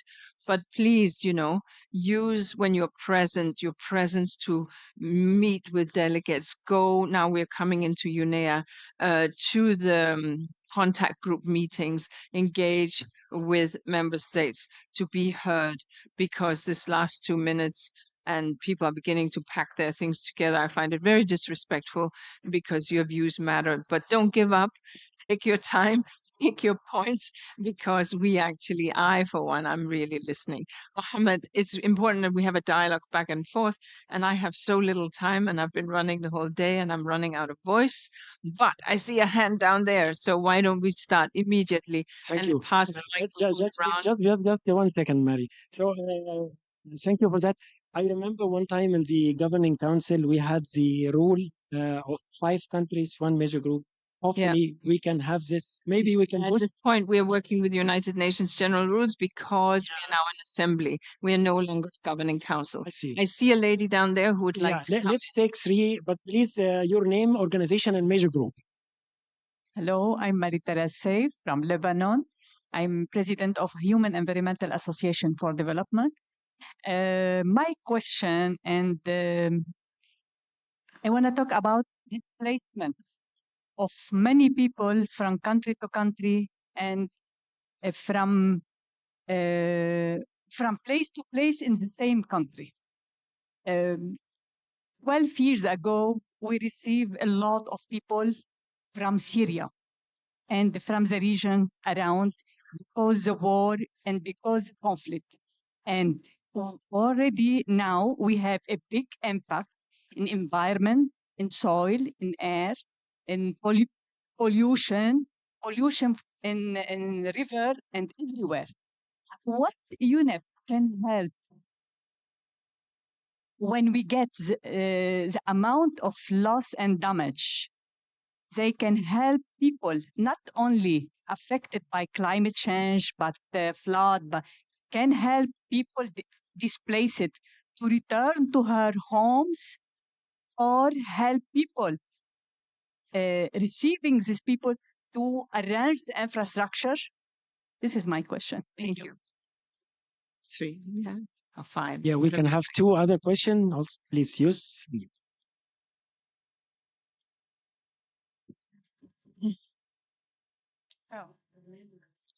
Yes, I'm Ella. I'm from Croatia. I'm with youth. So I talked with UNMGCY. I'm with Yango, and I touched upon this briefly to you earlier. So you called for more mitigation, right? I call for everything. You called for everything, but that mitigation is a very strong part that we need to enhance more in our fight against climate change. And what youth has actually called for at this COP is actually a more streamlined governance process for energy. And my question here would be how UNEP could support such an effort to actually have energy governance under the UN system that really brings about proper implementation mechanisms and instruments that are also like within the GA or within negotiation outcomes, and not only like voluntary pledges and non-negotiated outcomes. Thank you. Thank you. Ruth Spencer from Antigua. I'm a local community representative. Just a comment to say thank you, because since I started attending meetings for the different conventions, my capacity is being built, and I'm able to go home to work with the people across all the focal areas. At the local level, everything is there, the waste, the chemicals, the biodiversity, and I'm able to connect the dots. And thank you for the training and capacity building. I feel like I'm part of a family. Thank you. Right.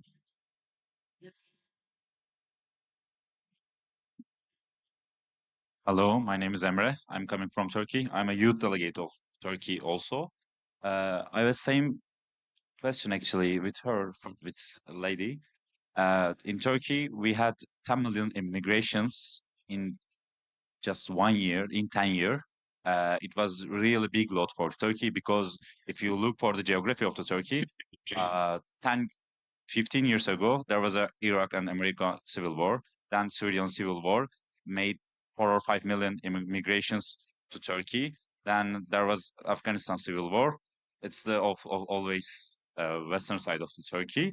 Then Ukrainian and Russia war, and Ukrainian migrations have come to Turkey. Then today we have a Israel and Palestine war. The all immigrations are coming for Turkey.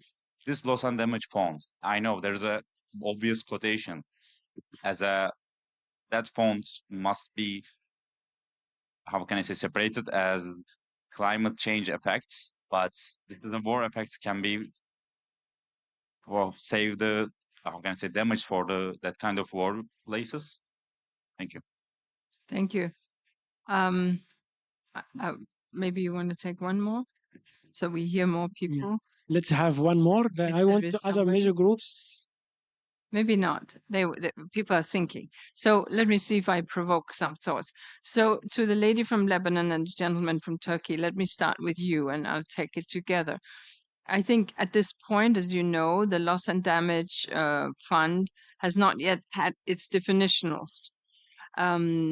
But I think that it's fair to say that conflict, to ascribe each of the conflicts that you mentioned to climate change would be a little bit of an exaggeration. Some may have a climate dimension, but others less so. And it will not be for me to say which one is what, right? But I think we can say the last one that we've seen is probably not climate, but something else related, Israel, Gaza.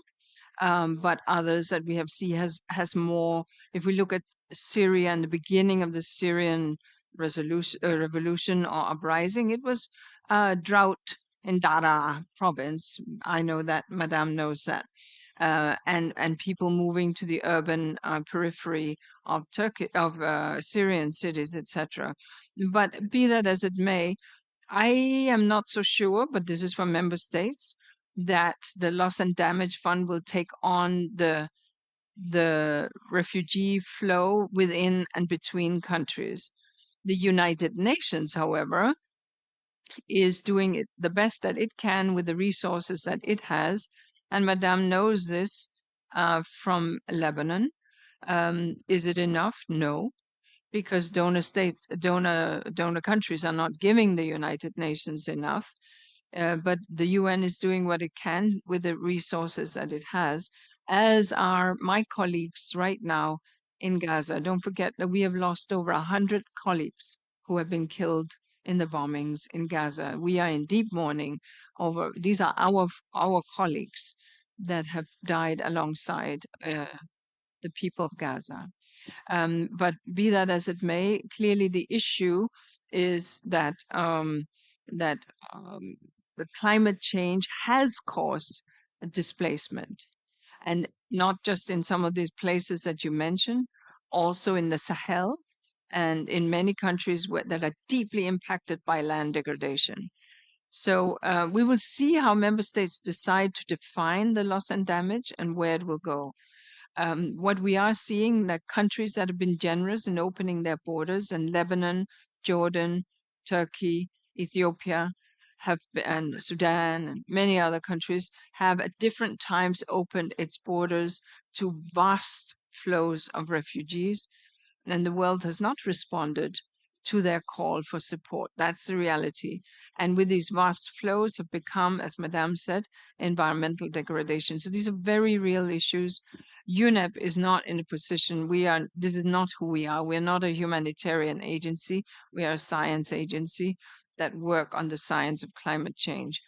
Let me pick up, I think, Eva. Okay, from Croatia. I will learn your name afterwards. And first of all, thank you, youth being engaged. And we met just in the other side when I visited the youth pavilion. Thank you. A more streamlined governance process for energy. I think the UN has what they call Sustainable Energy for All, which is an entity that has been set up to support countries that wish to lean in on sustainable energy investments. I don't think that there's any willingness amongst UN member states is what I'm telling you, to set up a new UN agency, for example. That's clear. But can we, within the UNFCCC process, create a momentum for investments in renewable energy? I think that it's for voices like yours to continue to raise these issues. We need to have more financing. Now, we just saw the other day that the US committed $3 billion to the Green Climate Fund. That's a good step up. We need more from everyone because we want to be sure that we have 100 billion working every year, approved every year. But clearly, having enhanced resource flows to sustainable energy is important. And permit me to say a number that I've said in many gatherings.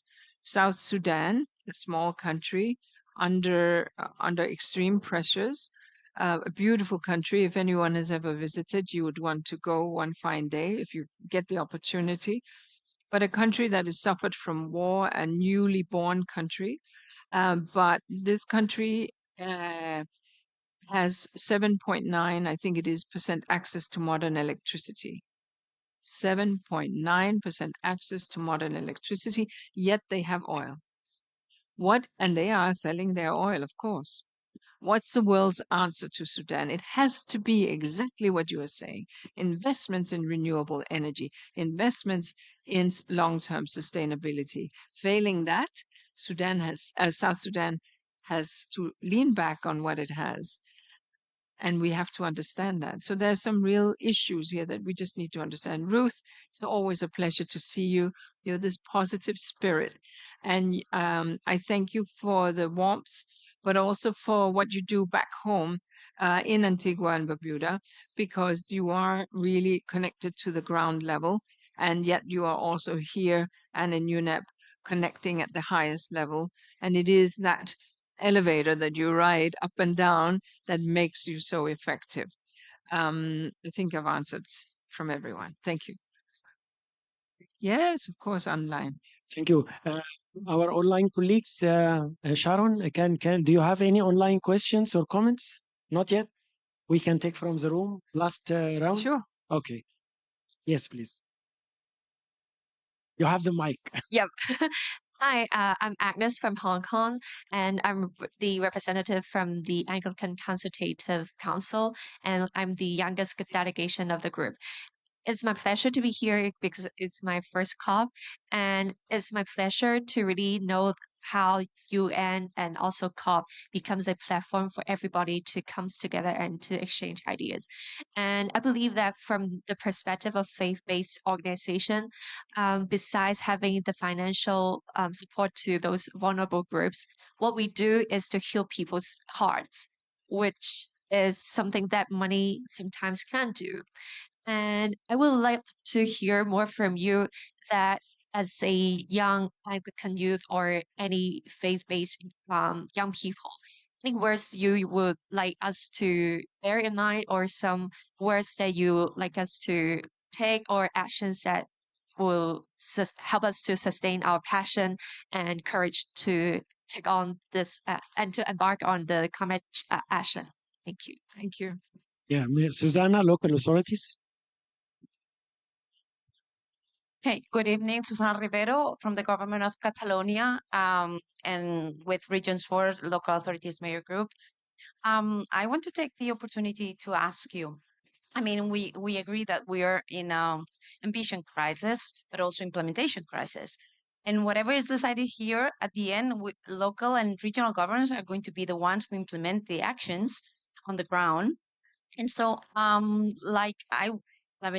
would like to ask you, if you see like any initiative like the CHAMP initiative here that is, I mean, being launched, if you may see such kind of initiatives to ensure like multi-level action through for UNEA resolutions in next year. Thank you. Who else? Like, can you give the word Natasha, Europe? Yeah. Thank you very much. My name is Hamid from Nigeria. Thank you very much, madam. My question is, I work a lot around the issues around chemicals and waste, and increasingly we've seen intersection within the climate COP and some of the work that we do. Being UNEP coordinating, most of these, like the recent GFC in Bonn, and some of these processes. How do we improve the intersection between climate issues and climate and chemicals and waste, and of course deepen some of this impact on ground, especially in the country where I come from, where we have majority of these pollutions? Thank you. Thank you. The lady in Thank you. the lady next to Ruth. Thank you. My name is Natasha Dokuska. I'm newly appointed regional co-facilitator for Europe. I want to inform you that last week we have a regional consultancy meeting in Bratislava. It was present participants from 35 countries from Europe that were talking on the draft resolution for the UNEA 6.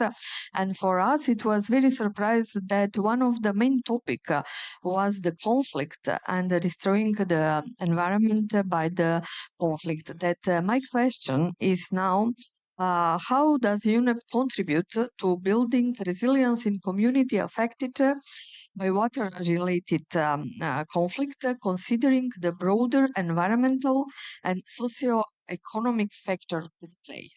Thank you. Thank you. Hello, thank you very much for this opportunity to speak to you. My name is Betha Chiroro from Gender CC Southern Africa.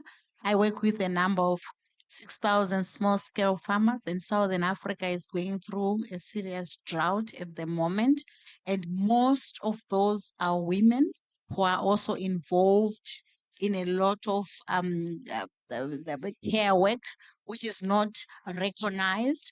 And right now, when I'm here, I'm representing them as small-scale farmers.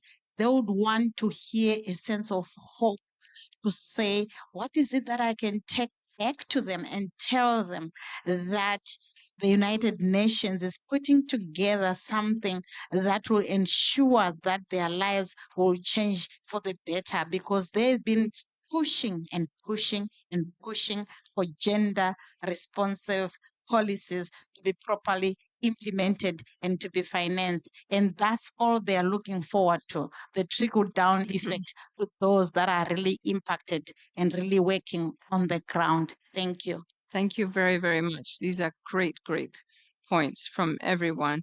Let me try to take that. I think Agnes from Hong Kong was the first one.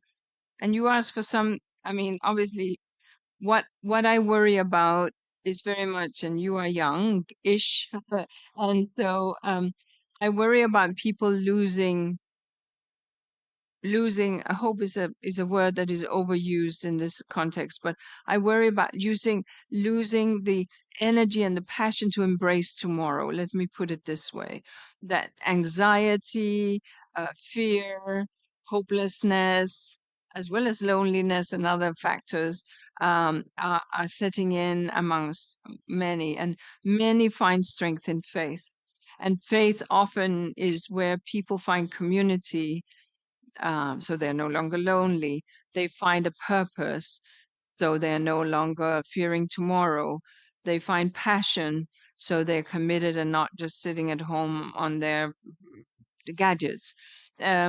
And so I think, and when Pope Francis was intending to come, irrespective of which religion you come from, Buddhist, the Jewish tradition, the Muslim tradition, the Hindu tradition, across all tradition, people were happy.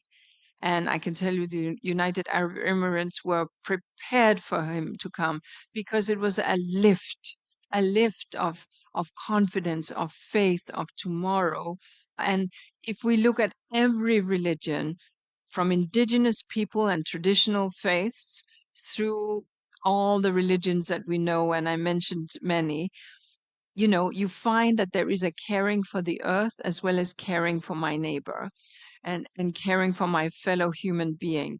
And these are beautiful and strong tradition. There is an understanding that nature and us, we are part and parcel of the same journey. And without nature, we have nothing. Without this planet that we are on, we have nothing. So I will say that I hope that the presence of faith here at this COP will imbue us with a sense of purpose and a sense of commitment. And in that purpose lies action. In that faith has to lie action at the community level, at the regional level, at the country level, and at the global level. Because it is, and wherever you take action, whether it's in the community of your faith community, or whether it's in the sub-region where you live, or the country, or the global, each of these matters. So that's the best I can do in responding. On the local authorities, I think that the CHAMP and a number of other initiatives, and my colleague here, Maimouna Sharif, is here. Where is local authorities? There, yes. Is here. Obviously, she in the UN system represents that space, right? It's not me, it's my sister Maimouna, but we're both in Nairobi, so we're very close. At any rate, because it is clear, I wouldn't say local governments are the ones implementing everything on the ground. Companies implement things on the ground, national government implement, you and I and the community and the faith-based and the implement things on the ground. But local communities are often where people meet their government first. They meet it when the waste is collected or not. They meet it when their taxes are collected, pretty much always, so I won't say or not. And they meet it where services and climate disasters have hit is often the local communities that are the first responders. So it is very, very important that certainly we from UNEP, we see local communities and being critical. And that maybe is a good segue to the question from Nigeria, because you said waste and climate intersects, but that's also where local communities are the first responder, if I can put it like this. It is your municipality or your city that collects your garbage or not, right? And it is very, very clear, as you rightly said, that we are seeing more and more the understanding that our organic waste creates methane, CH4, which is a very potent climate non-CO2 climate gas. And the more we can get our organic waste out of the waste basket and into producing good soil, we can do it in our homes. I'm doing it. I have a whole worm farm that takes all of my veggie waste and is really good for my vegetable garden. I can tell you this, and I encourage everyone, if they can, if they have a little space, a little balcony, a little space, to do this, because you will always be able to separate your waste from paper to glass to metal, and there's never any organic mess in it, because the organic is your little worm repository where you get really nice soil and you can grow amazing vegetable in a little shamba, in a little patch. You can do amazing stuff. On the biggest scheme, though, with the methane declaration that has been made and the lean in on methane, we are becoming more and more aware on these enormous waste dumps and the methane leaks that are happening there. And that is a significant non-CO2 gas that we want to avoid by doing better waste management and optimization. And finally, plastic. We're in the process of a plastic negotiation, and plastic is clearly, we want to see plastic limited, reduced, single-use plastic that is unnecessary. And there's most of single use is unnecessary. Medical plastic, we understand, but most plastic is really unnecessary. The single use, yes, you still need plastic for your chairs and your cars and your planes and your trains, understood, but they don't end up in the environment anyway. They're usually recycled. So do engage, and we know that by 2040, about 20% of CO2 will be derived from plastic, either its production or its incineration. So that's why we need a global treaty on plastic. I encourage all major groups to engage. Europe consultations in Bratislava, thank you.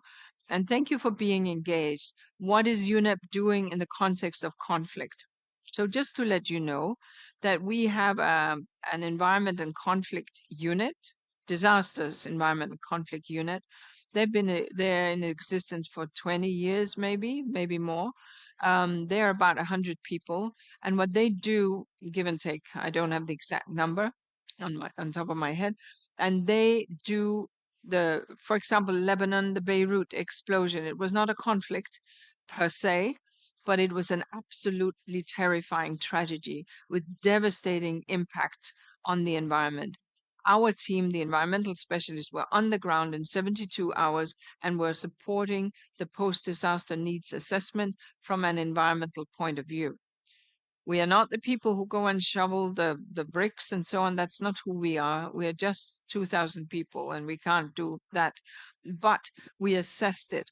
For example, in Ukraine, we issued last year a report on the environmental impacts of the war. We've also done that in Syria. We've done that in Gaza in 2009, in Gaza in 2014, and invariably, I expect we will have to do it again. Done it in Darfur. We've done it in Haiti. I could go on and on and on. The point is, and we did it in the Balkans during the Balkan War. I mean, after the Balkan War. We just issued a report on Kakova Dam and the environmental consequences of the Kakova Dam attacks. So we have some good competence in doing these kind of assessments. Gender, thank you. 60% of agricultural workers are women. 60%. And you are that voice here. Thank you. So what is it that you can take back? I understand that frustration, and I can't give you here's what you take back. But I think what you are bringing here, let's just celebrate that for a moment, because you are giving voice, maybe not to the whole world, but to communities that are meeting the climate challenge head on. You are giving voice to that. And for that, I really thank you, because there's a lot of techno speak and a lot of others speak, but you are the authentic voice of that. And that's really important. So thank you for being here. Now, the more voice you give to it, hopefully, the more understanding there will be. And I am one of those who's tirelessly saying, don't forget the 60% of female farmers. Because many women do not own the title to the land. Many women do not get the agricultural extension services. They don't get the pesticides. They don't get the insecticides. They don't get the fertilizer. They don't get the advice. It goes to the men. Many women do not have, because they don't have the title to the land, they can't get a loan in the bank. Who can get the loan? The men, someone who owns a big tract of land. Who can get the agricultural machinery? Not the women. They work by the sweat of their brow. But the men might be able to get. So there is a real and this is the voice that I try to elevate up, because you are here, because women like you are leaning in. So I really want to thank you for being present and for being that voice. I hope one fine day that all these services that you are not getting today will go to women like you. Thank you. I am looking for my team to tell me. Yeah, it's past. Okay, 5 minutes, but then we do have to go. Okay, Yeah. final 5 minutes. Any final questions from Maybe other we major are groups? exhausted and people want to go. If no question, we can close. Last chance. Last chance. Okay. So if there are no questions, I'm just tired. To thank you for joining us. No, wait, I'm not done. But I've been sitting the whole time, so I couldn't see the people at the back. So now, but I'm sort of tied down. No, I'm good. I'm standing up now. It's all good. Listen, I want to thank you all for coming. I want to thank you for engaging in UNEP, the United Nations Environment Programme. We are based in Nairobi, Kenya. And it does mean that we're a little bit closer to the reality. We're not sitting in New York or in Rome or in Paris. We're sitting on the continent. And that means that we learn from people like you. It also means that many of you come to us and you demand certain things of us. And I thank you for that. The major groups are really critical to our processes. Some of you may just been starting some of the first COP, we hear, etc. I was once in your shoes. We all start somewhere. It doesn't matter where you are at in the community, doing great work in Antigua and Barbuda, in the Eastern Europe, really being the voice and the impact maker. Amongst women farmers, in the local government, with waste management issues, living with the reality of conflict. These are the realities of the lives. All of these touch on environment. Environment touches you, and climate gives you these whacks in terms of storms and fires and droughts and harvest failures and so on and so forth. That is why your presence here matters. So I thank you for being here, and I'm ever so grateful for your activism, for your advocacy.